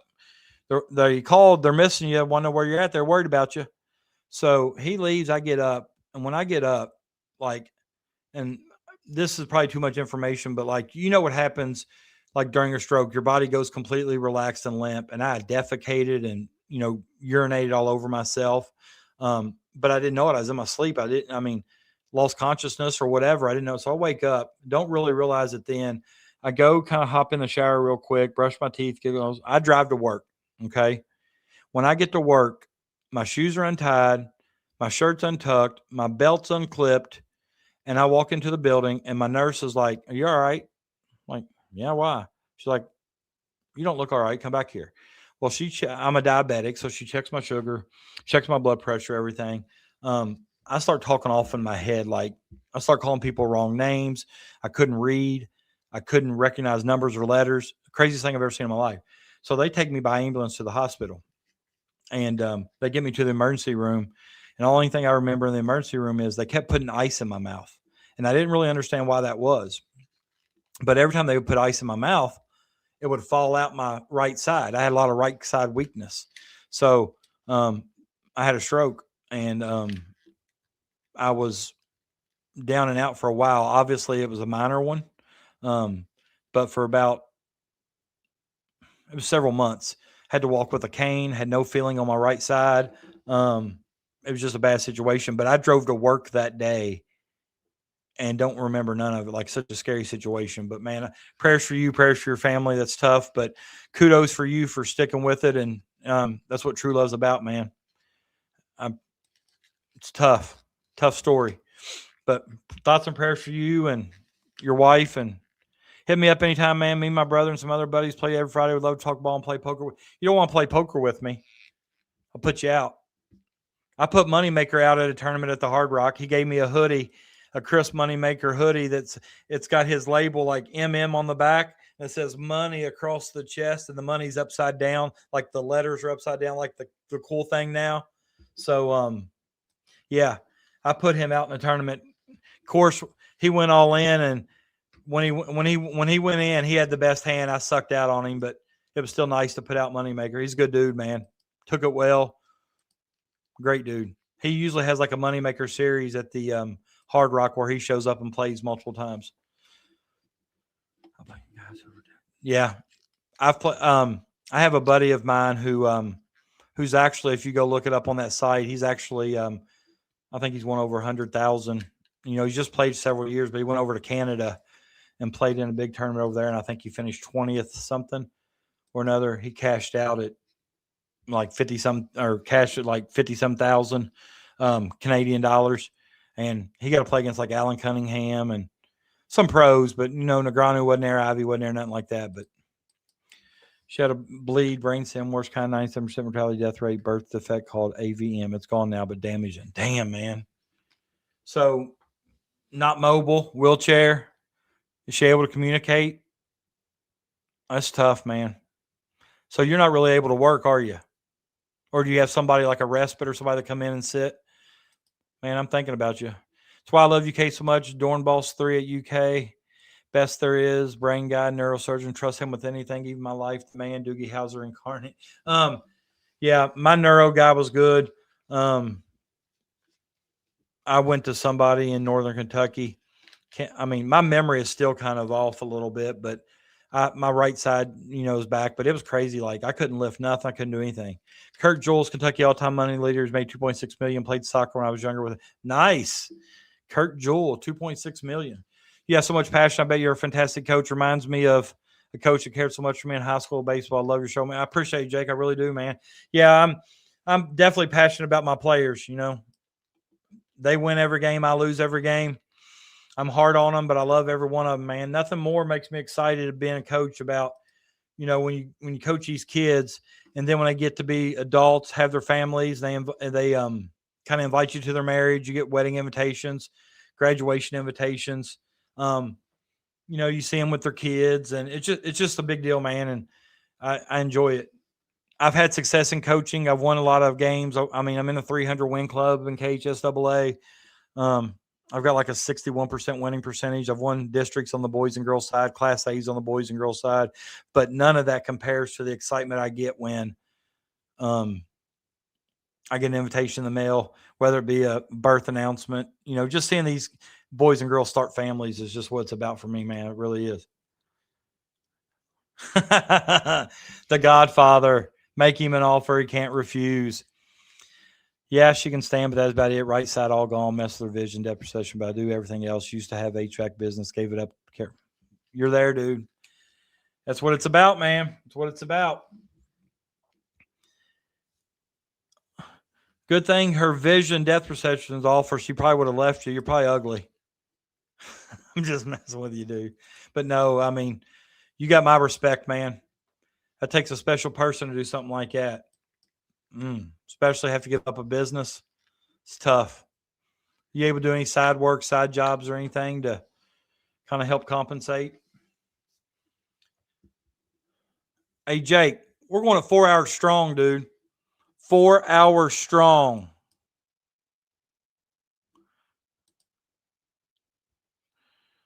Listen, but as a coach, though, you're so hard on your players, you don't really recognize it at the time. I kind of go by the philosophy. you know, if you tear them down once, you better build them up 3 times. So like compliment, you know, kind of a rip ratio of 3 to 1. And I don't always succeed in that, but I try to. And the kids respect me because they know I'm passionate. They know I'm passionate about them. I'm passionate about the game, the team, but wins aren't the most important thing to me.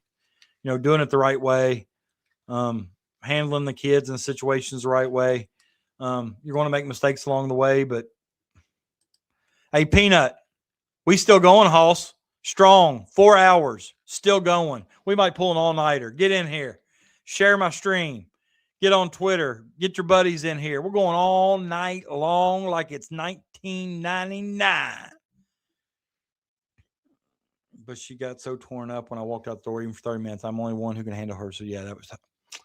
I understand. But, hey, man, hats off to you. Mad respect. Mad respect. Brian, you're retired, dude. You're retired. You are retired. You're pulling an all-nighter with us. We're staying up all night because I'm expecting to get a commitment. I did a whole damn workout here still, man. We're going strong. It still says we got 100 viewers, 45 from Twitter and 50 some from YouTube. So on YouTube, it just shows the YouTube viewers, but also got 50 some from Twitter clicking in. But they must be all repeat because they're not giving me that 570th subscriber. Share my beg, borrow, steal. I did a whole that cracks me up.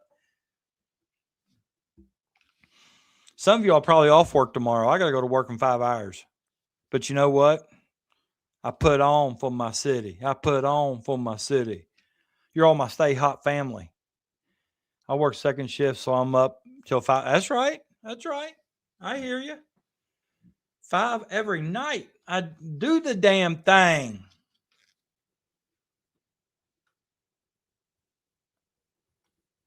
If you all get time sometime tomorrow, hold up. I think I woke my daughter up. She's been asleep for a couple hours. I hear rumbling.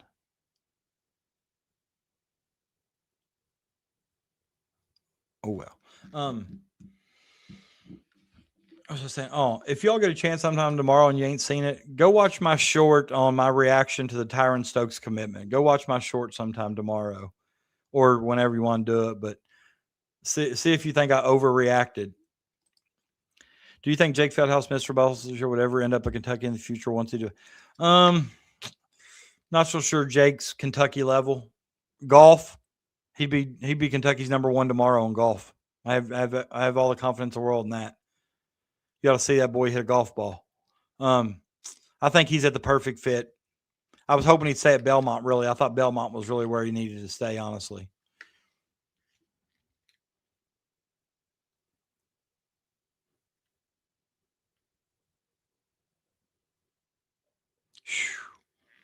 Man, you've got a rough job. Dude's real good. I agree. But, I mean, you think he can, what is he, 6'8", 6'7", 6'8"? You think he could go up against Santos? They're same size. I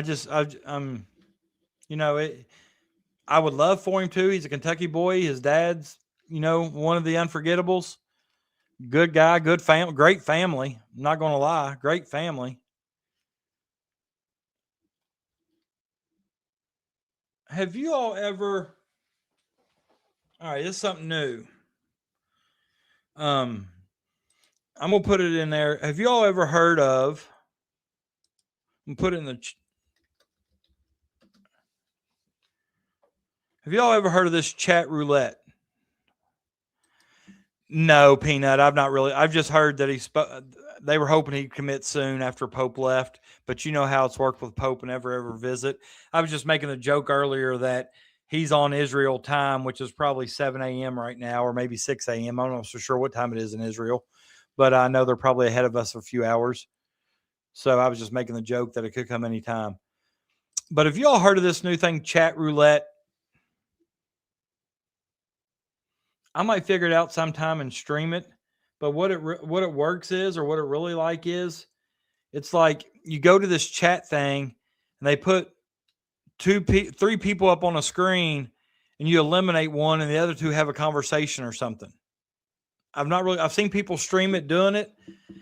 And I was watching this person stream talking to this guy last night on chat roulette. He claimed to be a millionaire. He inherited all kinds of this money. He's had over 30 DUIs. And this lady point blank asked him, said, you've got 30 DUIs, you just got out of jail. He said, yeah. She said, my daughter's 17. She's driving to school and you're drunk and you hit her. He stopped her right there and he said, if I hit her and she dies, it's her fault. It's her fault. And he was adamant about it was the other person's fault. And that's when I had to turn it off because I just couldn't deal with that. Like that kind of ignorance, you know.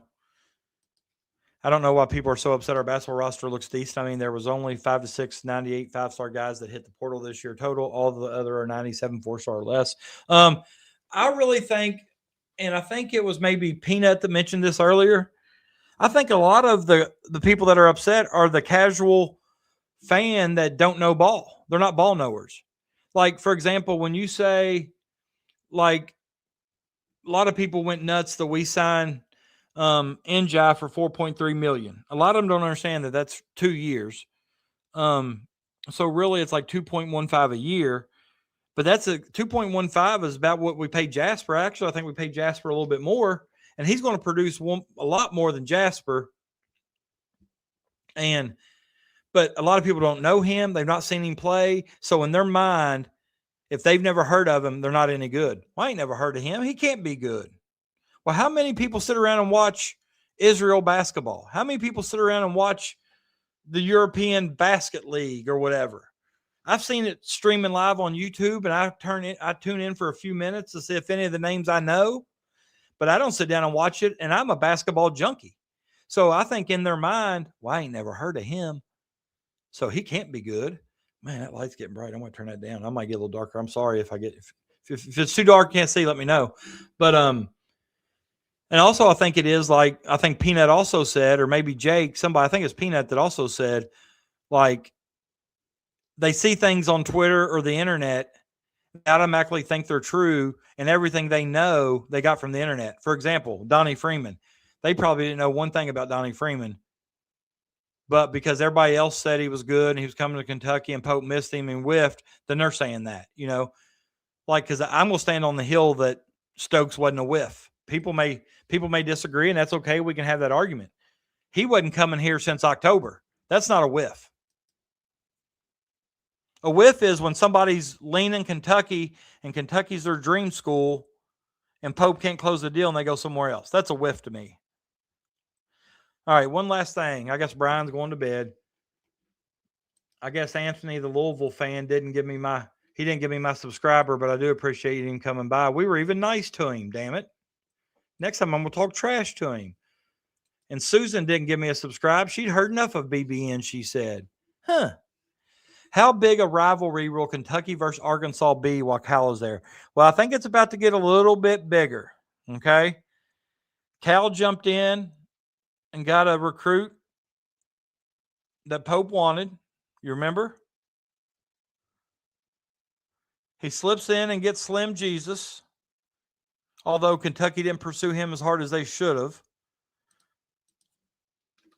And it's almost like I think Cal did a lot. I think Cal's best part about his Kentucky job was the ambassador he was for the program, and like how much money he raised for the communities that struggled, things like that. I think he was absolutely, a great ambassador, great coach, Hall of Fame, no doubt. But I think it's going to get bigger just because Pope succeeded him at Kentucky. The way he left, I know he left on his own terms, and Kentucky didn't have to give him his buyout, which was greatly appreciated at the time. But there's got to be some animosity there with Cal, because of how he was treated those last few years. Granted, I think some of the treatment was fair criticism, and he deserved it. He got complacent in my mind after the lifetime contract. He didn't work as hard. We still got some big name recruits, but they didn't really develop. We didn't have good years with some of those good, talented teams. And the fan base just, a lot of people say the fan base didn't run him off. I disagree. And it doesn't help at Kentucky when you lose to St. Peter's, you lose to Oakland. Just doesn't help. Someone was saying the Israel guy has collegiate issues or paperwork problems this year. I've not heard that. Okay. I mean, I'm not saying you're wrong. I just haven't heard that yet. I think there's going to be a lot of European players or foreign players that are coming to play college going to have some same issue. And I think it's similar. Collegiate issues are a similar thing that Joksimovich's same problems he's having. We got top recruits for Salon with Cal. Some fans think that's the way to. Yeah, and that's what that guy was saying earlier, and he got kind of mad with me.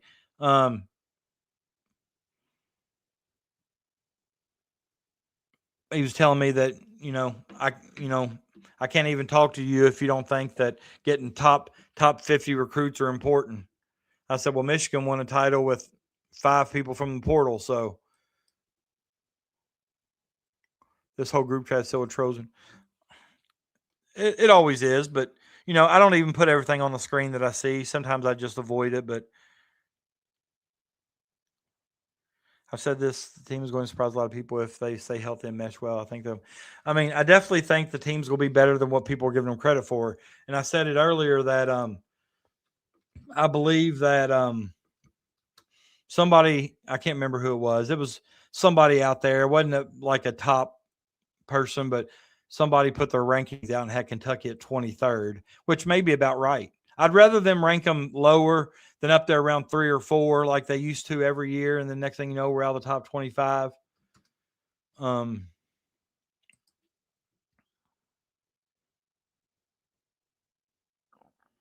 Right. That's what I'm saying. Like, the people that want to know will go look and find out. Like, I watched a lot of tape on Njai, and what I saw about him, I thought his shot selection was kind of sketchy, but it seems like some of those tough shots he made. I think he's going to be a wild card.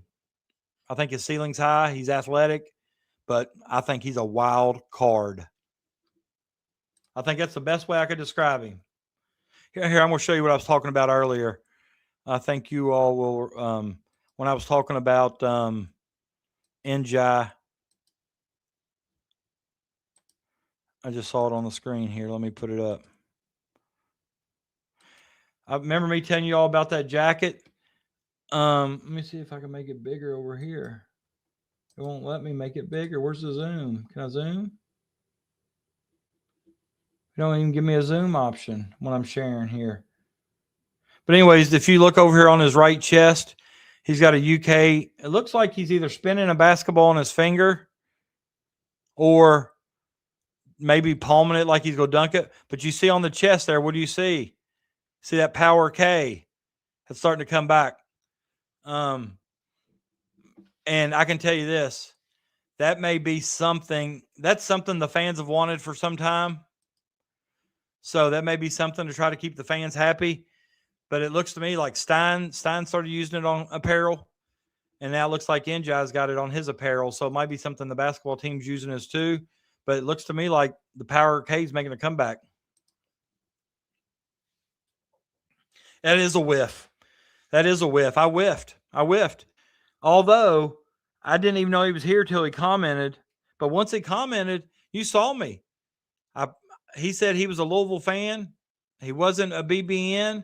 He just found it and stopped by. I appreciated him for stopping by. I even told him I'd praised Pat Kelsey for spending all that money in the portal and putting together that roster. Although I don't think it's going to fit. I praised a Louisville fan publicly. And what's he do? I swing and miss. Call me Mark Pope. Hell's far. I can't even get one subscriber. I asked for the 500. Somebody unsubscribed. I'm done asking about it. I'm done. No more. I'm just going to talk to the ones that care. Crash, look at us, baby. 4 hours and 20 minutes. And you know what we do? We're legends. We're going all night long. We're pulling an all-nighter. Let's go, Crash. I'd rather see the Power K than see the ugly new cat logo. I agree. That reminded me so much of like Kansas State or something else. You know, my mascot for my high school is a Wildcat, but we're not blue and white. We're red. We need to get rid of the U altogether. Most of the fans didn't go to UK. It's more about the state of Kentucky. I got you. If you're talking about the Anthony, yeah, you don't want him here. He's a troll. Yeah, that's who it was. How'd you know him? Look at this. Holly even says he's a troll. I have him blocked. Oh. But he straight up told me. For the person that unsubscribed, I will hunt you down in your dreams. Like Rick Barnes, I need my beauty sleep. Rick, hey Brian, I appreciate you hanging out with us, man. Hope to see you again. Love conversation with you. Love talking to you. Love your insight. But remember, tomorrow when you wake up, go Big Blue, roll with us or get rolled over. That's our new motto here at Stay Hot. You roll with us or you get rolled over. I think that's funny. I was trying to get him to subscribe. Hell, he may have subscribed and unsubscribed. That may be who it was. Another unsubscriber. You're all doing that shit on purpose. You're all doing it to mess with me. Ouch. Doing it to mess with me. Ouch. Jake says the guarantee with Cal is that he got us. Hold on. The guarantee is with Cal is he got us the top kids every year. It totally worked out until it didn't. I'm not a Final Four or bus guy. I'm a great season all around. That's the way I am. I mean, I don't think people realize now how hard it is to reach the Final Four. The NIL has made a lot more parity.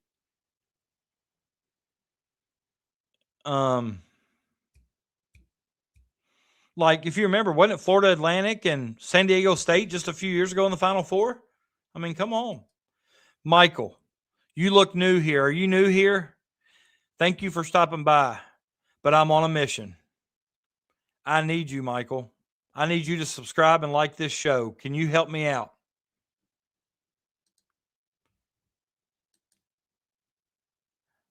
Michael's just now watching the show, I think, because he's still talking about the RC Cola when he's talking about Tab and all that. I remember the upper 10. Hell yeah. You also remember that kick? I seriously think there was, or like it had backwash in it or something. That Louisville fan's banned from KSR. I'm glad you all told me. Y'all, Holly, you was in here when he was here, wasn't you? I got blocked by KSR for saying they're more negative than national media. How do you get blocked? What do you mean blocked by KSR? Like on their YouTube shows? I can delete. Hey, I can. So if I ban user, does that block them? Is that what you're all talking about? See, I don't even know about this. Hey, Peak ain't soft.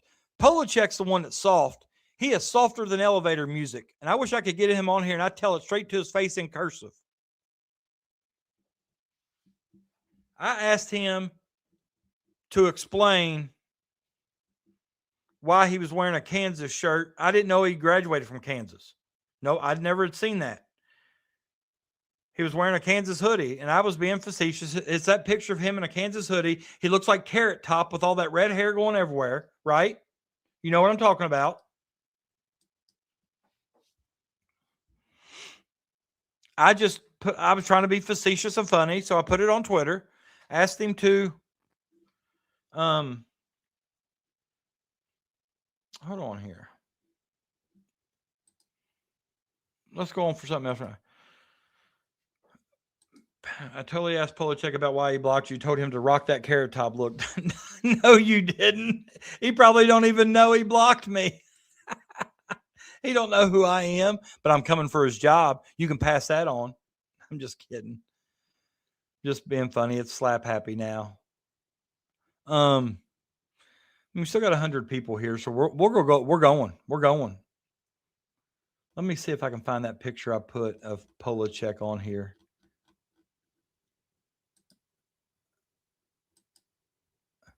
All right, this is This is all right. I don't know if y'all seen this picture yet. I'm sure you have. But this is Paycheck. Okay. He's got his rock chalk Jayhawk on, but look at that hair. All right. So all I did was, and only 42 people saw this tweet. So I must have tweeted at a bad time because I tweeted out a Kentucky tweet earlier yesterday and got like 34,000 views on it. So they must have liked that one. They didn't like this one. But I think the reason why is because once he blocked me for this picture, by the way. But once he blocked me, I think they probably didn't see it. All right, hold on. And then this is what he did. And I tweeted at him, and of course, I couldn't tag him, but I told him, I said, "You're softer than elevator music." Pissed me off. I don't think I've ever been blocked by anybody. Oh, yeah. Yeah, I have. Never mind.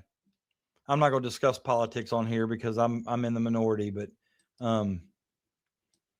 I've been blocked by several of our state political people. NIL has blessed Indiana football. Absolutely. Absolutely. National champs. Me and Holly are the KSR. What do you talk? I mean, what do you mean KSR? Talk to me. Like KSR, is there a chat somewhere that I'm missing? Is it the chat during the radio show? Like, talk to me. I'm confused. I don't know where KSR is. I have the app. I listen to the radio show occasionally. I watch sometimes Pilgrim and their shows. But what do you mean? I'm lost. The only thing I liked about Louisville was Denny Crum. I respected Denny Crum a lot later in his career, especially for the relationship him and Joe B. Hall had. And I think they showed that, rivals can be buddies. I know they weren't always friends early on, but I used to love going to the state tournament and seeing those two guys sit by each other. And when they'd go down to the bottom of the Hyatt, they'd have the radio show and I'd go tune in. Loved it. I was on about when they did their recruiting story, which hurt the perception of the program. We're seeing the ramifications right now. I can show you direct messages from Matt Jones where I called him out on something, and he came back with me with I thought you knew me better than that, or I thought you would realize better than that. I think I called him out sometimes for something that he said was false, and I thought he was doing it just to get people to click on it. It did, but how can you call this the NCAA anymore, James? There's nothing amateur about it. I can send them to timeout, but what does that do? Like if I send them to timeout, I see that, but how long does that last? But for example, that guy the other night that got on here and started cussing at me because he disagreed with me, and it was over a disagreement, started cussing at me. I just put ban user, and delete their comments. So if I banned him from that show, is he banned from every show I do? And I asked, well, because now they're you. Yeah, but I still need to see all the national media that bashes us daily quotes KSR daily. Absolutely. Dude, Paycheck was getting crazy, almost violent reactions from fans because he didn't report the Stokes thing publicly. So it was the wrong day to poke it. I get that, but I didn't really know the whole story and background, Crash. I wasn't doing it to poke at him. I didn't know about the whole knowing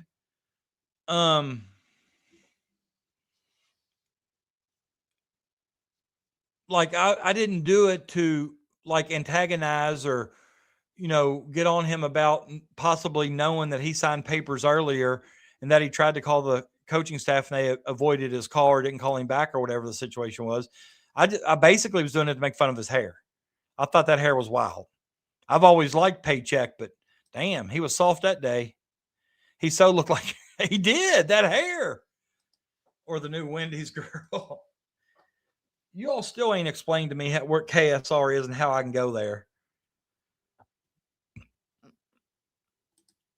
Yeah, Polachek probably used to do a lot of Carrot Top's brother.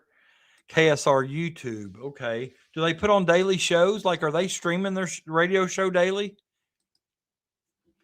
I'm going to go to YouTube and see.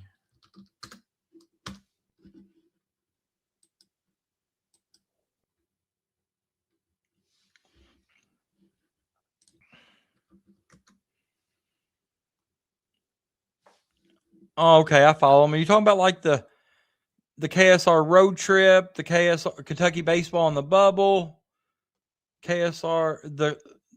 Oh no, this is the radio. Are you talking about the Kentucky Sports Radio show? Yeah, behind the scenes, Churchill Downs backside during with Nick Roush. Is that the one? Is that the one you're talking about? Because I subscribe, but I don't really see any of their stuff. Hell, I'm getting more views than Nick Roush.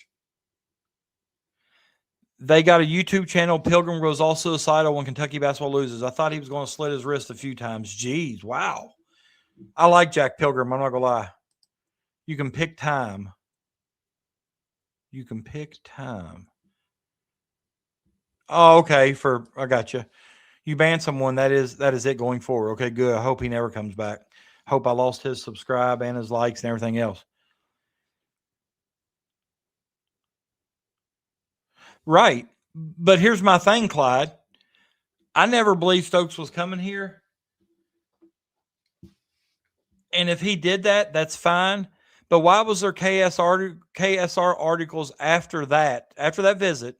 There was KSR articles that you can find where they hinted and reasons why he could still pick Kentucky if they knew he wasn't.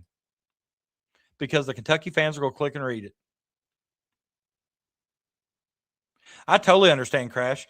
I'm not mad that he blocked me. I think it was soft, but I totally understand why he did it after I knew the situation, because I know how I saw some of the comments Big Blue Nation was making toward him. Some of them were blaming him that we didn't get Stokes.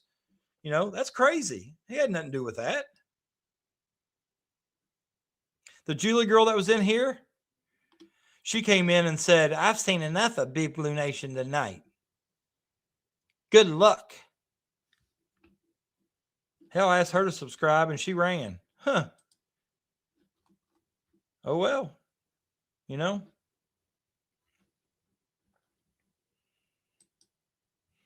You know what they say in life, don't you?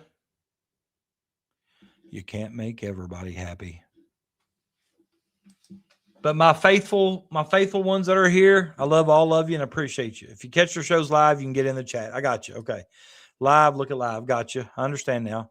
Sources say 11 personnel. Okay. I understand now. But I didn't know you all. So you're not just moderator.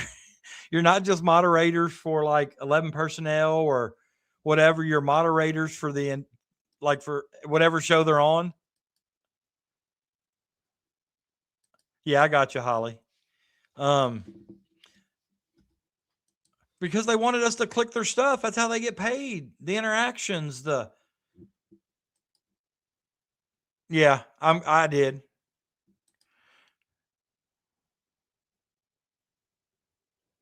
They had to know. That's the concerning part with me. That's the concerning part. Or in their mind, did they think, well, let's throw 8 million at him. He's going to come for the money. Let's do it. Oh, good. I'm glad she didn't subscribe. She can stay out. I think KSR gets butthurt a lot. Matt Jones he's egotistical. He's got an ego, and I think that's why he's successful. Don't get me wrong. I like Matt. I think he's successful. I love KS Bar and Grill. And there's a reason he's successful. But I also think there's part of that show sometimes that does, some of their opinions and takes sometimes does lead the fan base to believe certain things or divides the fan base certain ways. And I'm not saying that's their intention. I'm saying that's the way the world is now. For example, somebody gets on TV and says, you know what? Sky's blue. There's going to be 3. You see that little gray streak up there next to that? It ain't blue. Just to be adversarial. I mean, I think that's just the way the world is. People got to understand that 50% of BBN. You think it's really that high of a number, 50%?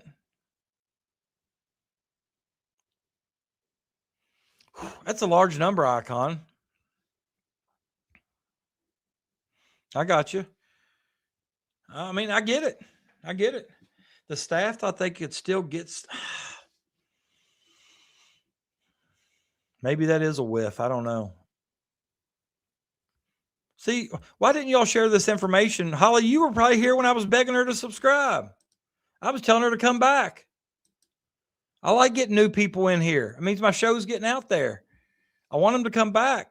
I mean, I love my loyal people, but I want everybody. I'm greedy like that. The staff thought they could, okay, so I have her blocked. She literally was judging people on loyal BBN fan show tonight. When they called in, she was judging them hard. Yeah, she kind of, I've listened to BBN all night. I've had enough. Well, bye-bye. I don't know. I was just like talking to all y'all. See a lot of you in other chats. All right. That's it. I mean, that's the whole reason I started a channel. Like, I'm gonna be honest. I could be monetized right now. I've not even applied because that's not why I do it. Like, YouTube sent me something the other day. I think I finally got my 3,000 watch hours or something. You need like 500 subscribers and like 3,000 watch hours or something to be. I've not even filled out the application for it. I'm eligible for it because that's not why I'm doing it. With the amount of views I get, 4,000, that wouldn't be a penny. So I do it for the interaction. I do it for the people. I do it to meet people. I do it for Kentucky. I enjoy this. You don't get this interaction every night with people around that you know. You must know Clyde. Clyde Hare, go Wildcats. Every time I see your name, I think of like the running back for he was with the Chiefs, Clyde Edwards-Helaire from LSU. But how many times do they have to get called out and then go explain themselves before you figure out understand? That's why I've always said, if one person's been divorced 3 times and you come to me and talk about how the other person's the problem, I'm probably going to call you out. You're the one that's been divorced 3 times. That's the issue to me. If you're the one that can't stay married, you might be the problem. Look in the mirror. Is Julie's Cutter Bowley's cousin? That's probably why she's so anti-BBN right now. He left. She's probably pissed.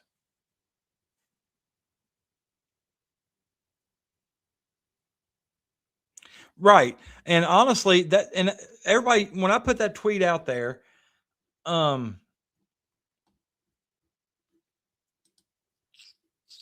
me see. Go my notifications. All right. I'm going to show you.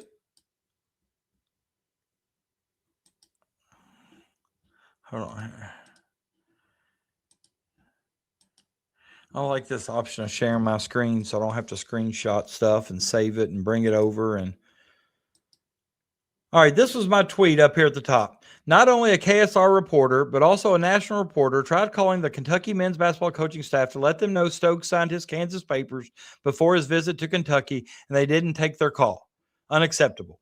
All right, that was the exact thing that was reported. I probably should have gave KSR credit for that because I was listening to the radio show. All right, and that's got 32,673 views. Okay, there's people down here commenting, Courser saying Pope's ass, blah, blah, blah. Told me to shut the KSR don't know shit. A real journalist would have leaked that kind of information. Nobody had it but Kansas and his family. Basically saying it's a lie. If you were Pope or his staff, would you take a call from the media? Seriously, these folks are going out of their way to nuke his career in the Kentucky program.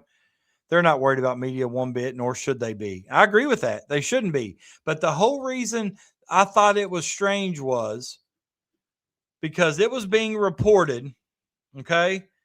It was being reported that Polachek made the call. Him being KSR and a basketball guy, I feel like he's probably got a relationship with somebody on that staff, Pope, whatever. I thought for sure that if they knew he called and they weren't around to answer, they would at least give a call back. That's the whole point I was making. I thought Polachek had enough pull or whatever with the staff that he could get the information across to him. So I wasn't really, I was more saying that I think it's unacceptable that the staff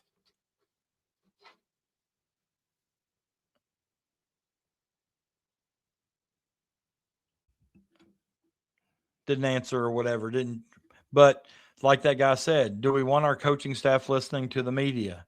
No, but if Polachek's from Kansas and he's got sources at Kansas, and that's what they're telling him, and you hear it from Polachek, I would think that's a pretty good source with the program. It ain't like you're hearing it from the Stay Hot podcast. If I email the coaching staff and tell them something, I would expect them to block the email address and make it spam. You know, I wouldn't expect the same from KSR or Polachek. I thought they would at least, you know. I just feel like I agree, but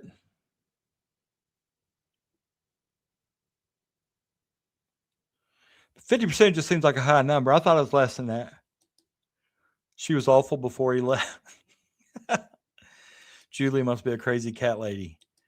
Julie, come in here and defend yourself. Those are some unhinged comments.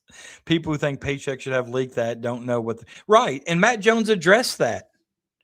He was, and literally, if you think about this rationally, seriously, think about it. He was in a no-win situation. Paycheck was in a no-win situation. Do you agree with that, Crash?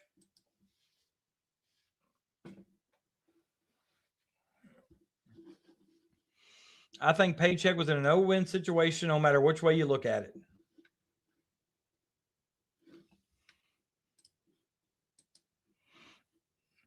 Honestly, Stokes is on a 10-month vacation. Who knows if he will finish the year? He seems like the type that would protect his draft stock. Also, I could see self-retiring midseason due to health concern. I mean, he might have went to Kansas because how Bill Self handled Darren Peterson. Hell, Darren Peterson was allowed to play whenever he wanted. He was telling the staff when he was going to play and when he wasn't. I agree. I tell you, the most unhinged is Arkansas fans. They thought they was going to get Cal and we was going to be okay with the man who runned us directly competing against us. Avoided if he left. They are, and they make some really unhinged comments. You know, like, for example, the other day,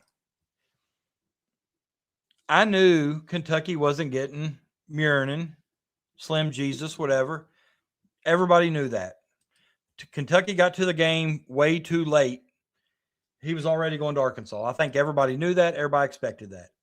I made a tweet that said, I really like Murinen. I wish we could get him.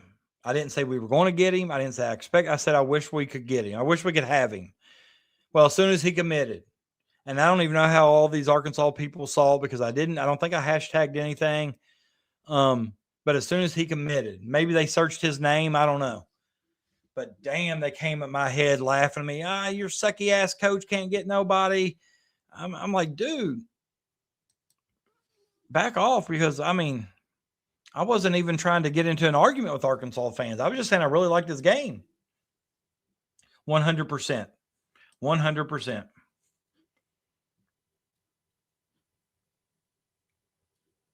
Oh, so if you call in, he puts you on the show like this, like you can see me? Yes, they are. Crash, that's who they're talking about. So, James. So, every time I've watched him and somebody called in, I could just hear their voice. I don't think I've ever seen anybody. Hey, nice to be here. I subscribe. Unicorn! Yes! Thank you. I'm back up to the 569 that I was because somebody unsubscribed. Unicorn, glad you're here. Hope you stay around. Hope you come back. I love new people. Arkansas people are literally dumb. So, like James, so she has a call-in show? When you say she, Julie has an actual show. I want to know her channel if she has one. Or you're telling me that the Loyal BBN has a call-in show on Thursdays and she'll never call in because her hair's a mess. He. So tell me this. So if you call in, he puts you on screen?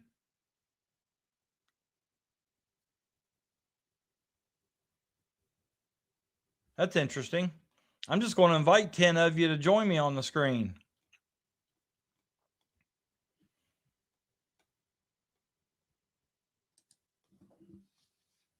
She's a 57-year-old nut job. Yeah, I could tell when she came in the chat. Yeah, he split screen. You can also. Yeah, I can. I can send you a link. Like if you wanted to get on the screen right now, I'd email you a link and you could get on. I know how to do that. But every time I've watched, it seems like he takes his phone and kind of holds it up to where you can kind of hear on the speakerphone. I've never seen him put anybody else on the screen. Okay. Yeah, I mean, I can add 10 people on the screen. I mean, I pay a pretty hefty price for StreamYard.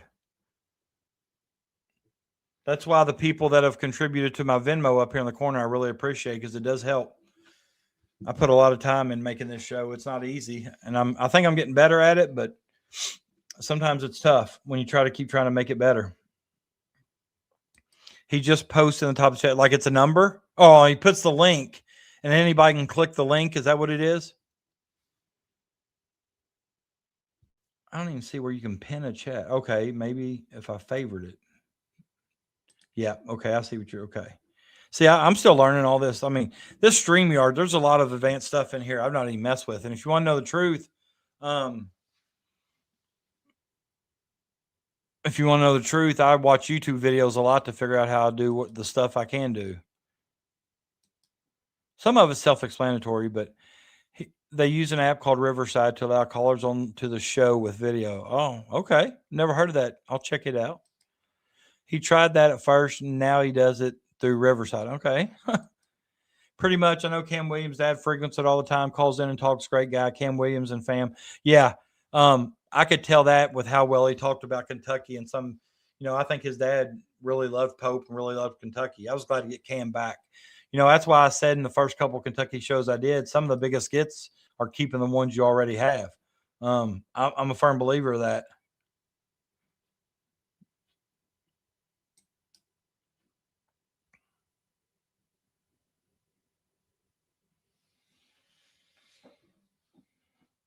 The big question on Twitter right now,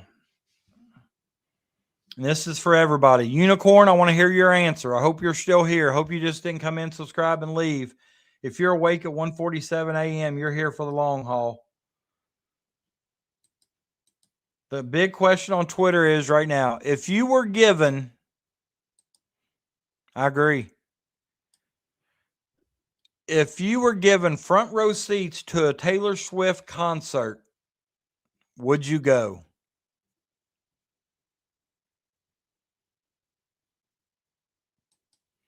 If you were given front row seats to a Taylor Swift concert, would you go? I feel bad for our returning guys. Imagine how they feel hearing how crap our team supposedly is, even with the new guys. I pity them. Yeah, and that's the thing too, and that's what makes me bad about some of our vocal, just negative fans. Like, it's been said. The players have said it. The coaches have said it. The schools have said it. They see your comments. They see what's said about them. They're 18 years old. They have Twitter that may be under a fake name and maybe a burner account, but they get on there and they search their name. I guarantee you 100%. And after scrolling through and seeing how much everybody says they're trash, they probably just close it for the day and move on. No, he wouldn't go. No, I would sell them. No, I would give the tickets to Clyde because that's the kind of thing he'd love. No, I probably would win when she first came out. But I wish I got in the front row. I had a chance to tell REO Speedwagon and Corbin last November, farewell tour. Regret that one. $700 each, but worth it. Wow. Was that at the new Corbin Arena? That's a nice facility.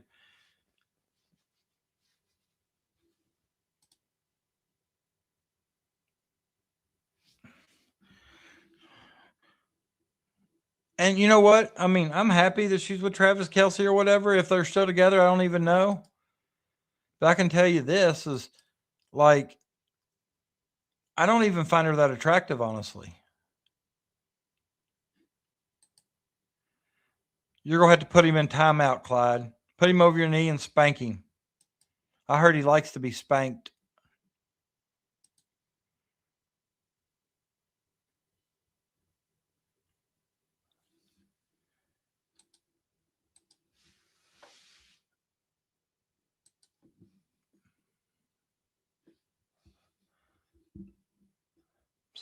See.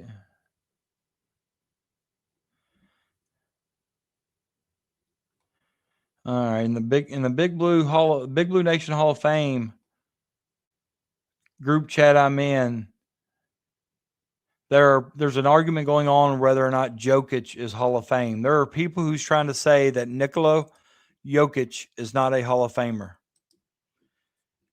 Makes me want to get out of that chat, honestly. He's definitely a first ballot Hall of Famer. Me too. Thicker than a Snicker. Never liked Taylor Swift. I don't even know if I could tell you a song she sings. Clyde is a closet. I've kind of gathered that. So you think Clyde needs to be?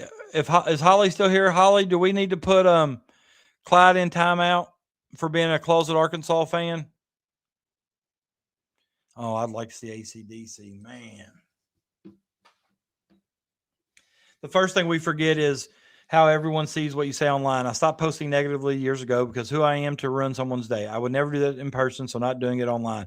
Honestly, Jake, we have to take not me, but our players have to take social media classes before the season. It's like an hour or so after day, hour or so after school one day, I think. Just basically kind of reminding them about social media, the effects of it. You know, it can be a good tool if you choose to use it the right way. But the message they usually send is, if you wouldn't want what you're saying on social media, whether it be Twitter,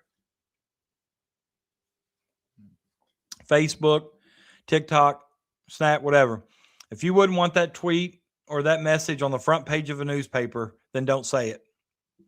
And I think that's pretty good advice. But, you know, if you were to go back and search my Twitter back in my earlier years, I probably said a lot of negative things too. But, you know, once you get into coaching, now come on, Clyde. Somebody said they saw you wearing a Trevor Brazil jersey. I would do it in person. I would too, Crash. But no, I mean, it's when you coach even at the high school level after every game, you know, you're always subjected to idiocy and how those people, you know, a lot of times, you know, when I've had issues with people in the past and they've texted me, it's always been from a WhatsApp number. It's like they don't even do it with their own real number or their real name. So it shows you what kind of cowards they are. Jake, you're not softer than Paycheck. Are you softer than Elevator Music? I don't think she's attractive either, bud. I really don't. But it's not this year. It'll I think it goes in effect in 27-28, I believe. Yeah, it's going to be in Kentucky high school boys and girls. I didn't vote for the shot clock. I'm not a fan of it. I think it's going to make bad basketball worse. Very few girls basketball games are ever in a position where they hold the ball for 35 seconds, because if they do, it's normally a turnover. I'm talking about in the games I coach. You know, I'm not coaching Sacred Heart. I'm not coaching GRC. You know, those girls will play really high level basketball. I'm coaching a good program that competes at our level. And I know we're not holding the ball 35 seconds. Holly, I don't even remember what I asked you. It was something along the lines of, does Clyde need to be in timeout for being a closet Arkansas fan? Crash has reported that Clyde is a closet Arkansas fan. We've not really seen any evidence yet. There is rumors that he was seen walking today in a Trevor Brazil jersey. I've not got any pictures or proof of that, but a very reliable source. Yeah, I'll be honest with you, Crash. I do too. I've stepped in and probably said things to people, stopped things that I probably shouldn't have stuck my nose in, but I can't handle it.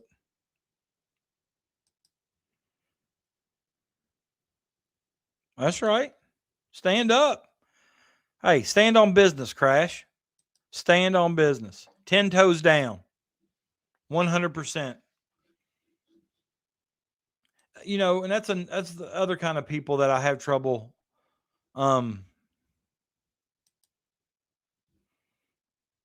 not necessarily all Kentucky fans, but any fan that thinks just because they paid their $5 admission that they can come into the game and berate players, coaches, officials. Well, I paid my money to get in here. I can say whatever I want.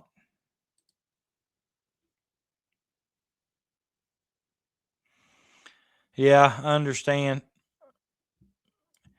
And it just, it's one of those things where it seems like this day and age, and I think Reed's different because he grew up here. So I would expect him in all blue no matter what.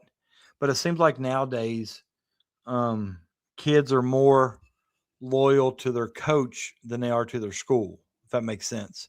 And that's just not the way I am. That's not the person I am. I'm kind of I'm loyal to I'm a Boston Celtic fan. I'm not necessarily a Jason Tatum fan or Jerome Brown or anything like that. I'm a Celtics fan.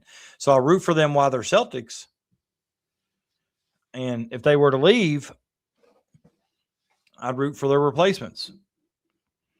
That's why I don't buy jerseys, because I can't handle getting a jersey, then them going to somewhere else and the jersey's outdated. The only jersey I own 2 jerseys. I own a Larry Bird Celtics jersey, and I own a Larry Bird Indiana State jersey. That's it. Clyde loves Cal, and that translates to him cheering for Arkansas. I've not got a report on Holly. I think Holly's checking the evidence. Clyde, do you know how to call the Hogs?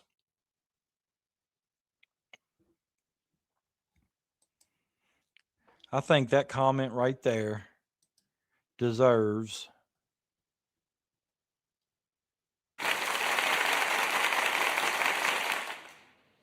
I agree.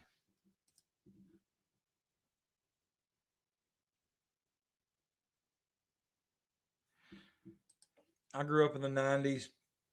Damn, you're young. Patino heyday, and if Kentucky lost, you didn't want to be in the house. Dad bled blue that bad. He hated Calipari. Almost stopped watching before he died. Really? What didn't he like about Cal? Just how sleazy he was, like a used car salesman? Hey, Wolfgang, look at me. I'm going strong. 5 hours strong. 5 hours strong. As long as we're talking sports, Taylor Swift, we're talking it all, Wolfgang. What do you want to talk about? Yeah, that pig suey. You're not too young. I'm 48, so Holly and I share 95% the same opinions. I agree with that 100%. Amen, Holly. Holly needs to get on Twitter and call out all these bogus fans. I'll tell you who I called out the other day. Strong. Talking about strong. I'm talking about strong. I don't know. Is that referring to me going 5 hours strong? I put on from my city. I put on from my city. I don't know. He died November 11, and they won it all in 12. Pissed me off thinking about it, but he hated Cal bad. My dad died in 99, and I'm not so sure he would have liked Cal either, honestly. The human cannonball. Mr. Wolfgang's the man. And I got to work in 4 hours. I'm pulling an all-nighter, guys. All-nighter.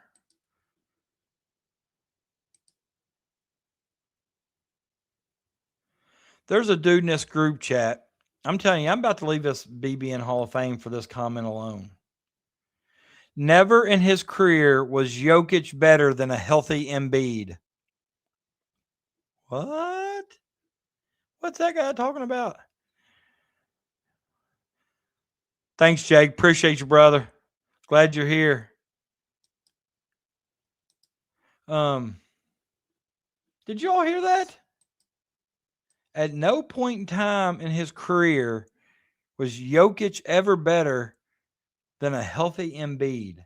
That's got to be a Sixer fan, or that's got to be Embiid himself. You got to come on. I mean, seriously? All right, here's what I was talking about earlier. Is Peanut on here? Is Peanut on here? Peanut, go to bed. That's my question. See you, Crash. Appreciate you, brother. Appreciate you.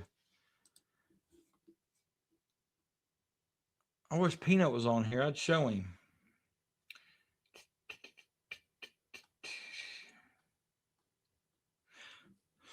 Reds won another series today. But let me put that crack pipe down. He smoked enough.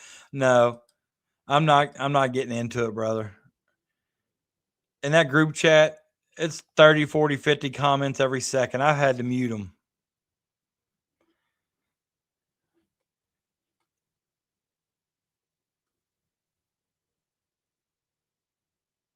Here's what I like right here.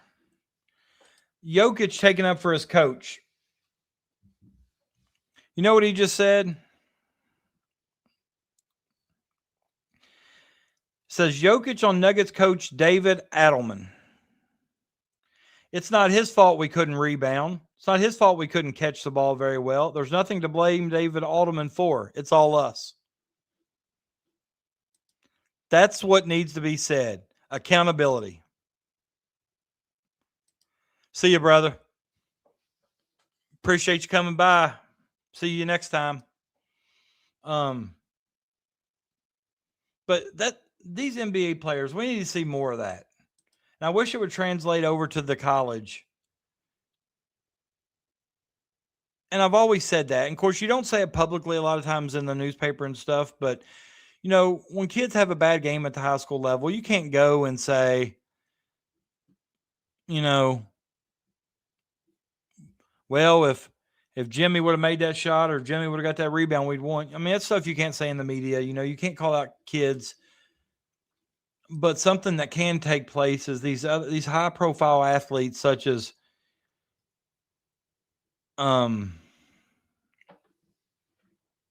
just protecting their coach. You know, the media trying to set up a scenario for a player to trash a coach or dog a coach, and he says there ain't nothing to blame him for. It ain't his fault we couldn't rebound. It ain't his fault we couldn't catch. I like that. I really do. All right, I'm going to share something with y'all. This may help y'all if y'all got one nearby. I don't, however. But I'm all about helping the people, helping the masses. Hold on here. I got to find it again. Why'd it go back to the top? Maybe if I just search. Where's it going? Hold on here. Look at Caitlin Clark dribble.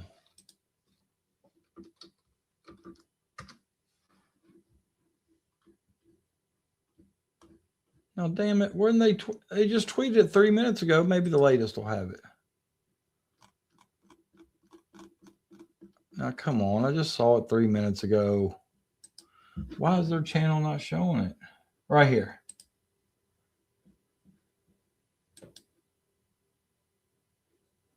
Why can't I click on it? There was a... Hold on. Let me make it bigger. Firehouse Subs offering free sandwiches if you have one of these names. But there's no comment or nothing. I can't click.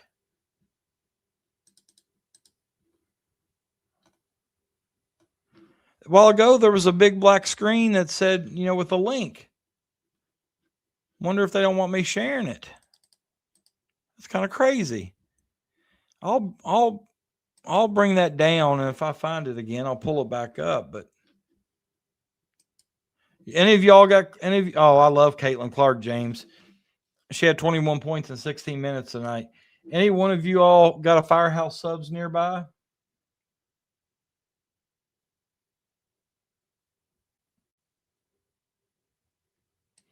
I will show you this. This is the guy that Duke just signed. Can't pronounce his name. Read this right up here. Joaquin Boomchi, now at Duke, And Sion Kita at UNC. It's hard to forget the best prospect on Barcelona's under-21 team might be next up in Barca's blue blood pipeline. 6'11", 14-year-old big man, Mohamed Debone. That's not who I'm talking about. Duke signed this Joaquin Bunje or whatever, and he's only 17, 6'11". This kid here is a 6'11", 14-year-old. Damn. He's got good bloodline, good genes. If Crash was here, I'd tell him go ahead and tell Pope. If you got one nearby, Holly, I would be looking up WKYT and see if you can find the link. If the name Holly's on that list, let me go to WKYT.com maybe instead of going through Twitter.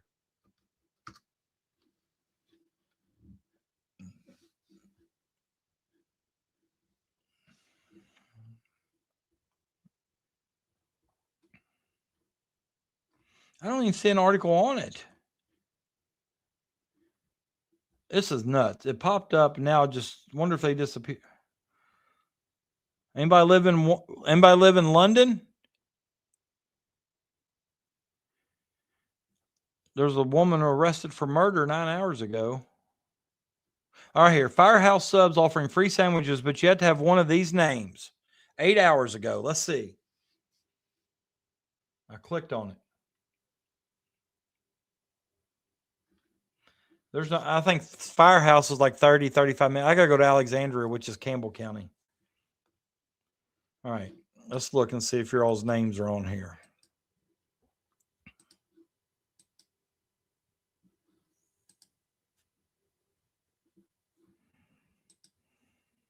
Wednesday, May 6th. Look at these names. Free steak and cheese melt for every Mike and Michael, Miguel, Mikey, Michaela, Michelle, and Michelle. Are you kidding me? I'm a little disappointed. I thought there'd be a whole list of names. What's going on in May that they're doing every Mike?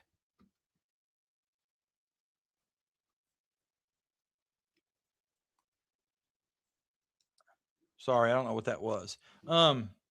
Yeah. And look, Donk, you got it before I could even read it.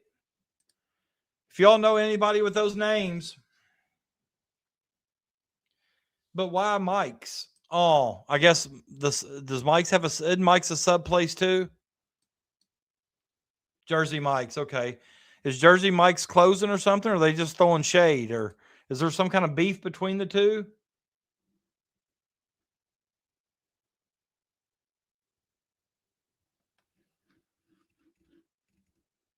Is there beef? Some sort of joke. Okay. Well, if you all know any Mike, Michael, Mikey, Miguel, Michelle, Holly, isn't your real name Michelle? It's a joke. Got it. All right. Well, damn. I thought I was helping somebody out. I don't think we got any Mikes in our chat.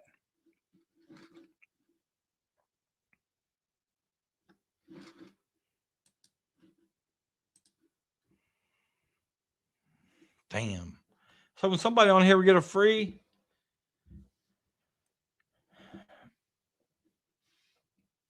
you must show ID. Well, yeah, I figured that. Everybody walking in can't be Mike.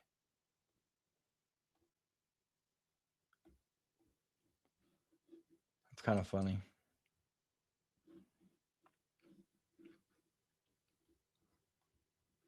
Hey, I'm getting tired now. Don't know if I can pull an all-nighter, but shoo. I'm hanging in there for as long as I can.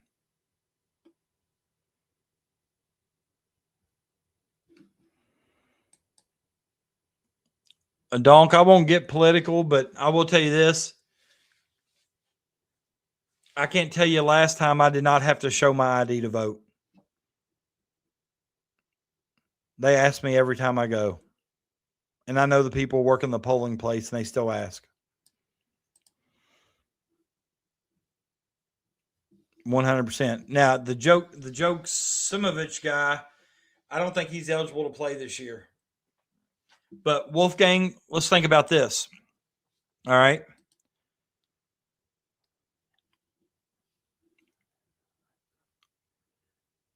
Thanks for showing up, Sky Bear. Obviously, you didn't watch the whole show, or you would know. But yeah, thanks. Appreciate you stopping by. Watch the whole show, and maybe you'll understand. But Mom Chilovich,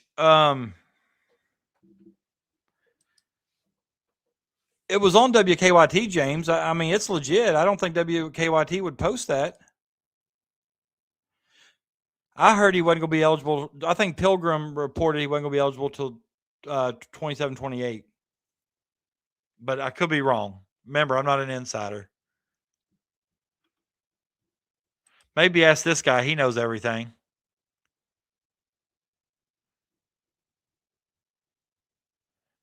Man, he's so cool. He can't even put his real picture up.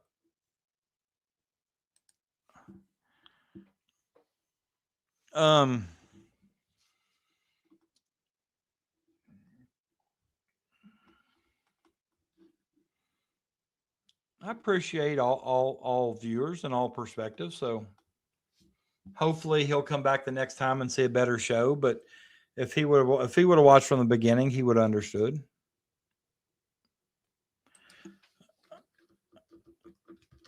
All right. I hate to even show this, but tell me your all's true thoughts.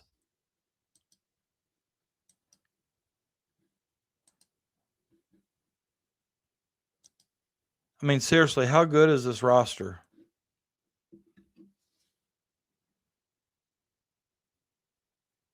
How good is this roster, guys? Let me remind you, Darren Rippey, I think, was he the top point guard in the class? Caleb Foster may have started last year. Guys, I can't handle a season with Duke being really good and winning it all. They've actually talked about platooning. So I don't know who their other players are. I see they got some redshirt freshmen, junior. Here's this down here in the bottom. Here's this Joaquin Bunche, 4-star freshman. I think he's 17 years old, 6'11". But, I mean, that first five is crazy. Makes me sick. If Duke doesn't make Final Four, it's all system failure. Should they be criticized because I think they will choke again?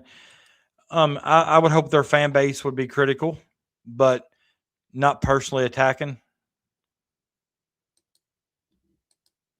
Oh, I got you.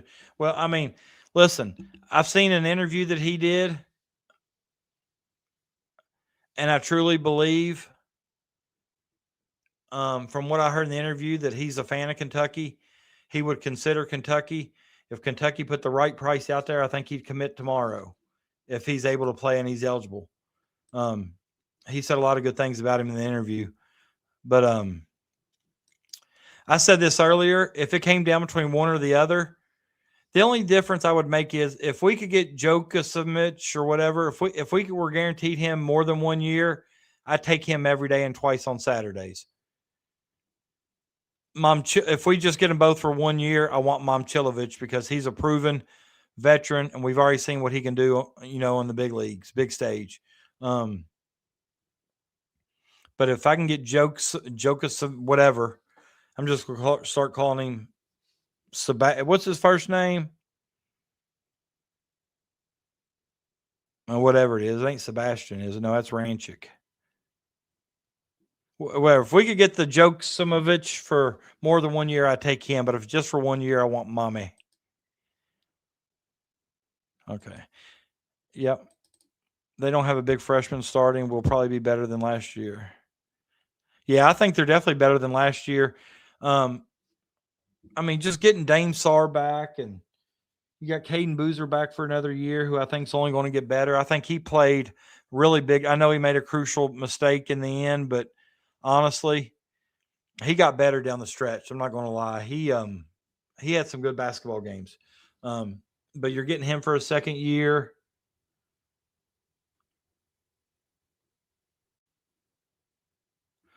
All right, Jim Larinaga. Remember Jim Larinaga, the coach from Miami? Y'all remember him? 7 hours ago, he put a tweet out. And I'm sure more people think like this. I just haven't seen them. But Larinaga says, what is the NCAA doing about D1 schools? That's right, Stefan. That's right. What is the NCAA doing about Division I schools signing so many pro players from Europe? Our universities are signing pros from Europe and not our American high school athletes. Something is wrong with this picture. That's going to be a common thought as we go on. I promise you.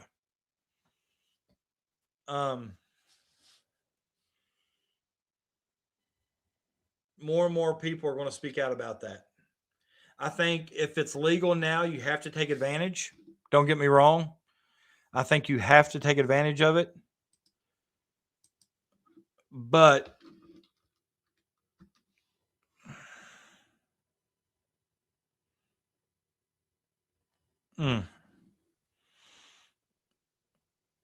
I know as a high school coach, it's tough because coaches are starting to tell these athletes that even at the lowest levels, they're recruiting portal first. I mean, even at the D3 level, which I'm sure transfers happen at that level as well, NAIA, D2, D1, whatever. But a lot of high school kids aren't getting recruited because of this NIL, this portal, this money stuff. I actually had actually had a senior guard, point guard this year that had several offers and decided not to play just because, didn't think any of them were necessarily the right fit for her, which, that's something for her and her family to decide. But in the same mindset, the coaches were telling her just about, every year how there's going to be a lot of turnover because people are going to transfer. They're going to pull people in. And I just don't think she wanted to mess with that. I just hear Kentucky is going to continue to go after Jamal Crawford. And I think the ball will be in Jamal Crawford's court. Once the NBA playoffs are over and his CBS or his game calling duties are over, then I think he'll make a decision.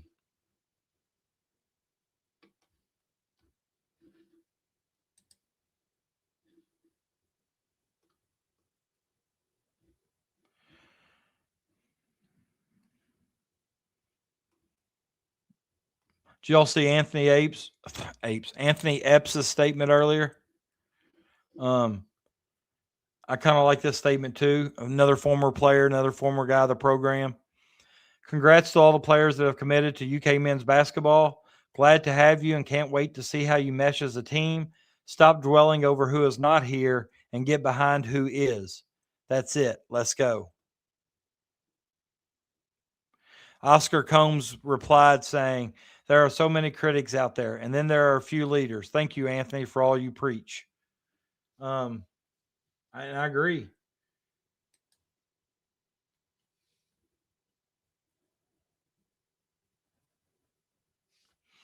It seems like I just found out, and maybe you all know this, but I'll share it with you all just so you all can see it as well.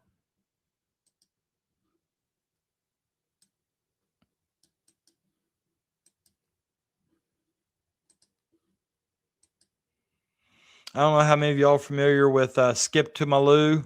I think his real name was like Rafer Alston. Skip to Malou, maybe. I think this is his son. I could be wrong. But this is the 5-star second-rated point guard in the 2027 class. His name's Reese Alston, 6'3". Coach McClain recently visited at home, said it went well, and they enjoyed catching up. So very vague there on how the visit goes, because every time I see quotes from players or Kentucky people about the visits, they always go well, but we don't ever seem to lock them down. But it seems like we're in early on the 27 second point or top, I guess, second-rated point guard.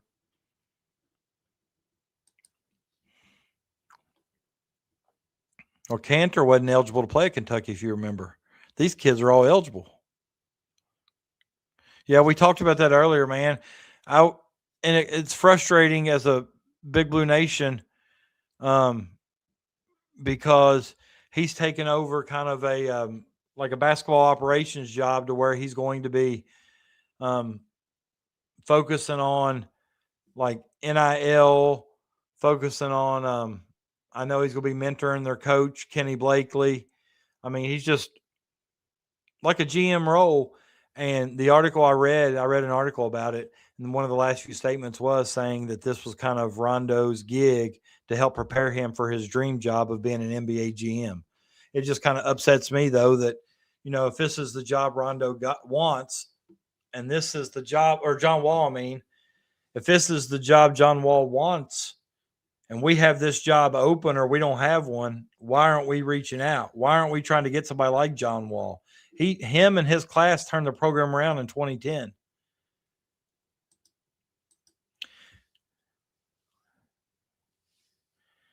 Ron, he's an 8th grader or getting ready to be a freshman. He's stud.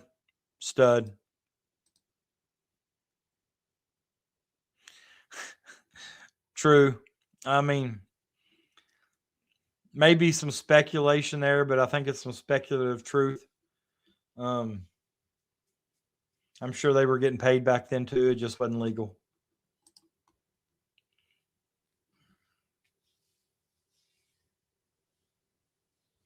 All right. I don't know what this is worth. Holly, thanks for coming by. I hope to see you again. Appreciate you. Yeah, I'm probably going to go to bed here soon too. I'm starting to peter out.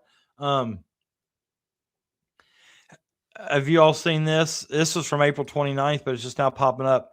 Rumors of the Kentucky Wildcat basketball walk-on players are offering to pay Transylvania University to make a spot for them on their team. Anybody heard that? That's coming from Larry Myers out of Paducah, Kentucky. Anybody ever heard that? My source is Larry Myers.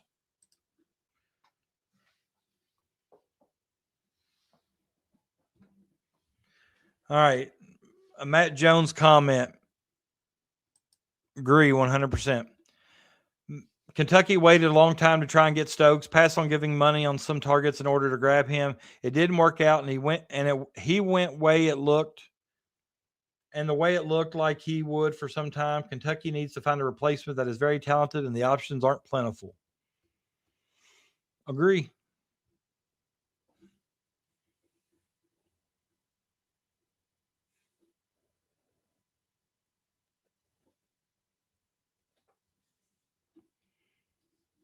Did you all hear about there's a bank robbery in Berea today? Holly probably knows about that. She's from Richmond. If she's still on, but it seems like they're still looking for the suspect. If you live in that area, lock the doors. It seems like they're on the hunt.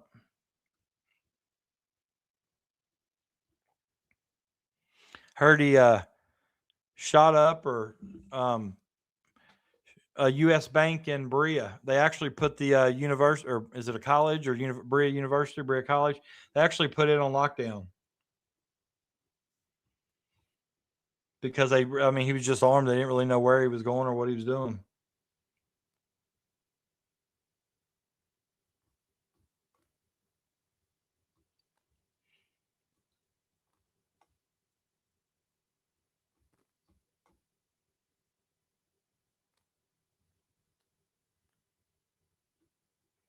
Oh, did you all know this? This is from Big Blue Heartland. I'm not so sure. I've not heard about this. You all tell me if this is true, but this is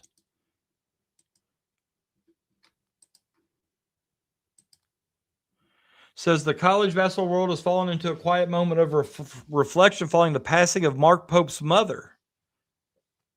Behind the headline stands a woman remembered not only as a loving parent, but as a steady, unseen force who supported one of the game's most visible leaders through every step of his journey.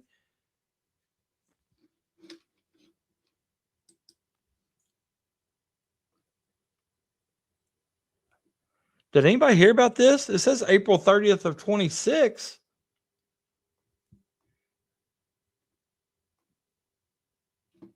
All this other junk popping up on the screen. I don't know how you all can't see this junk popping up.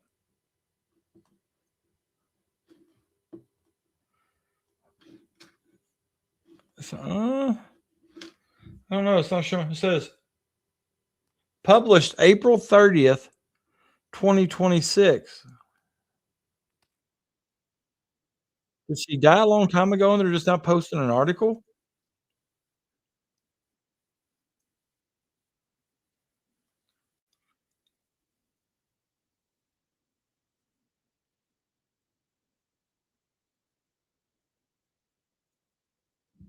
All right, I'm gonna have to Google this. I'm sorry, I don't know why I couldn't show you the article. It was a long article, but I haven't heard about it either. But I mean, there was a whole article with pictures and everything. Google. When did Mark Pope's mother pass away?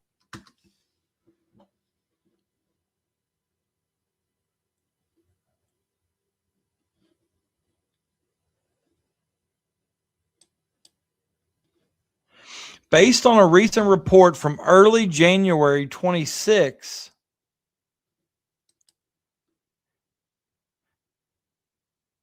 holy cow. What?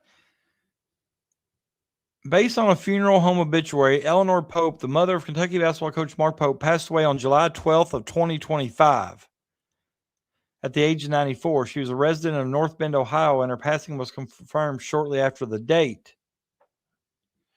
Why are they just not writing an article? I mean, that was an obituary and everything. Published yesterday.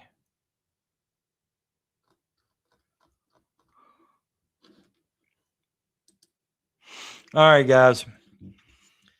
It's almost 2:30. I made it 5.5 hours. I'm sorry. I got to work in 4. Struggling. I can't tell you enough how much I appreciate each and every one of you all.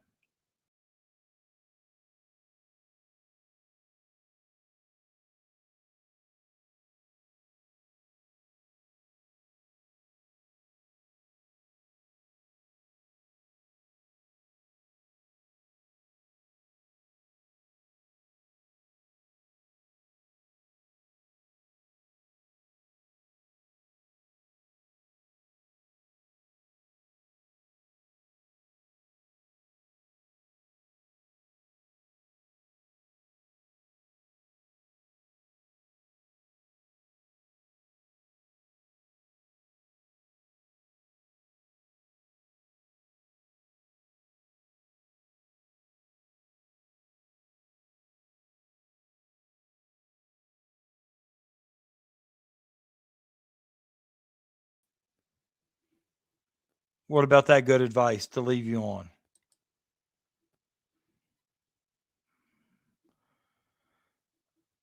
Have a great night. Damn, Donk, it's morning damn near. It's like 9 o'clock in Israel. Appreciate you, Wolfgang. Hope to see you come back. Peanut, that's a damn it doll. Right there. Damn it doll. I'm gonna say it one more time for you before I go to bed. And I want you to get one of these. Okay? I want you to get one. Why do you want to get one? Because whenever things don't go so well and you want to scream and shout, grab you a damn it doll. You cannot do without.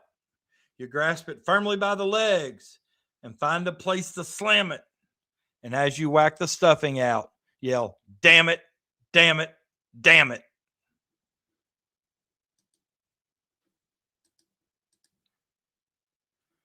Be quiet. Are you serious? Peanut, are you serious? Or you're lying? You're lying. Don't make me stay up. I'm going to be pissed because he left Israel with the statement, Kentucky, BYU, or LSU. So,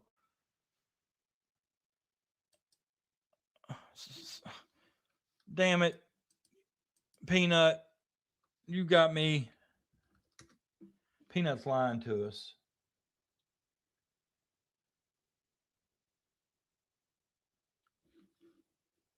Bullshit. Bullshit. I'm calling bullshit on this. I think he was talking to Pope when he said this, donkfish, but I don't know.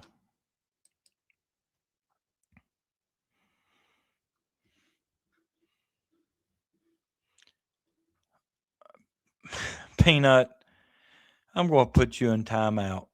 You deserve a spanking. Bend over, grab your ankles, and let Donkfish spank you.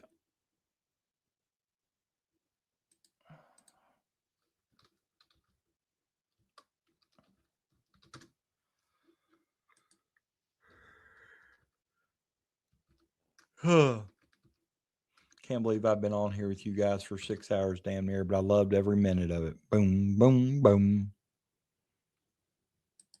Pass on who? We're not passing on Santos, Wolfgang.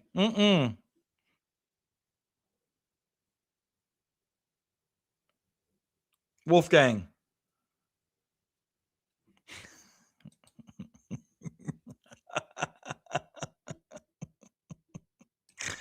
That's funny. That's funny.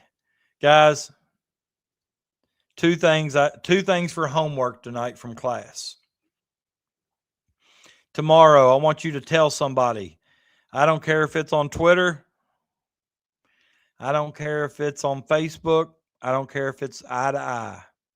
I want you to tell a Big Blue Nation fan that's negative. You either roll with us or get rolled over. And try to encourage somebody to get them a damn it doll for the season. Peanut, I don't believe you. I'll say it in the morning. Love you guys. Peace. See you guys the next show. Appreciate each and every one of you, especially those who stayed here with me till 2:30. Stay hot. Stay hot.